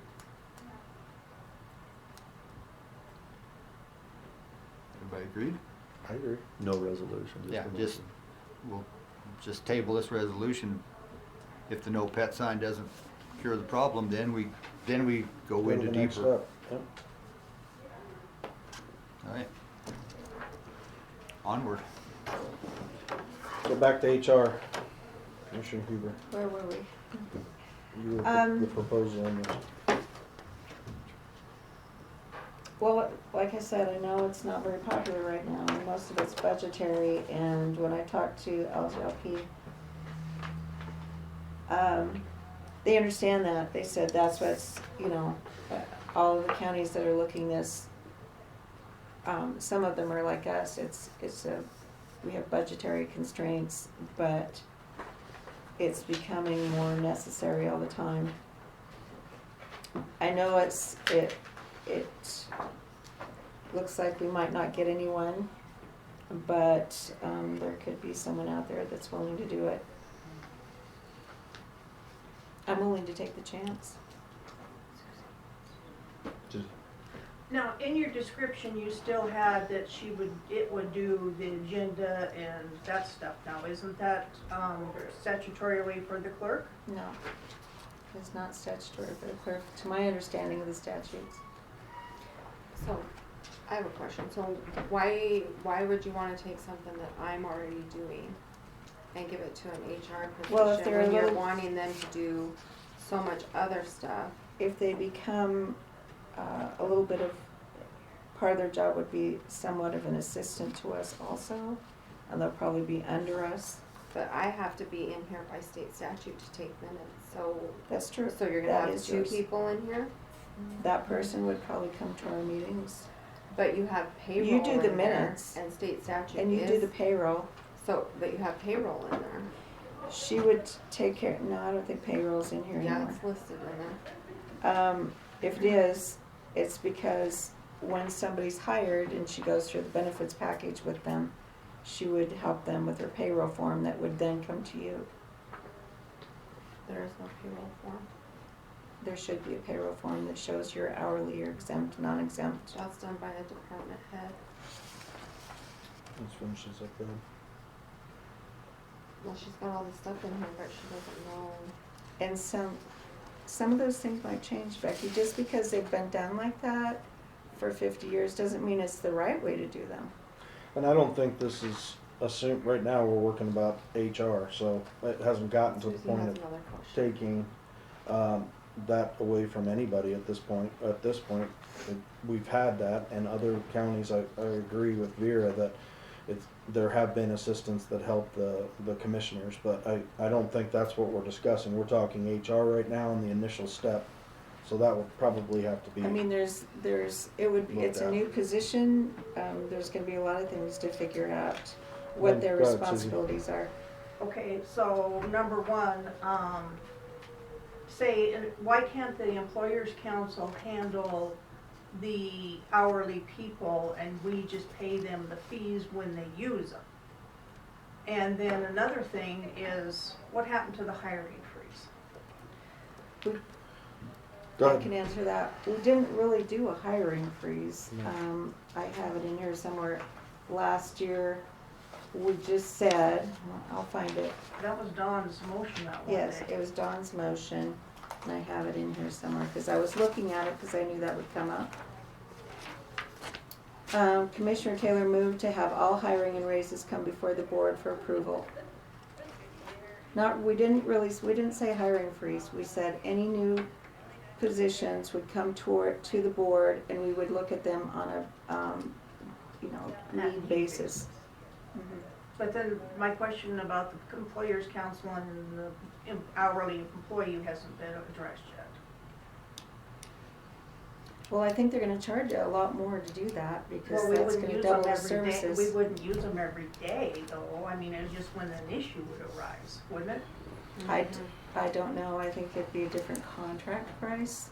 I don't know. And then we're still not getting the foundation we need of centralizing, having, I know you all have your files in your offices, but there should be a copy of all of them centralized somewhere. There is a There copy should of be, someone to always be auditing pay scale and Well, not to mention. job description, all those things that they aren't gonna do for you unless they charge. Well, you guys do the pay scales because. when We you do, get- but the $7,000 or whatever the exact amount is not the only fees that we pay for the employee council. Example, Michael, we had additional charges on the investigation for the court, for the fairgrounds alone. There was additional charges on top of that, where I think that we're we don't want somebody in the courthouse, we don't want the lawyer to do it, I know the simple answer is nobody does it, but that's not gonna solve the problems. And those charges were significant, if I believe, approximately, what were they? On top of the I think regular. on top of the yearly, what was it, Becky, about $8,000? Yeah, so we're already up to 15,000 right there. And if there was another investigation, what would that cost? And if there was another one, what would that cost? I mean, we're being penny wise and dollar foolish here. It's just not, it's not to hurt anybody. In fact, I believe if we took every employee in this building and set them down one-on-one, they would not say that they like not being able to communicate or have confidentiality or feel uncomfortable, because the exact opposite from what I was told was told when Jeannie went around. They're not comfortable with that, and they don't want somebody that's in this building, and they don't want it always like it has been. Am I incorrect about that, Commissioner? No. And, a lot of this, it's hard to look, it's not a bad thing, but sometimes it's hard to look down from being a supervisor down to how your hourlies actually feel. They're not gonna maybe tell you how they feel about certain things. And the training part of it, if you use somebody like Employers Council for the training, they're gonna charge every time, and they're gonna charge a lot. And so it all adds up, That's just the basic price for you as a supervisor. At $7,000, that's for you. You can call and ask them a question about a problem you have. They're not gonna talk to your hourly. And so then what have you gotten out of it? You've got one side being heard and the other side not. But in fairness, they can go to another supervisor, from what I understand, and talk to that supervisor and get one-on-one. But my So problem who's is gonna every go- investigation who's gonna go is from gonna one be an supervisor additional to charge, another? correct? That's what I understand, the contract we had before, yeah. Yeah. I got a question. Yep. Is this gonna eventually turn into a full-time job? I would like it to, eventually, if we can find it in the budget. I don't know why it would, but- Doing it on a temporary part-time basis is to see how it works, to see if there's enough time or enough work for them to do after everything gets set up and training gets going and everything. Maybe we'll come to a point that we don't really need that anymore. Maybe then somebody can take it back over and track training, and maybe, that's kind of looking into the future. I don't have a crystal ball, but we have to start somewhere. Here's a question, whose discretion is for this employee to I got this problem, start reaching out to attorneys, and here we start getting attorney bills on stuff that's gonna be above and beyond the $1,500 a month. That's true, but I would think. How are we gonna draw that line on what this person is qualified? How deep are they gonna go into an investigation before they start reaching out to attorneys? Is it gonna be like, oh, I don't feel comfortable, reach out to an attorney, we start getting attorney bills here. Well, I can see this at $1,500 a month, that's $18,000 a year. I can see this $18,000 a year turning into about a $50,000 a year expense. Snowballing very quick. I don't think anyone in their right mind would just start hiring attorneys. They will be working closely with our county attorney and also with our sheriff's department, depending on what's going on. They will be supervised by us and by him. They wouldn't have the opportunity to do that. You say they're supervised by us, so they're gonna wait 2 weeks before we have a meeting, before they come to us? Well, they're gonna start reaching, I'm are we sure- gonna have, every other day have a special meeting called because we have an issue going? I'm sure that they would be talking directly to Michael about a lot of those things. And if he thought it was important enough, then yes, we would have an executive session, I'm sure. Then you're going right back to You Michael can't doing go to HR. Michael, cause he said he doesn't want anything to do with it. No, but that's I'm saying the HR person does the HR stuff. And the county attorney's office, whoever, me or designee, will give the legal advice. So Yeah. that's different. They can't give legal advice, they're not a lawyer. In the regards to the fairgrounds, is all litigation done? Are we completely done with that? No. Okay, so there is possibility we have more fees. There is a possibility we could end up in court. There is a possibility that we could have to pay for lawsuits, Well, you correct? can't use them anymore because they have terminated our thing, so you'll have to go elsewhere. Who has terminated our thing? Employers council. You said it's in here to renew. I'm We just can't. asking, are we done with that HR problem? No, we're not. Okay. They're not terminated. I mean, it wouldn't be any different than us supervising, we supervise the fair board, they're under us. It wouldn't be any different. They're not gonna go hire an attorney just willy-nilly. That doesn't make sense to me. Clearly, any county attorney wouldn't have the ability to do that. And she would be tied, just like we ask him for legal advice, she or he would ask our county attorney for legal advice. Correct? Go ahead. So if we're gonna start giving new positions out, why can't we give the employees a 3% cost of living raise? Exactly. And another thing is the deputy treasurers, clerks, assessors and stuff, they're not even up to their correct pay scale. They're supposed to get 20% of the elected official salary per statute. Well, those are things that should be looked at. Who's looking into all that? Nobody is because We don't have it you in guys, the we don't budget. have enough money for raises. We don't have enough money for this. But we have enough money for HR position? Do we have enough money to pay a lawsuit if we don't handle an HR Well, position? we are right now, aren't we? Aren't we in the middle of paying extra monies for this fairgrounds thing or whatever it is? That possibility is still there. Their investigation's over. LGLP is on. Yeah, but I mean, it's cost more money and more money and more money, and you give $60,000 to the library, you give $18,000 to the public health. I mean, your money is going out faster than we can even get it in, is my opinion. It's definitely valued. My opinion is that we have a lot of individuals that don't want any oversight, and our employees are the ones that suffer for it, and I think that's been shown in the past year. But that's my opinion.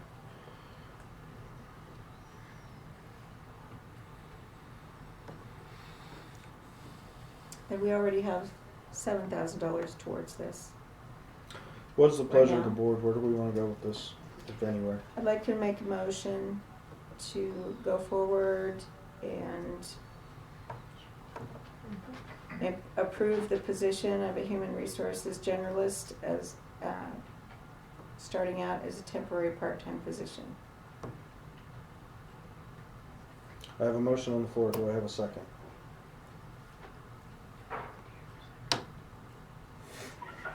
No second? Don, this is Nathan Todd. I want to second it for discussion. Okay. We have a proper second. Discussion? Sorry, I'm driving down the road, but No, you're fine. I you know, I'm confused as why we're gonna do this when we're 3 months away from approving the next budget and we don't even know where we're at on that. I mean, this is where I'm gonna sit on it. Commissioner? This HR discussion has really been wearing on me, just trying to figure out some of the differences. I've compared HR to corporate businesses versus county. Corporate businesses do not have elected officials. We do.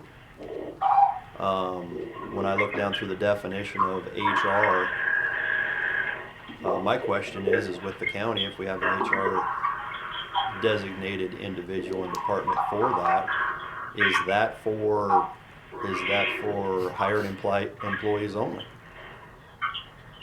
And people argue, they say, no, it's for everybody. It's whether you're an elected official or whether you're a hired employee, everybody has to play by the same rules. And I said, that's where you're wrong. And this is where HR is difficult, because there's different processes that you have to go through in order to remove an elected official. Now the job is on the line for the employee. If you don't do this is an issue, you could lose your job. Commissioner Now, we Todd, could can have- you mute your phone for a minute? Yep, sir. No Now, problem. we could have, the job is the leverage point, or I'm talking about a non-illegal situation and an employee and not an elected official. There is different processes. Now, do I believe that everybody needs to have a structure in which we all follow? I do. But just like our attorney had brought up earlier about the dog thing, where does the enforcement come in? Because if an elected official stands up to a non-illegal claim, ultimately that elected official could say, what are you going to do about it?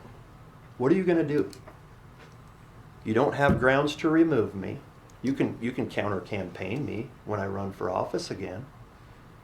But you don't have a job that you can leverage. And that, to me, is a very difficult situation. I like that if there's going to be something in stone about something, there are repercussions.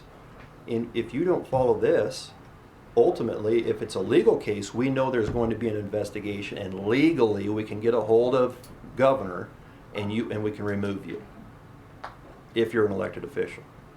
A lot easier if you're an employee, right? A lot easier to lose your job if you're an employee through HR versus an elected official. So if we're all going to be adhering to an HR structure, I want to know where there's some teeth. We all want teeth. And that explanation needs to be presented to me. That's the issue. You have that independent third party determining whether it's illegal or not illegal, and not the person, not the elected official or some other employee that has their own interests in mind. Right. So that's the whole point of that separate position, so they can make their own findings. As if somebody says you did something wrong, you're going to say, well, I didn't, right? And so you have that third party making that determination, and then because then repercussions come in lawsuits and potential criminal charges, stuff like that. So.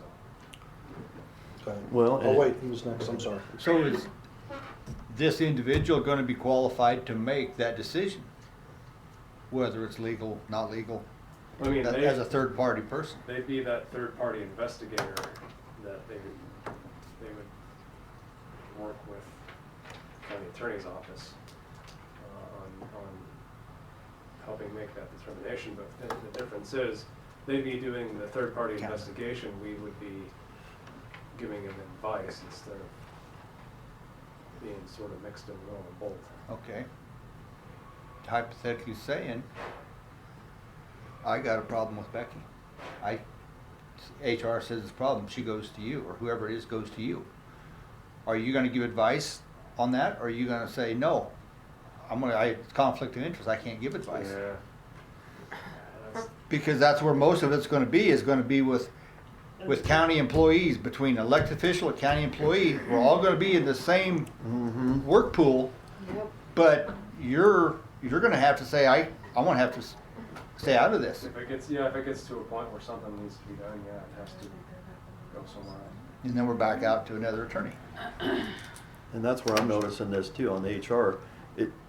When I see HR on a piece of paper, I'm thinking, man, that just looks like our saving grace. That's what we need. That's what we're lacking. You start considering the structures of it, and okay, if this topic were to come up, and it is a legal situation, at this point, it enters into investigation just like it does right now. We've got attorneys that get into it, and maybe the sheriff's department, there's an investigation that's done, and HR is back over here. That we done passed them up a while ago.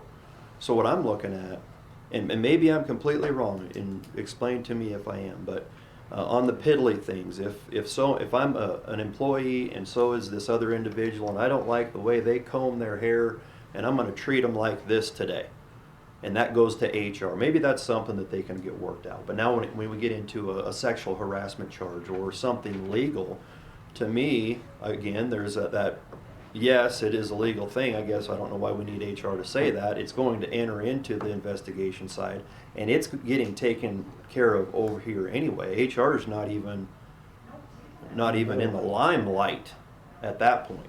So I don't even understand, other than the piddly little things that I would like to think that we could rinse out of our systems anyway, and be thankful that we've got good jobs here with the county, and we're here to serve the people of Weston County. I would like to think that that's a little bit more top tier than the piddly things, but realistically, there's not going to be as many problems usually between employee versus employee as there is employee versus supervisor, which, yes, our supervisors are elected officials, and I guess some would consider them, you can't do anything about it because they're elected, and the only person that can get rid of them is the governor. But hopefully most of them are adult and mature enough that if an hourly employee goes to the HR person and says, I am uncomfortable with my supervisor doing A, B, C, that they could sit down together and that person could mediate between the two and teach them how to communicate better or resolve the problem without getting to the point of a legal liability. That's part of their job, is to deal with those piddly things. And forgive me, but I don't think some hourly people would think those are piddly things. It's maybe something they deal with on a daily basis that they feel like they have no one to go to. And that's where you start coming into the legalities of it, because if you push somebody hard enough, they will go get a lawyer. But if they have someone to go to and say, I'm having this problem in the office, I don't know what to do about it, that's where your human resources comes in, for training and education and communication between those two individuals to make it better. If you have a supervisor, unfortunately, in our situation, yes, they're under different laws, so you can't fire that supervisor. But, you hopefully the supervisor's mature enough to deal with it in the correct manner, and then you get past it, and we learn to build a better workforce by doing that. The other thing you could go back to is, it's a great question. If somebody's got an answer, I'd love to know. So what was the point of a handbook if any elected official or an employee can say, I don't want to follow that. I don't want to follow that. What's the point of the handbook in the first place if you have an elected official that can say, I'm simply not going to follow it. I don't care what you can't make me. We're opening, that's liability in itself, which is why they had the meeting down there, because we have elected officials all over going, well, I'm not following this rule, I'm not following this rule, and I'm not following this rule. And no elected official by law is above the labor laws. And at some point, somebody will sue And yeah, maybe they'd go against the elected official, but ultimately the county will pay. We're all bonded, I get that. But what kind of message are we sending in that regard? Because what's the enforcement on the handbook? All of the elected officials in Weston County signed the handbook. I know.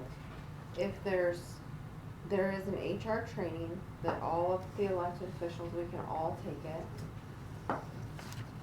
I just feel that this HR position is being beat to death. We all,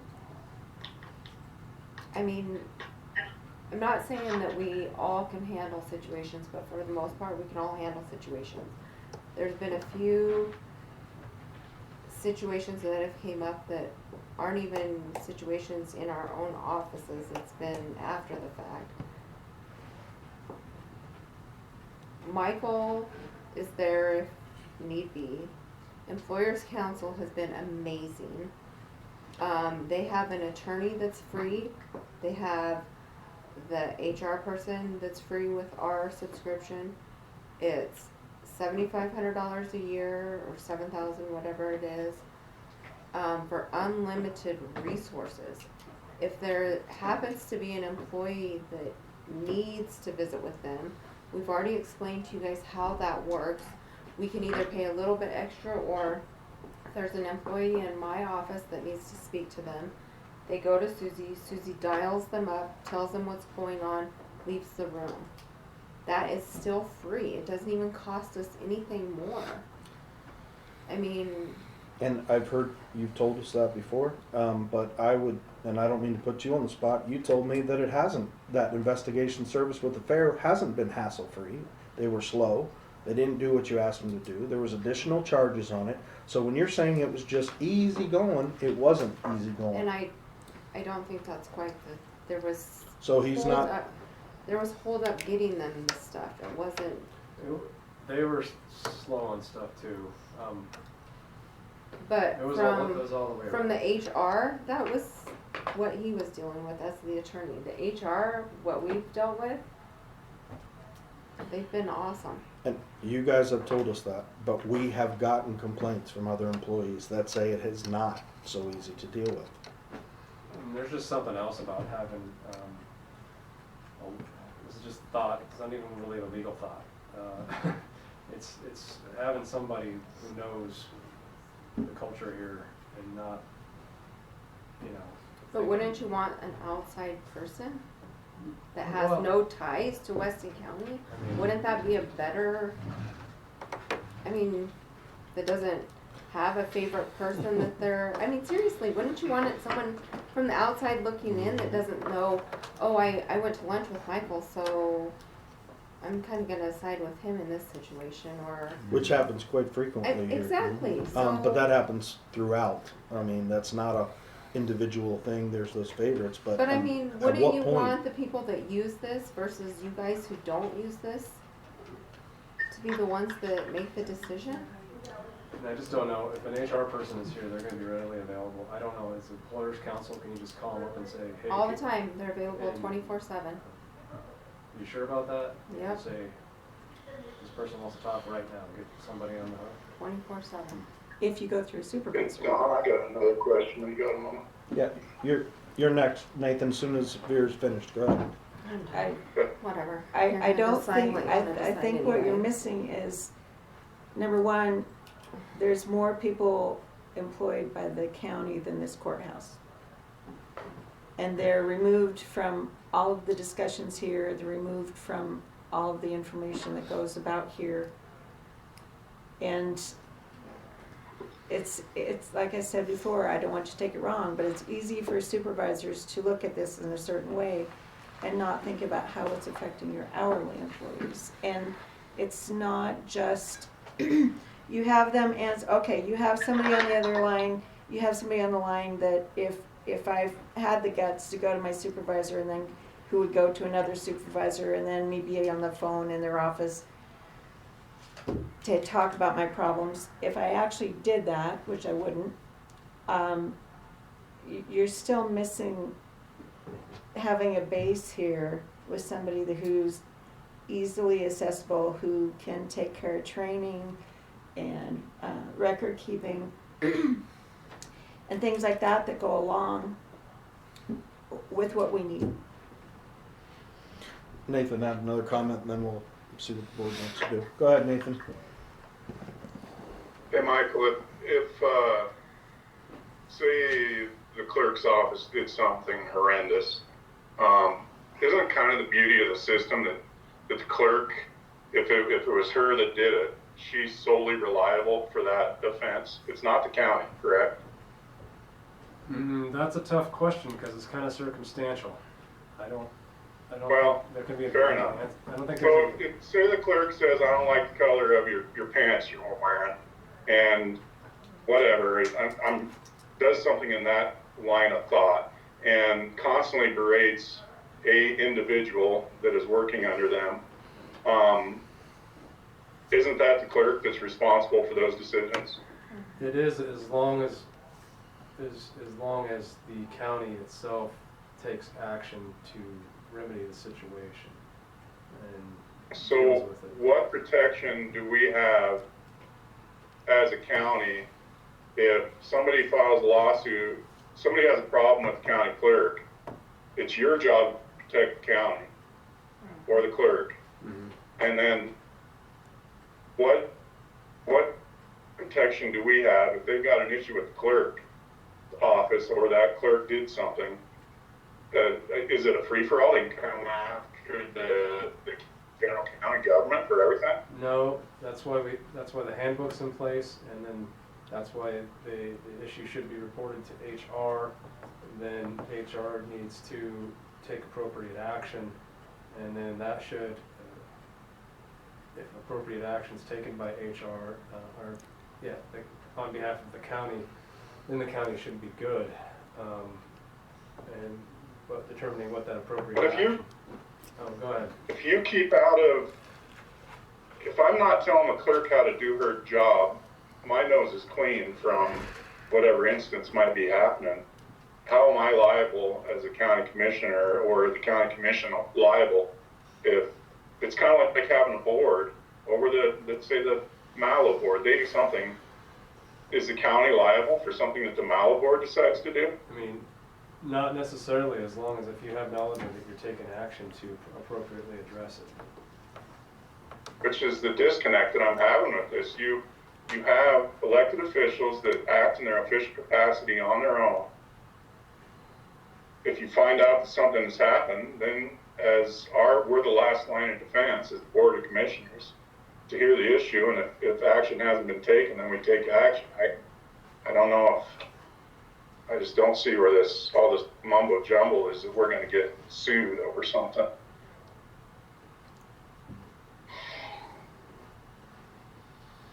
It's just having a third party.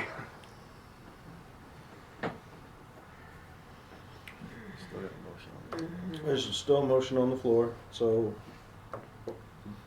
what do we want to do? Call for the question. Can you repeat the motion? Vera moved to go forward and approve an HR position as temporary / part-time, as a temporary part-time position. For 1 year. For 1 year. Is that gonna be, so is that, I don't know if I heard that, is it gonna be advertised? Yes. She didn't say that.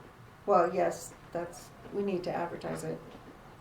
And are we gonna put parameters on the, I said the position will be open until filled by acceptable applicant. okay, and are you putting the proposed amount, wage in there? Yes.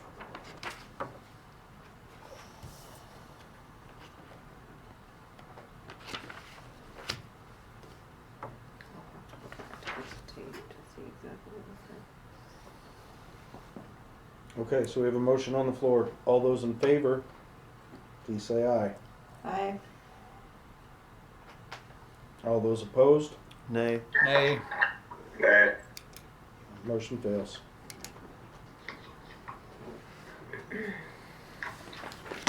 All right.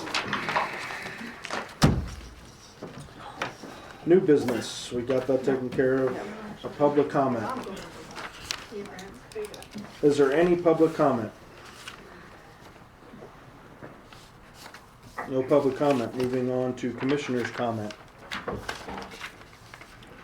Commissioner. I actually missed out a little bit. The more appropriate time would have been 2 weeks ago, but I was wanting to recognize Erin Pershey for her diligence with 4-H and her superior commitment to it. When I think about passionate people and qualities that I want in my employees, I think of people like Erin, and I'm thankful for having her head of 4-H. I agree. That's awesome. Commissioner Wagner, any comment? Vera, any comment? No. Okay. Commissioner Todd, any comment? No. I'd just like to say one thing I'd like the commissioners to consider. I've talked about this before, and it's not directed towards any one individual. It's actually something that we've talked about many times before, but I would like to propose that sometime in April or the second meeting, I would like the commissioners to consider. I've done some research on it. This isn't by any means something that I would like to impose my will on, but it is something I'd like the commissioners to consider, and that is, we have had a history and constituents in the past that have talked about attendance. There are certain circumstances where, you know, someone's life's in jeopardy and things happen. Those things are absolutely critical, and I understand the need where those things are missed. But I would like to propose for you guys' consideration, because like I said, I've done some research on what we can do statutorily or not, but I would like to propose a resolution, and it would not affect us, the sitting commissioners, until the next election. So anybody, it's kind of like Commissioner Barton's deal, where we couldn't remove him from office, but the new law is you have to be within the county to become a commissioner. But what I would propose, or any suggestion on how to make a decent proposal, is that we make it so the 2 statutorily required meetings, if you do not attend them, you get 2 free in a year, 2 days free a year.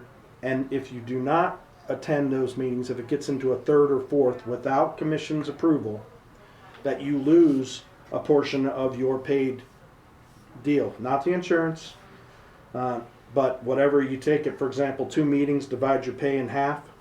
And if you want to go hunting, fishing, and you've used your 2 free days or anything that's not approved by the commission, I would propose that we make a resolution that commissioners return that money to the county, to the constituents for not coming. Now, I thought about this, there's a lot of meetings that we go to, workshops and things that we go to, but those aren't the 2 required meetings. I've also been around for 4 years and have seen budget meetings missed, many of them. We've had, in just the short time that I've been a commissioner, we've had a lot of absenteeism. And like any job, I've heard from our former, I'm not putting her under the block because she was very attentive, Marty. It was a frustration that she had at one point. I don't know if she still has it. I just think it's time that if I don't go to work, I don't get paid. I've heard the excuse we all have jobs, but you also get paid to do that job. We are paid to do this job. I think it would be inducive to the new commissioners coming in. It's not like we're saying, no, you can't miss time. It's saying, here's your approved time, kind of like vacation time. But if you don't attend the meeting, why should you get paid to go to the meeting? Most jobs work that way. There's situations you just can't avoid, and the board could propose a resolution that said without board approval, and we start giving back and leading by example, saying if we don't come to those required meetings, we don't get paid for it. And I think I would like to know any constituent that would argue that or not appreciate the fact that we lead by example. It's not like I said, it's not a vindictive thing, but just in the 4 years that I've been here, there has been a lot of the required meetings that have been totally missed, and some of them for very good reason. So the board would have say, as a board, on that resolution to do that. And I've talked with, legislature. I've talked with Jeremiah, and exactly what he said is it would take a lot of guts for us to do that. but he says he doesn't know of any constituent that would argue with it. And if it was done, there would probably be other counties that would follow. And I would contest, in fact, I don't know if she did it or not, but I would contest there's a lot of money that has gone to commissioners that have missed those required meetings. Just take it 4 years and then 8 years and 12 years, that could go towards things that are more important to the constituents. And I just don't see why the constituents should pay for us to not be here.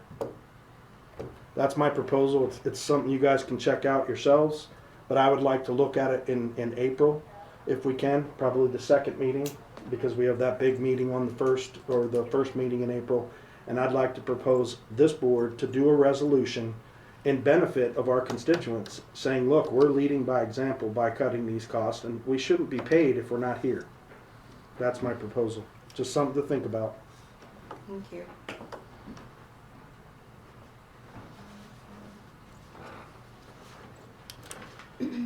All right, we need to do our vouchers, and then, yep, this one's done. We can begin our vouchers. Voucher time? Yep. We take a 5-minute break first. Absolutely. You guys get paid? Having all this fun? Pushing over. Hang in there. You can't win all. So in the handbook though, I mean, if you gotta go. I gotta go, but I can wait a second. So Get to the dance. one of my questions was, they got a grievance procedure in there for employees? Yes. Okay, and who they file that with, the department? head? Well, it kind of gives direction on certain things like sexual harassment and violence in the workplace or abuse or things, to go first to your supervisor, or if you don't feel comfortable with your supervisor, you go to him Mr. or the You're on- designated You're on the person. hook for lunch We're not today. trying to- I am. Okay. If you feel their grievances unsolved, It's getting there, there huh? should be a third party mediator type thing between. Well done is the point of order, by the way. Well, Yes, I could do it. you I have HR know, we all have to experience, play by the but same rules, don't we? You better go. And, Thank you. See you later, boys. and maybe that's why, Stan, I see the whole picture better. Because I've been in the HR position before, so I see what they can do. Well, we could To unionize keep this whole peace, place. to centralize, to No, all of I that. understand. I was a union president for a lot of years, so I worked extensively with HR and all this stuff. But you better go. Oh, Thanks, Dan. Appreciate See you. you, Stan. Starburst? Well, they're not mine, they're Don's. Hey, They're Don's. hey, it's public. It's not a public desk. Those things are pretty awesome. Yeah, yeah. They were, On a side note, if you ever want to hear another or talk to somebody about addiction and substance abuse that really knows what's going on, you got my number. I'd be happy to talk to you.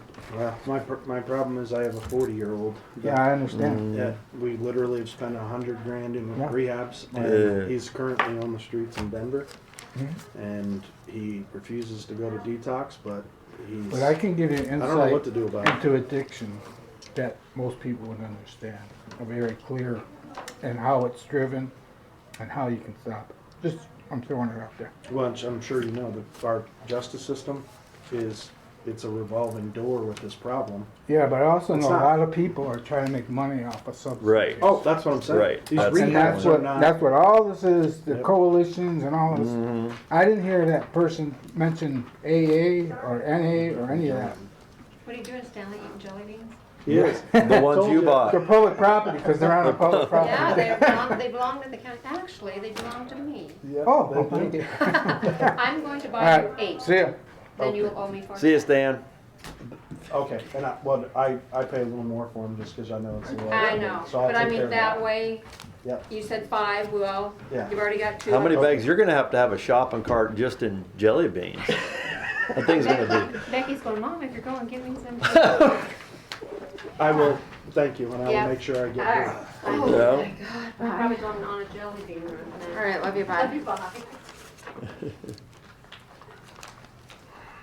What did he eat? I got left with me on there. That's so cool. She comes to all the meetings. It is. Mhm.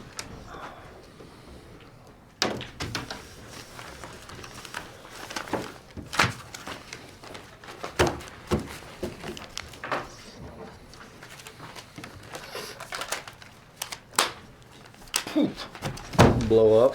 That's got some weird receipts hanging off the side of it. So, Didn't even get the rubber band off. I'm asking you guys, I know that the new subscription of the employees thing that we were just talking about is in this. Are we just going to move forward with that? Is that Well, we can or pull are it we and still talk about waiting? it anyway. You know. I mean, it's, oh my goodness.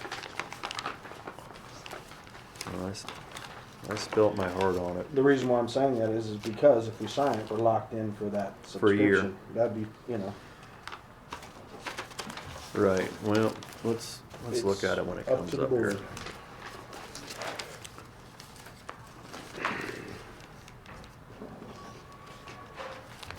So you're not leaving yourself high and dry type deal. Right.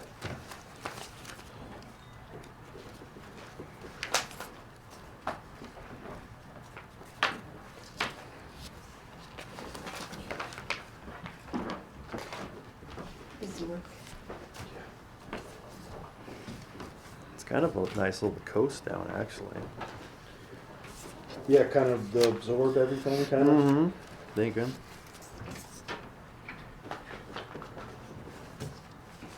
So what'd you guys think of the Supreme Court ruling 9-0? Yeah, that was good. That was, Yeah. I was expecting at least one, maybe two, but that was Right. pretty impressive, but Well. I'm wondering if that's a signal of what's gonna happen here. Well. What do you think, Ed? I think the whole thing was bullshit. Yeah. But I mean, with his immunity and all that, do you think that was Yeah. kind of a message to say, Enough's enough. yeah, Let's just get on with real things. but now they're already saying that our Supreme Court needs to be disbanded. Yeah. Of course. Everything's a problem at some point. Well, and that one that got removed, what was she on that? That she hired her boyfriend, they went with suing Trump, you know. Oh. Yeah, he has zero legal Right. training, but yet he is getting paid $600,000 a year Isn't that something? for a attorney's job. Like, really? What is it, Athens, Georgia? You guys see that where the mayor had to stand in front of the podium? That nursing student was killed and gang raped by a whole bunch of illegal immigrants. No. I didn't- And they stood in front of the podium and said to the people, and they were yelling at him, saying he has blood on his hands. They were like, he said, there's no correlation between illegal immigrants and crime.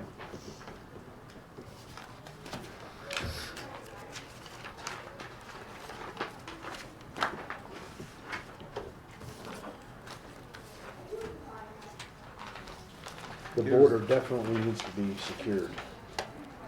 Here's the one for Employers Council. Does it have a renewal date on it? Well, that should be full because we haven't approved it. Yeah.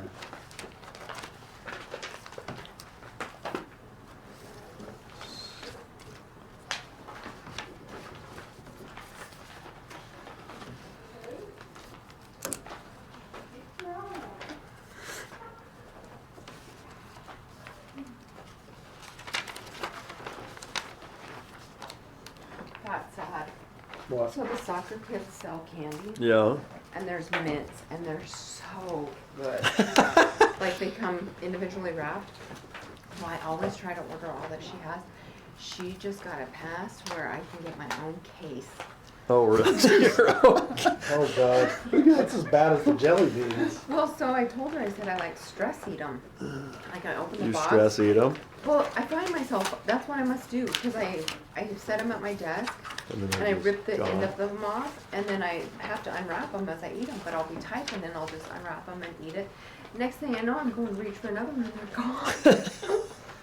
So I tell Amber, I'm like, please don't look in my garbage can when you're cleaning. Don't look at the wrappers. Don't judge me. That's when you look in there and go, Amber, why are you eating so many mints? I will go and find someone else's garbage and put it on top of mine. So she can't see them. Or I'll take a few out of mine and put in someone else's garbage. This batch doesn't have a tape with it, Becky. I went ahead Did and it signed fall all off? of them. I'm Or are those the looking prepays? These are jury duty.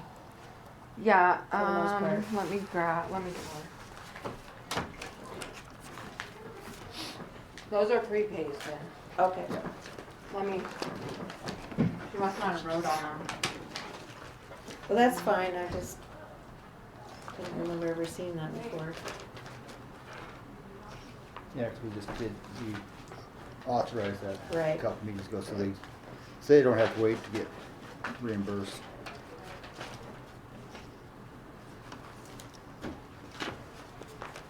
Looks like Cabo there. A little bit, Or yeah. that one Where those spot formation of rocks, oh, yeah. that's so cool.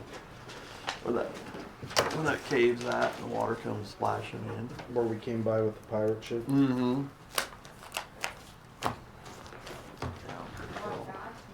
All I can tell you is it's 8, let me see. They're counting them down. Oh yeah, it's 8 days and some time. Ruth has that clock thing, so. All right. Because you're leaving, is it next So Thursday? If Nathan signed them, he must have lost the tape. Did he sign them? No. We'll do, Uh, maybe that'll be they too much must be for you credit- too. they We need must to be have credits if a. They, yeah, see, they say, yeah, but they should No. still You were have a saying tape. before, the week before we left. I would Well, like to. It'd have to be before was the first one I Thursday. put Well, out of there. It probably wouldn't be very So was it fair back one? to you guys No, to have it this is on Wednesday Thursday. night if you guys are leaving Thursday. Maybe we'll just do it like. Unless these are supposed to be together. Let me go ask her. No, they have No, different rubber We'll bands. see. No, I got a lot of stuff going on. They've got a deal. That'll be evening though. Car's brought a deal home that we gotta take books out to the school and read with the kids on Thursday afternoon. Oh. That's Well, earlier. As soon as we come back, have one. I mean, it's not like we're not, letters and stuff are out, we're in good shape there. It's just we gotta come up with a theme. That's what we need so we can get. And what are we doing for t-shirts? Ruth was telling me that the one girl is doing the shirts this year. Jen? Is that true? I don't know. I don't know either. We can Figure that out again. yeah, t-shirts, we can have them done in a lot of places. Whoever needs to. I'd like to get rocking on that one too. And then our vendor person, what's her name? The phone lady, I always call it. Tasha? Yeah. It's gonna be time to refurb the lemonade stand. Cars was getting a little bit wound up. She says, I think we should do the lemonade this year. I said, I figured you'd be coming in pretty quick. I started them like 3 years ago, and Now they're starting to kind of. well, figure now out. it's starting to get, they're getting older and they're grasping it a little bit. But, 3 years ago when Cars was probably 4, they go like crazy for about an hour and a half. We're like, we're tired, Dad. I'm like, you got 15 gallons of lemonade. Yeah. This is an all-day event. People drink that stuff. You got to keep going with it. They're like, I it's think getting every- hot. I said, now that's when the sales get good, when it's hot out. I think we Everybody's had, Ruth and I sweating. had Make another one. 7 or 8 glasses of lemonade last RPM days. Mm-hmm. Drink them down. You get tired of the pop, you know. Oh yeah, it'll wear on you too. I mean, that sugar will do the same thing. I drink a lot of water that week. So Michael I got a response to that ballot, but I don't know, Michael must have took it.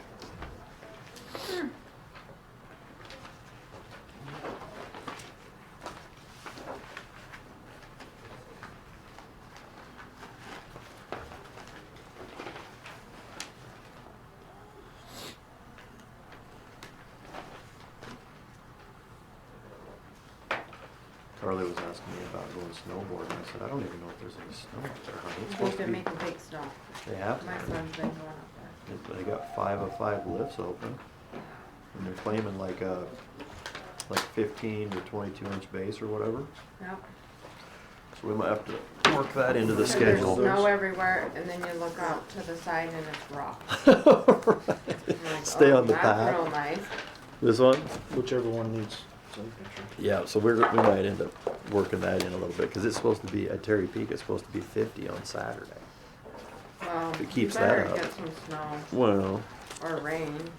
I'd rather have the rain Well, hers is a snowboarder, so I should. I just meant for like, Oh. like Moisture? a really Oh, yeah. wet spring, and that way we have some really green grass. I know what we all like.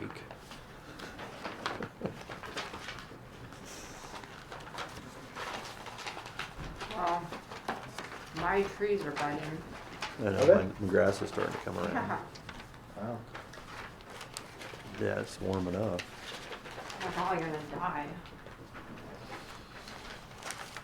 Nature kind of runs its own course. Right, well, I don't want my apple trees to catch a, bud out and then frost. Because then I haven't had apples on my tree for like 2 years for the same reason. Frosts up and then all my buds are down. Or blossoms, rather. Thank you. I'm really looking forward to the day of pulling some apple crisp off of that tree. Still have yet to do that. Now we'll show up. I know.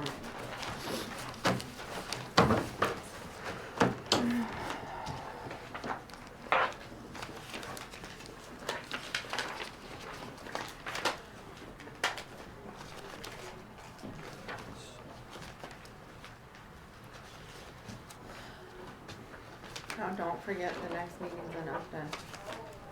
Yep.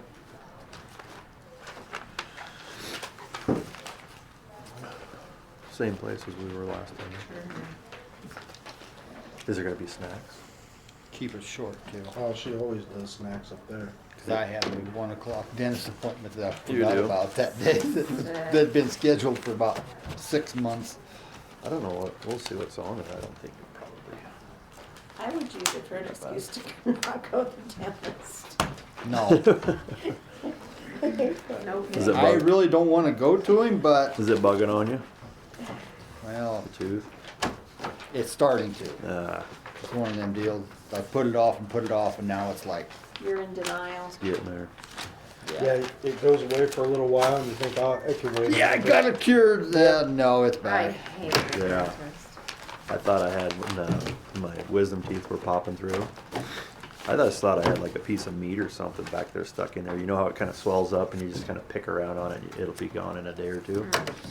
Woke up the next morning, the side of my face is swelled up like, oh man, I couldn't even, my teeth wouldn't line up with each other because it was swelled. Wow. They I had to had pull all them. 4 of mine You- out when I was 17. You know how you get them to pop through? Put a marble down there, bite on that marble. Bite on it? Oh my god. It'd probably be better to Hey, do that. they come through.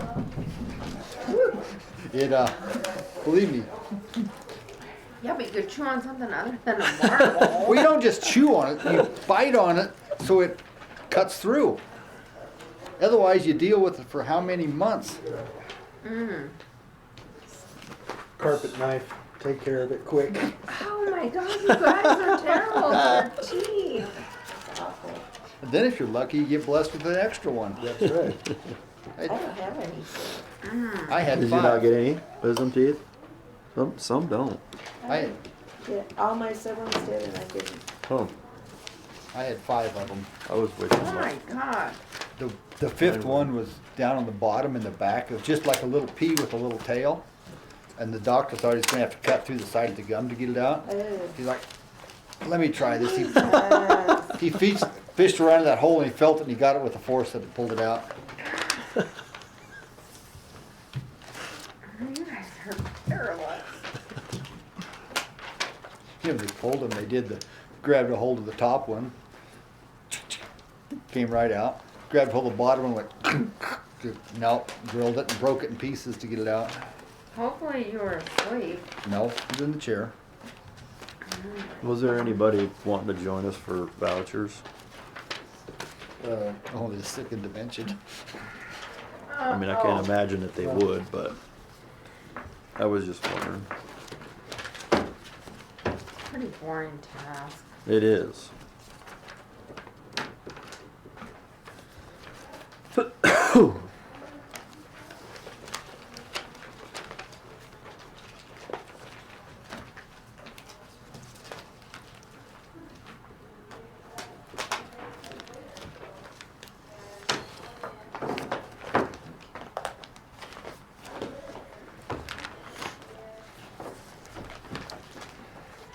That's kind of interesting that the fairgrounds said every week that Those are it's all been many. rented Oh, out. I knew the answer to that question before I asked it, because I've known a couple of them that have been booking it. They've been complaining because it's been booked, and they're wanting to get in. Is there like a place where people can have like a credit card or something that they That's what they're, put in a slot and get charged? Yeah, that's pretty got That's it what they for, have. for the lights now. That's just for the lights, I think. It is. yeah. So, that's something we ought to ask them to see on the monthly report, how much they've gotten back in for their lights, to compare the lights meter on Right. that building versus what they're taking in. Well, That's just kind look of why I at was the, asking for revenue, is Yeah. to say, okay, how much is this helping? well, if we're standing, we got them standing in line for the usage, Well, and the fee on it is really cheap. well, they need to shut a lot of their meters off that they're not using in the winter time, I and they agree. won't. I've even suggested it to them, and they won't do it. They Well, gotta be that's awfully careful with high. sometimes the reconnect fee. Well, not You're talking about that, the but box. Just pull the Turn it handle. off. yeah. Yeah. So it's not draining. Well, yeah, to just disconnect at your box, your But some of power. that wiring up there by the grandstand is kind of antiquated, which is what I'm saying, maybe there's a short, or there's some draw, or, Something drawn, could be, that could be, but just a lot for, I'm gonna steal these. from Well, I know right before we shut our water off for the winter, our water bill went from 500 to 1,500. Oh, wow. That was Pretty high. one bill. So it hasn't been that much since, because we haven't been watering. But, I mean, it's jumped quite a bit. And this is three. the utility bills in this place are Obnoxious. real. I mean, hearing the complaints on the property owners, I mean, obviously there has to be some revenue being established, right?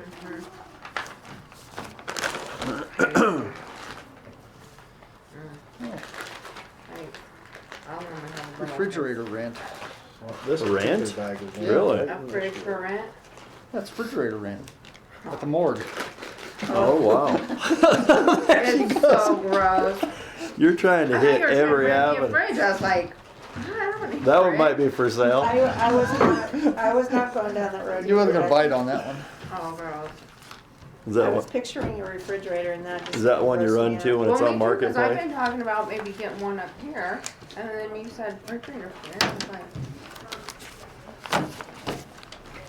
like, ah. Never a dull moment.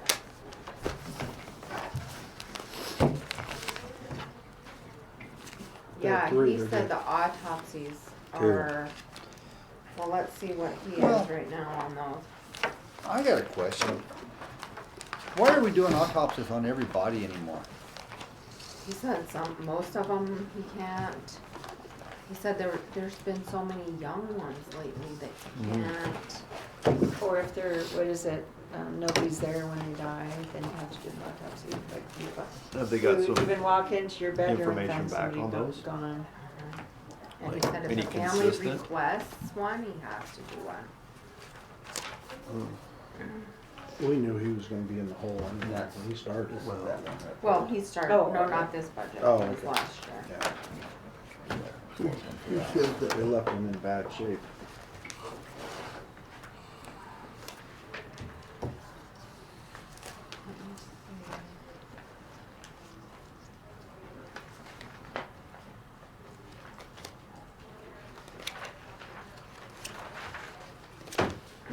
So right now, he's under, or he's over 1,837 in his autopsies already. Which batch is this? It's out of that. That's four. Batch four.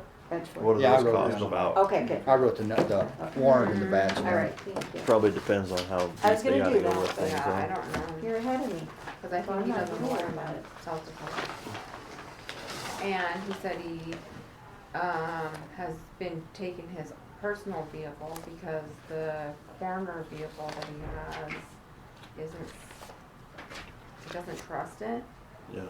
So then I was gonna, I Oh. almost said, well, Brian got new vehicles, why don't you use one of his? But I'm pretty sure all of his are spoken for. All And I right. didn't wanna do that, because Right. Road and Bridge usually gets them. Oh. And then Kara's needing a new vehicle. So it's like, I The better, landfill wants one. better shut my mouth, because all these people are wanting vehicles. Wasn't, Mallow was having issues too. Well, I thought Caleb got one here. Maybe he did, I but thought he remember got one like when we were camping, a he's year or like, two yeah. ago. I don't know. It looked like an I old. don't know. I know his one completely quit, Oh, it did.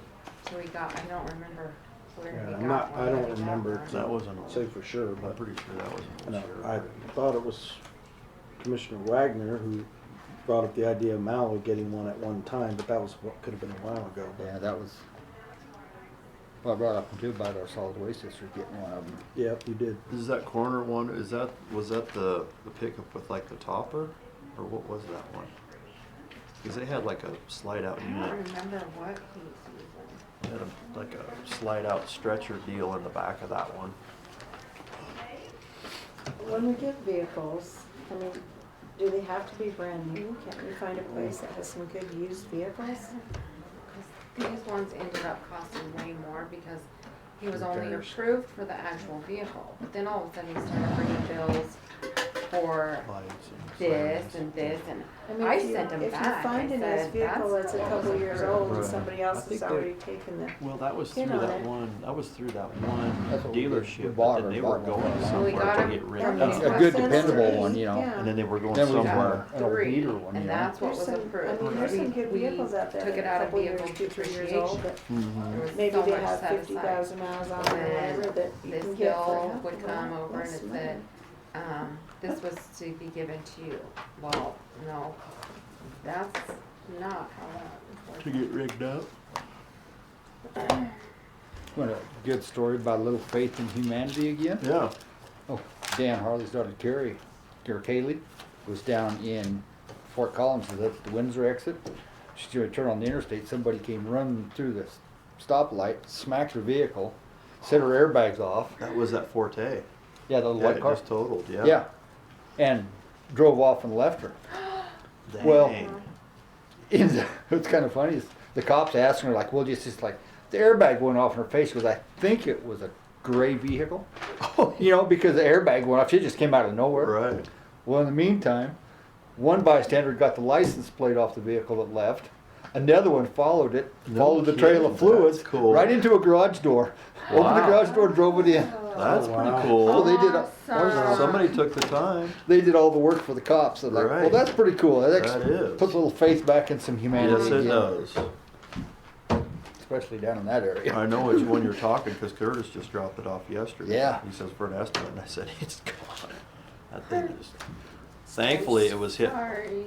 heavier on the passenger side. Yeah, it was more the Why white front yourself? corner, Away from wasn't the it? driver, I don't know. So, Does somebody need something to do? Yep. yeah, this is about This- the time I start looking at Here, the budget this and goes see with where the everybody's letter, at. which so I we have, a never mind, budget I'll give it to you in a adjustment. second. Okay. On what was that, Becky? This is about the time I look at the budget to see, because we're gonna have to have a budget adjustment before June for these accounts that are over. But I wanna wait till this, jury trial, because Michael said this jury trial will affect him. And Tina said she's gonna need probably 25,000. And I don't understand why. She said it's because of her jurors, Are but jury trials that expensive? I don't know. I Depends told how her long she's they just gonna are. have to wait. Well, some But of she them are said because she's they, sure it's gonna go the whole week. because they have to bring in witnesses and people. First, they have to bring in all of the jurors, Yeah, and they have to pay mileage for that. Per And then they diem per have day, to right? weed them out and figure out if they know the person, if they're prejudiced to the case and all that stuff. And then they have their selection, and then they have to pay them, you know, if they're driving every single day, they have to pay them mileage for that. Yeah, I think they pay them per diem for their food. I don't know. But see, they don't do it the way that they're supposed to do it because, employer is supposed to give you the day off. And then, like, if Tina gives them a check, that check is to go to the employer.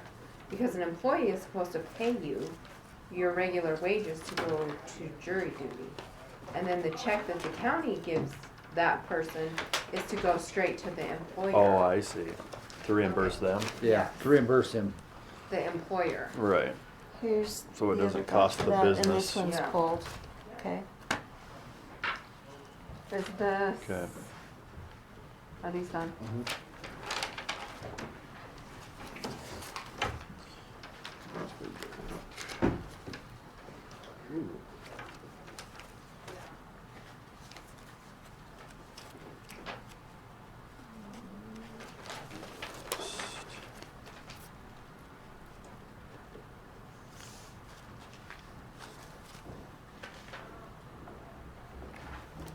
So, just for next time, I don't think you can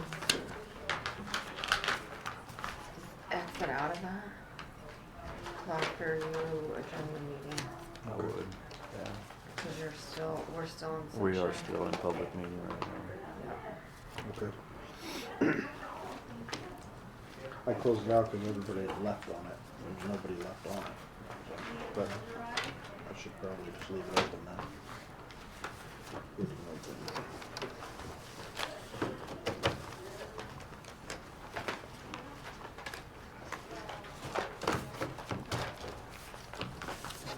Well, I know I would be wanting to sit through voucher session.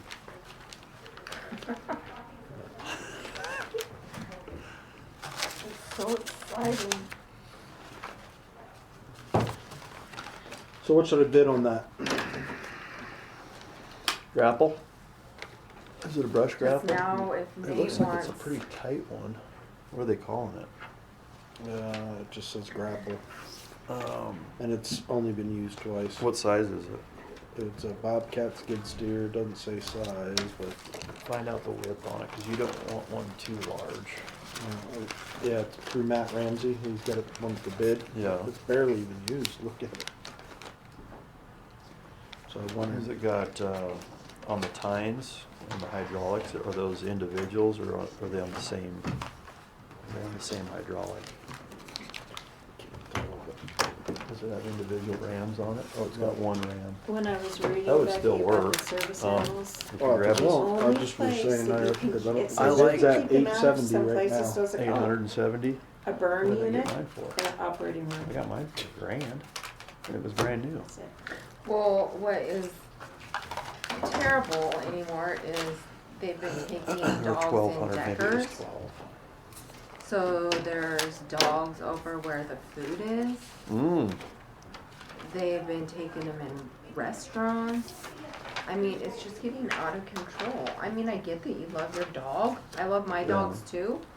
But there's a time and place to have your dog. There with is.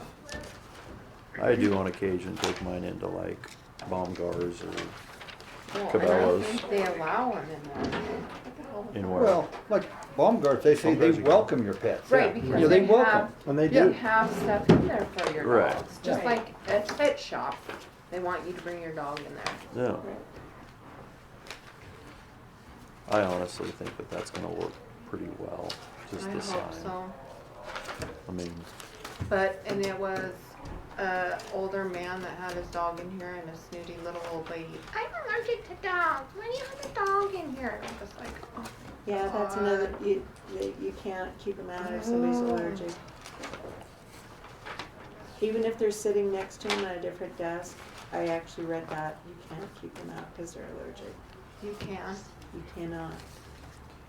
So how do you do that if you have Then an you have to employee move- that goes in Then you have that's to move, dying? then you have to move the person that's allergic.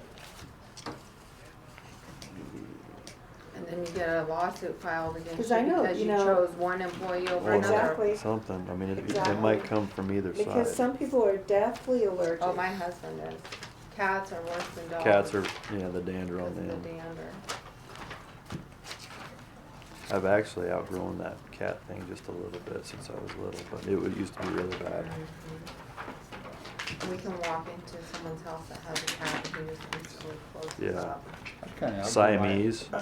hatred for cats. Yeah, I was gonna say cats just never seemed in ears friendly. I mean, how would you take a cat over, let's say, Snipe or Maggie May? I mean, They're not, they have no Cats frustrate expression, me. that's why. When I look They at have a no cat, I'm expression like, on their you're face. just You gotta meet Toby, my cat. nuts. Good. He's an outside cat. one guy told He will me come he's in like, the shop it's because cats are and you can smarter than carry, dogs. get a conversation going with him. But He'll. Oh, I mine just- taught, I was on I don't she know what talks, it but is.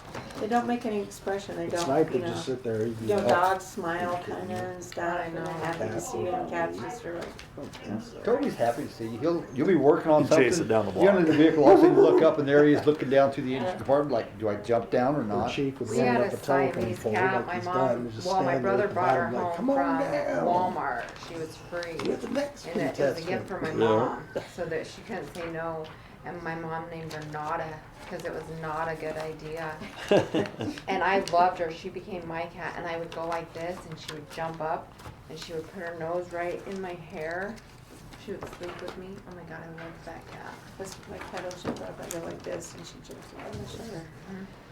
Dad used to have a German Shepherd that We his don't name have was an Gitter. attached two-car garage And no more. Gitter, and We introduced have it. attached two-car Introduced him garage. to Grandma and Grandpa for the first Two-car time. He cat took off house. running towards the door, and Dad's hollering at Well, the they're fixed dog. now because we didn't Grandma's want them out like, till "What it was is wrong fixed." with you? Now it's like, Get her. well, it's too cold out. It's winter You can time. come in, we're just doing vouchers. What's wrong with you? Sicking your damn dog on me. No, that's Here's his some we name, need done Mom. too. Those got two on them.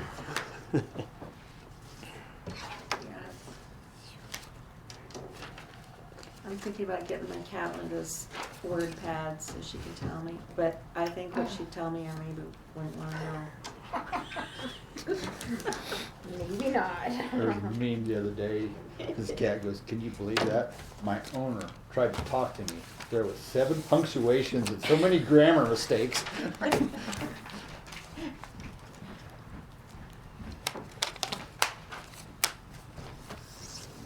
You need any of those? That three, oh, we're good. There's that one, that one. These got 2. My husband hates cats and the cats likes him better than me, so now he's a cat person. That one's good. Never thought I'd see the day.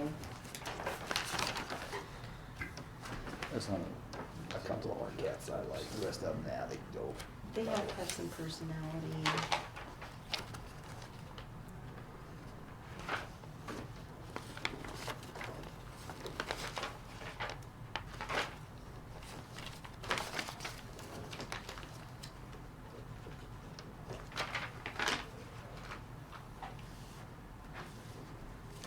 That one. You just didn't sign that one because that was your own Ed. Yeah. Just needs a one on that one.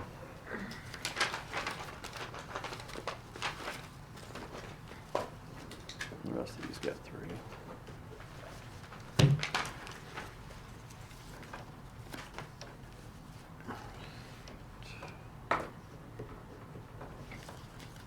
Got my wings back last week. Your what? My wings. Oh, flying? Yeah, it's been so long since I'd soloed. You were I telling me, had to yeah. go back and recertify. What do you have to do to recertify? Just go up in the air with somebody? Yeah, CFI. Make sure you still know what you're doing. It's a message telling you better fly more. It is. A couple of weeks ago, there was a big ass plane parked over there beside kind of by Dan Harley's. Yeah. Whose plane was that? I don't know for sure whose that one was. As I go home and I see the tail sticking up above the hangar, I'm going like, whoa, somebody parked in the wrong Was it spot. King They Air or might have something? just been fueling up. No, this was clear over on the east Oh. side hangars. Oh. I don't know whose that one was. It's interesting that there's some corporate people, you know, looking at our, that's Mm-hmm. Just, kinda cool. I know, I think we should have a Trump hanger. talked to Bruner quite a Oh while my back, and he was God. picking up another plane. Yeah. That might have been one of his planes. He's Yeah. got like 4. Wasn't, well, that's business. The Trump bus came here. You did? That's what we were talking about. Supreme Court voted 9-0. cannot remove them from Oh, the and that ballot. lady is so mad.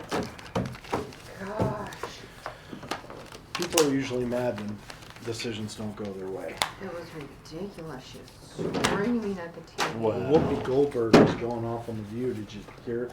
Oh, the Supreme Court should be did Oh, that. I saw her I'm like, walking oh. off. Seen one, I- Guy Ferrero, the chef, The what? Guy Ferrero, the chef, he had, the cook, the chef, Oh. he asked Whoopi to leave his restaurant. He said, you don't belong here.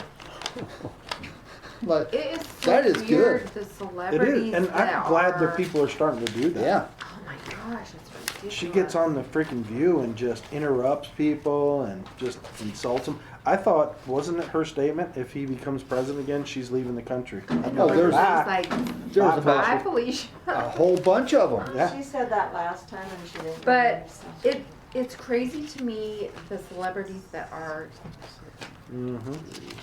I would have never guessed it.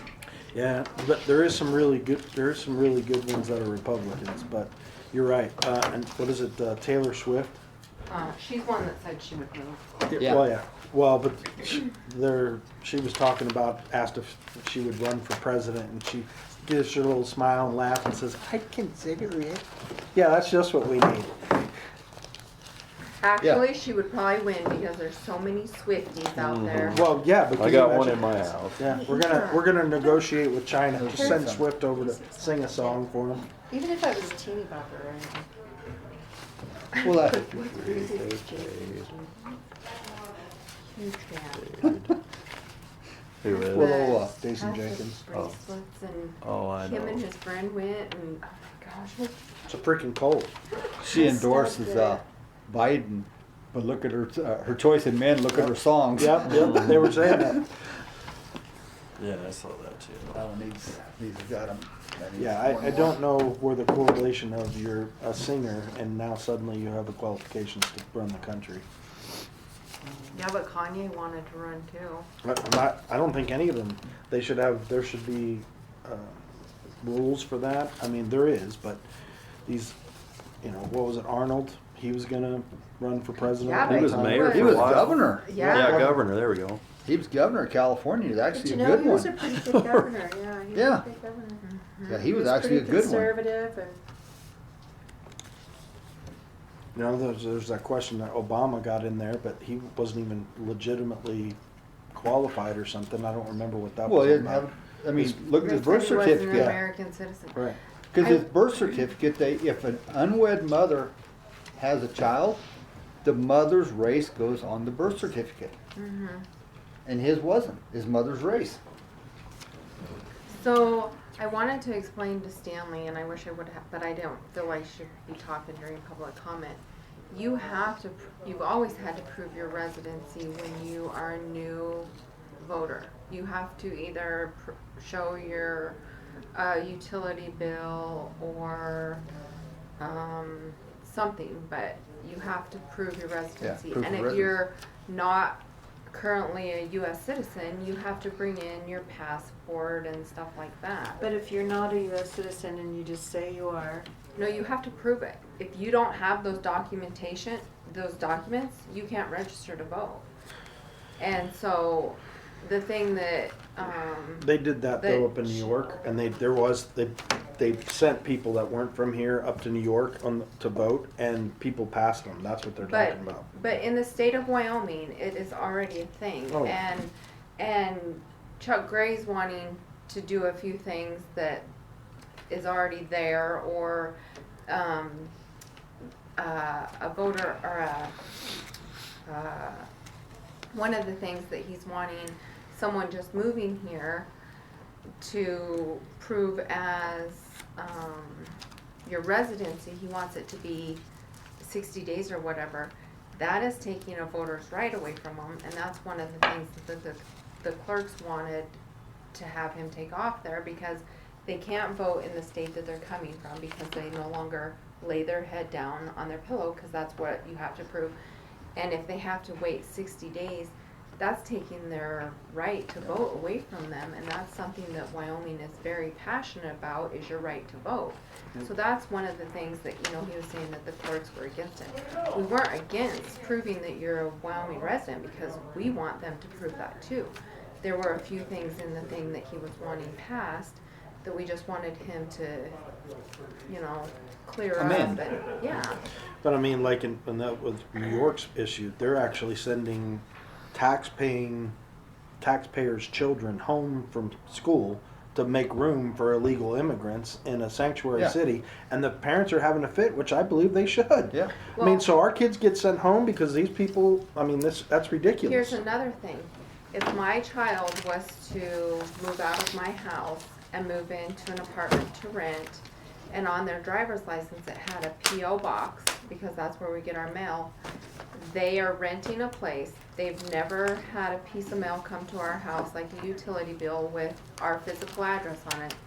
And if they're expected to show a photo ID with our physical address on it and a piece of mail, a bill that has their physical address on it, they wouldn't be able to prove that they're a resident of Wyoming, because their driver's license has a P.O. box number on it, and they don't have a piece of mail that comes to them because they're renting, and they never had a piece of mail sent to them at our address.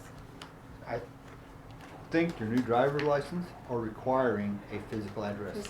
So the new ones, but Yeah. if you aren't required to renew for 10 years, It ain't 10 years. you're screwed. It was 4 years, now they've upped it to 5 years. Well, whatever. Yeah. So those kids that are had just Yeah. got them and just moved out, they're a Wyoming resident, have been all their life. They cannot meet the requirements that Well, and using Gray driver's is. license is a bunch of bullshit, because New York State, they were giving immigrants driver's license. Yep. Right. but Illegals. I mean for us. Yeah. And so that was one of the things too that they wanted them to look at as well. New York was also giving them those $5,400 health care cards loaded. Denver for just medical. Denver just laid off a whole bunch of municipal workers, employment employees, So to give the money to the illegals. the clerks were in support of what he was trying to do. It was just, there were a few things that he needed to He clear needed up. to amend it. I would like to know if it's true what he said about the bus loads coming up here to our cities. I don't think I don't that's. think so. I don't know. Well, I don't know. I don't know if it's happening now, but there was a couple where the boys were down in Casper, like they were on the streets with when that I can't remember back when COVID and all this was going on. They were sending people. They were talking about those bus loads, but I don't know if it's still going on or not. It was not the poor, There was some in the Gillette poor one day boys we or were there Liberty because boys they or had money something. to spend and they couldn't speak English and they were trying to get credit cards. Boom. They were trying to go, in the stores and Oh yeah. so. There's a lot of hooks in there that need to be cleared up. I'm totally for. There's no reason why you have to have a driver's license to drive. They say you have to have a fishing license to catch a fish, but you don't need to have these things as an illegal immigrant. And the thing, I'm not against immigration. I just think it should be done the right way. There's a door, use it. Don't climb over the wall to get there. That part I'm not for. If they want to get their legal citizenship, that's how our country was built. But this, Well, exactly. what is it, It's always 1.7 been that million way. people have crossed the border since the beginning of last year? That's unbelievable. Scary. Well, And look how at many that. of them they're catching are hardened criminals. That's that what- would that's what they were absolutely saying. Not even be Well, let I in. think it's interesting that when Trump does speeches, he says there's 12 million since Biden took over.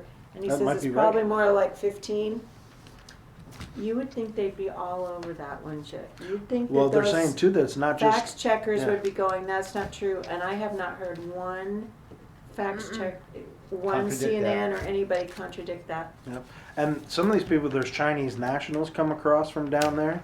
I mean, it's not just, from Mexico in that way. These are people that hate the United States, and they're coming across and by the And they won't thousands. say where they're coming when they try to ask. No. There was, Yeah.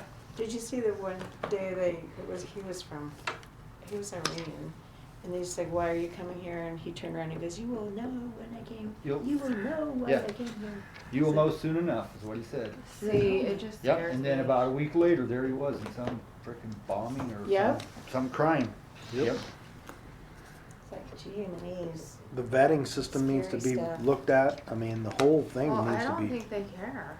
No, well, I know the Democrats don't care, but the borders, I mean, name me one other country that you can, even our own Canada, go across the border illegally and find out what happens to you. But They don't go here. there's- Take some of our money. They Here, say here's a there's house, people here's coming this. in that border too, and they're just not talking about it. Yep. And- Because Canada wants them out. Yeah, exactly. And they did this, the Supreme Court did put a pause on that law in Texas, which is a bad thing. but- Well, go across the Rio Grande and into Mexico illegally and find out what happens to you. They're certainly not going to welcome you with open arms, I promise you. No, it's scary even when you're there on vacation. You don't want to do anything wrong because God forbid you might go in. I think I'll Scary. just stay here. Yeah. Then you just go over to the Middle East. My wife's, she's super independent, fierce. You know that, Garrett. She's like, I'm not even putting that. If I'm gonna hang my hair down, I'll do it. And not over there, you won't. She goes, watch them. I tell them, and you'd be, I was in Kuwait when that wife cheated on her husband, and it was on the news that they were having a national stoning, and the women stoned her to death. It's a totally different world over there. Okay. Over there, if you steal, they still cut your hands off. They'll hang you. That's just the way it is. That's no farce. That's true. We were told when we were on the ships and when we went over there, they're like, look, if you guys engage in alcohol, you'll be in a dirt floor cell in there. We will not get you out. For drinking? Drinking. kinda like- Kuwait does not allow alcohol. The Kuwaitis believe that they're above working, so a lot of Indians go over there. That government totally pretty much supports their whole way of life. It's how many kids you have, they get a certain amount of dinar. How many wives you have, You get a don't certain have to amount. work? The Kuwaitis do not work. They believe it's beneath Kind of like them. the old days before OSHA. You They could own have the a good rig businesses. hand from bed. But their family cars are Before OSHA. Ferraris and Porsches. Good and, rig hand would go unbelievable. 5 beers. Bad rig hand would go 5 beers. That's a good one. That was the true though. It's true. In the old days, you could tell a good rig hand if he had all his fingers. If he had all his fingers and all his toes, his feet were good, he's a damn good rig hand. He's not working. Because a bad one would order 5 beers. Not 5 beers. Oh my God. It's true. But that's the truth. Before OSHA, you can't even OSHA go out and on Shaw, a yep. derrick floor and call the new guy a worm hand no more. Because if you had a 6-man crew and they were all there 20 years and one guy was 19 years, he was still the worm hand. The last guy hired was always the worm hand. That's just the way, that was the terminology. You can't call them worm hands no more because they might be offended. It's crazy. This guy contacted me the other day. He's wanting to set up a meeting with the commissioners and the city council, and he wants to have a night meeting. And he's like, "Will you visit with the board and have them, let them all pick a date, and then I'll get with city council and let them all pick a date." And I said, "You pick a date. If you let each of the commissioners pick a date and each of the city council pick a date, you'll never get a date scheduled." And he's like, "Thanks for the advice. I've never scheduled a meeting before." And I said, "Yeah, you pick a date. You let us know what date Who works is for this you, guy and and then what's I'll he let doing? them all I don't know know." who that is. My Shane generation. Crawford That's from weird. the refinery. He's working on that land use plan still. Yeah. He's like, "I've never scheduled a meeting. Thank you, ma'am." I'm like, yeah, you don't let them all decide on a date because not one of them will come up with the same date. Not one of the city council will What's come up his with name? the same He's date. the actor That's that when was in people listen to that landfill stuff 1823 like and Sam all the- Elliott? You tell us Sam when it's Elliott, convenient yeah. for you He's to like be your here, and generation. we will make Start our a lawnmower. schedule around it. Mhm. Sam Elliott. Like, I said, just don't schedule it on a Thursday night. I said, because once May hits, men's legal start. And Well, he knows that. well, I thought he still did, but Are these two prepaid here, are these on a batch anywhere? I don't know. One for Nice. Weston County Fair Board and Timberline Services? So they should be, but they may be separate because those Yeah. were, Okay. those were Oh, not they done weren't? on those. Yeah. Okay. Those were in the prepaid. I'll just like that then. And we pulled one. Pulled warrant number 72054, batch 4. Individuals. Wait, we can try to remove that. Okay, say that again? I'm gonna pull warrant 72054, batch number, out of batch number 4. It's Employers Council.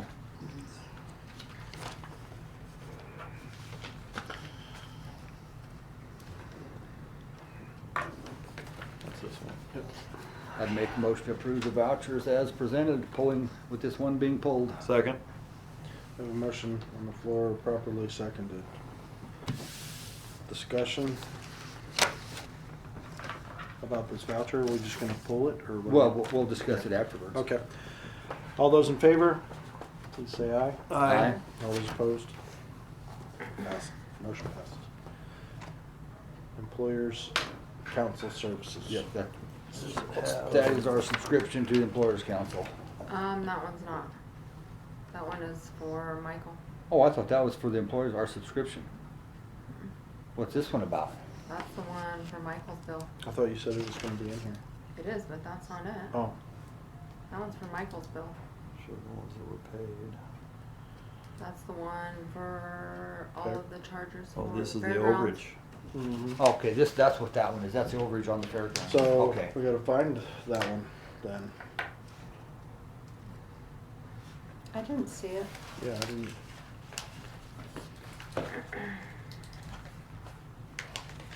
What's that number? Oh, 720. 72054. Okay. Should be the same number. Batch 4.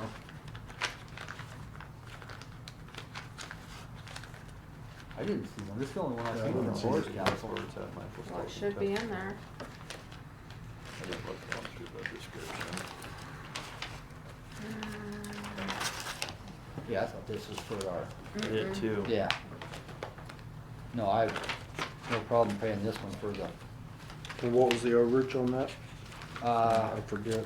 6776. Let's see if it was taken out. I don't see it. Yeah.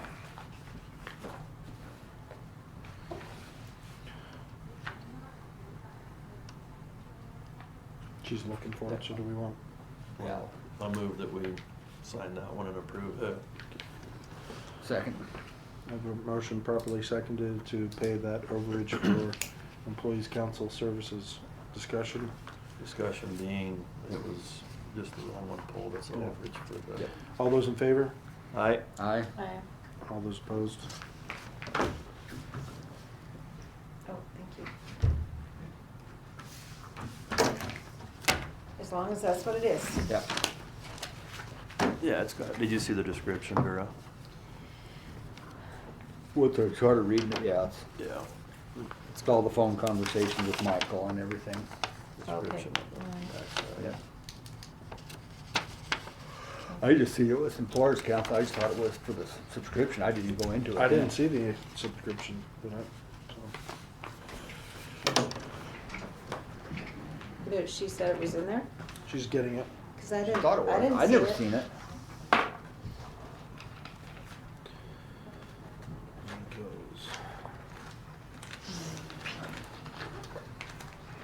Could it be in any of them? It would be in batch 4 because would. they're alphabetical. Batch 2, batch 4. I don't know what she did with it. Garrett moved it. I seconded it. It passed to pay that one. Pay the overage 6,700. Okay, so that other one, should it be submitted then? Without looking at it? I guess. It's just a base. 7,000. I guess put it on our agenda for Upton It to needs discuss it. discussed. and then we can discuss it. So, that makes me so mad, 'cause I was supposed to be. Was there a renewal date on that? Do you Yeah, know? it was January. It was It's January, passed. so we're and- out. And they, yeah, so, and they put, that it's our, Past due? it's, no, we've been suspended because it hasn't been paid. It was billed to us in January.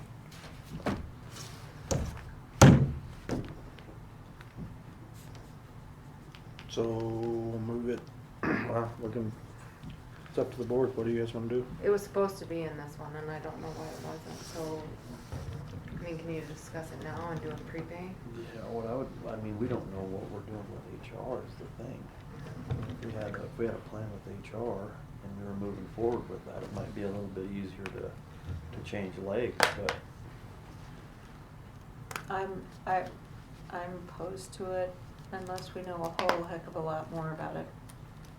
that's an annual too, right? That would be until next year. I'd put it on next month's agenda Okay. and get us what information you can on it, so we can discuss it at the next meeting. Yeah, I mean, not that you'll need it, but I can be called. So if you need it, let me know. So I won't be at the next meeting. Right. In Mexico. Mexico. He'll be on the beach with a pina colada in his Unplugged. hand. Keep your phone by it, we'll call you anyway. Yeah, call me anyway. Oh! We should make up something really, and call him. Adjourn. Yep, meeting's adjourned.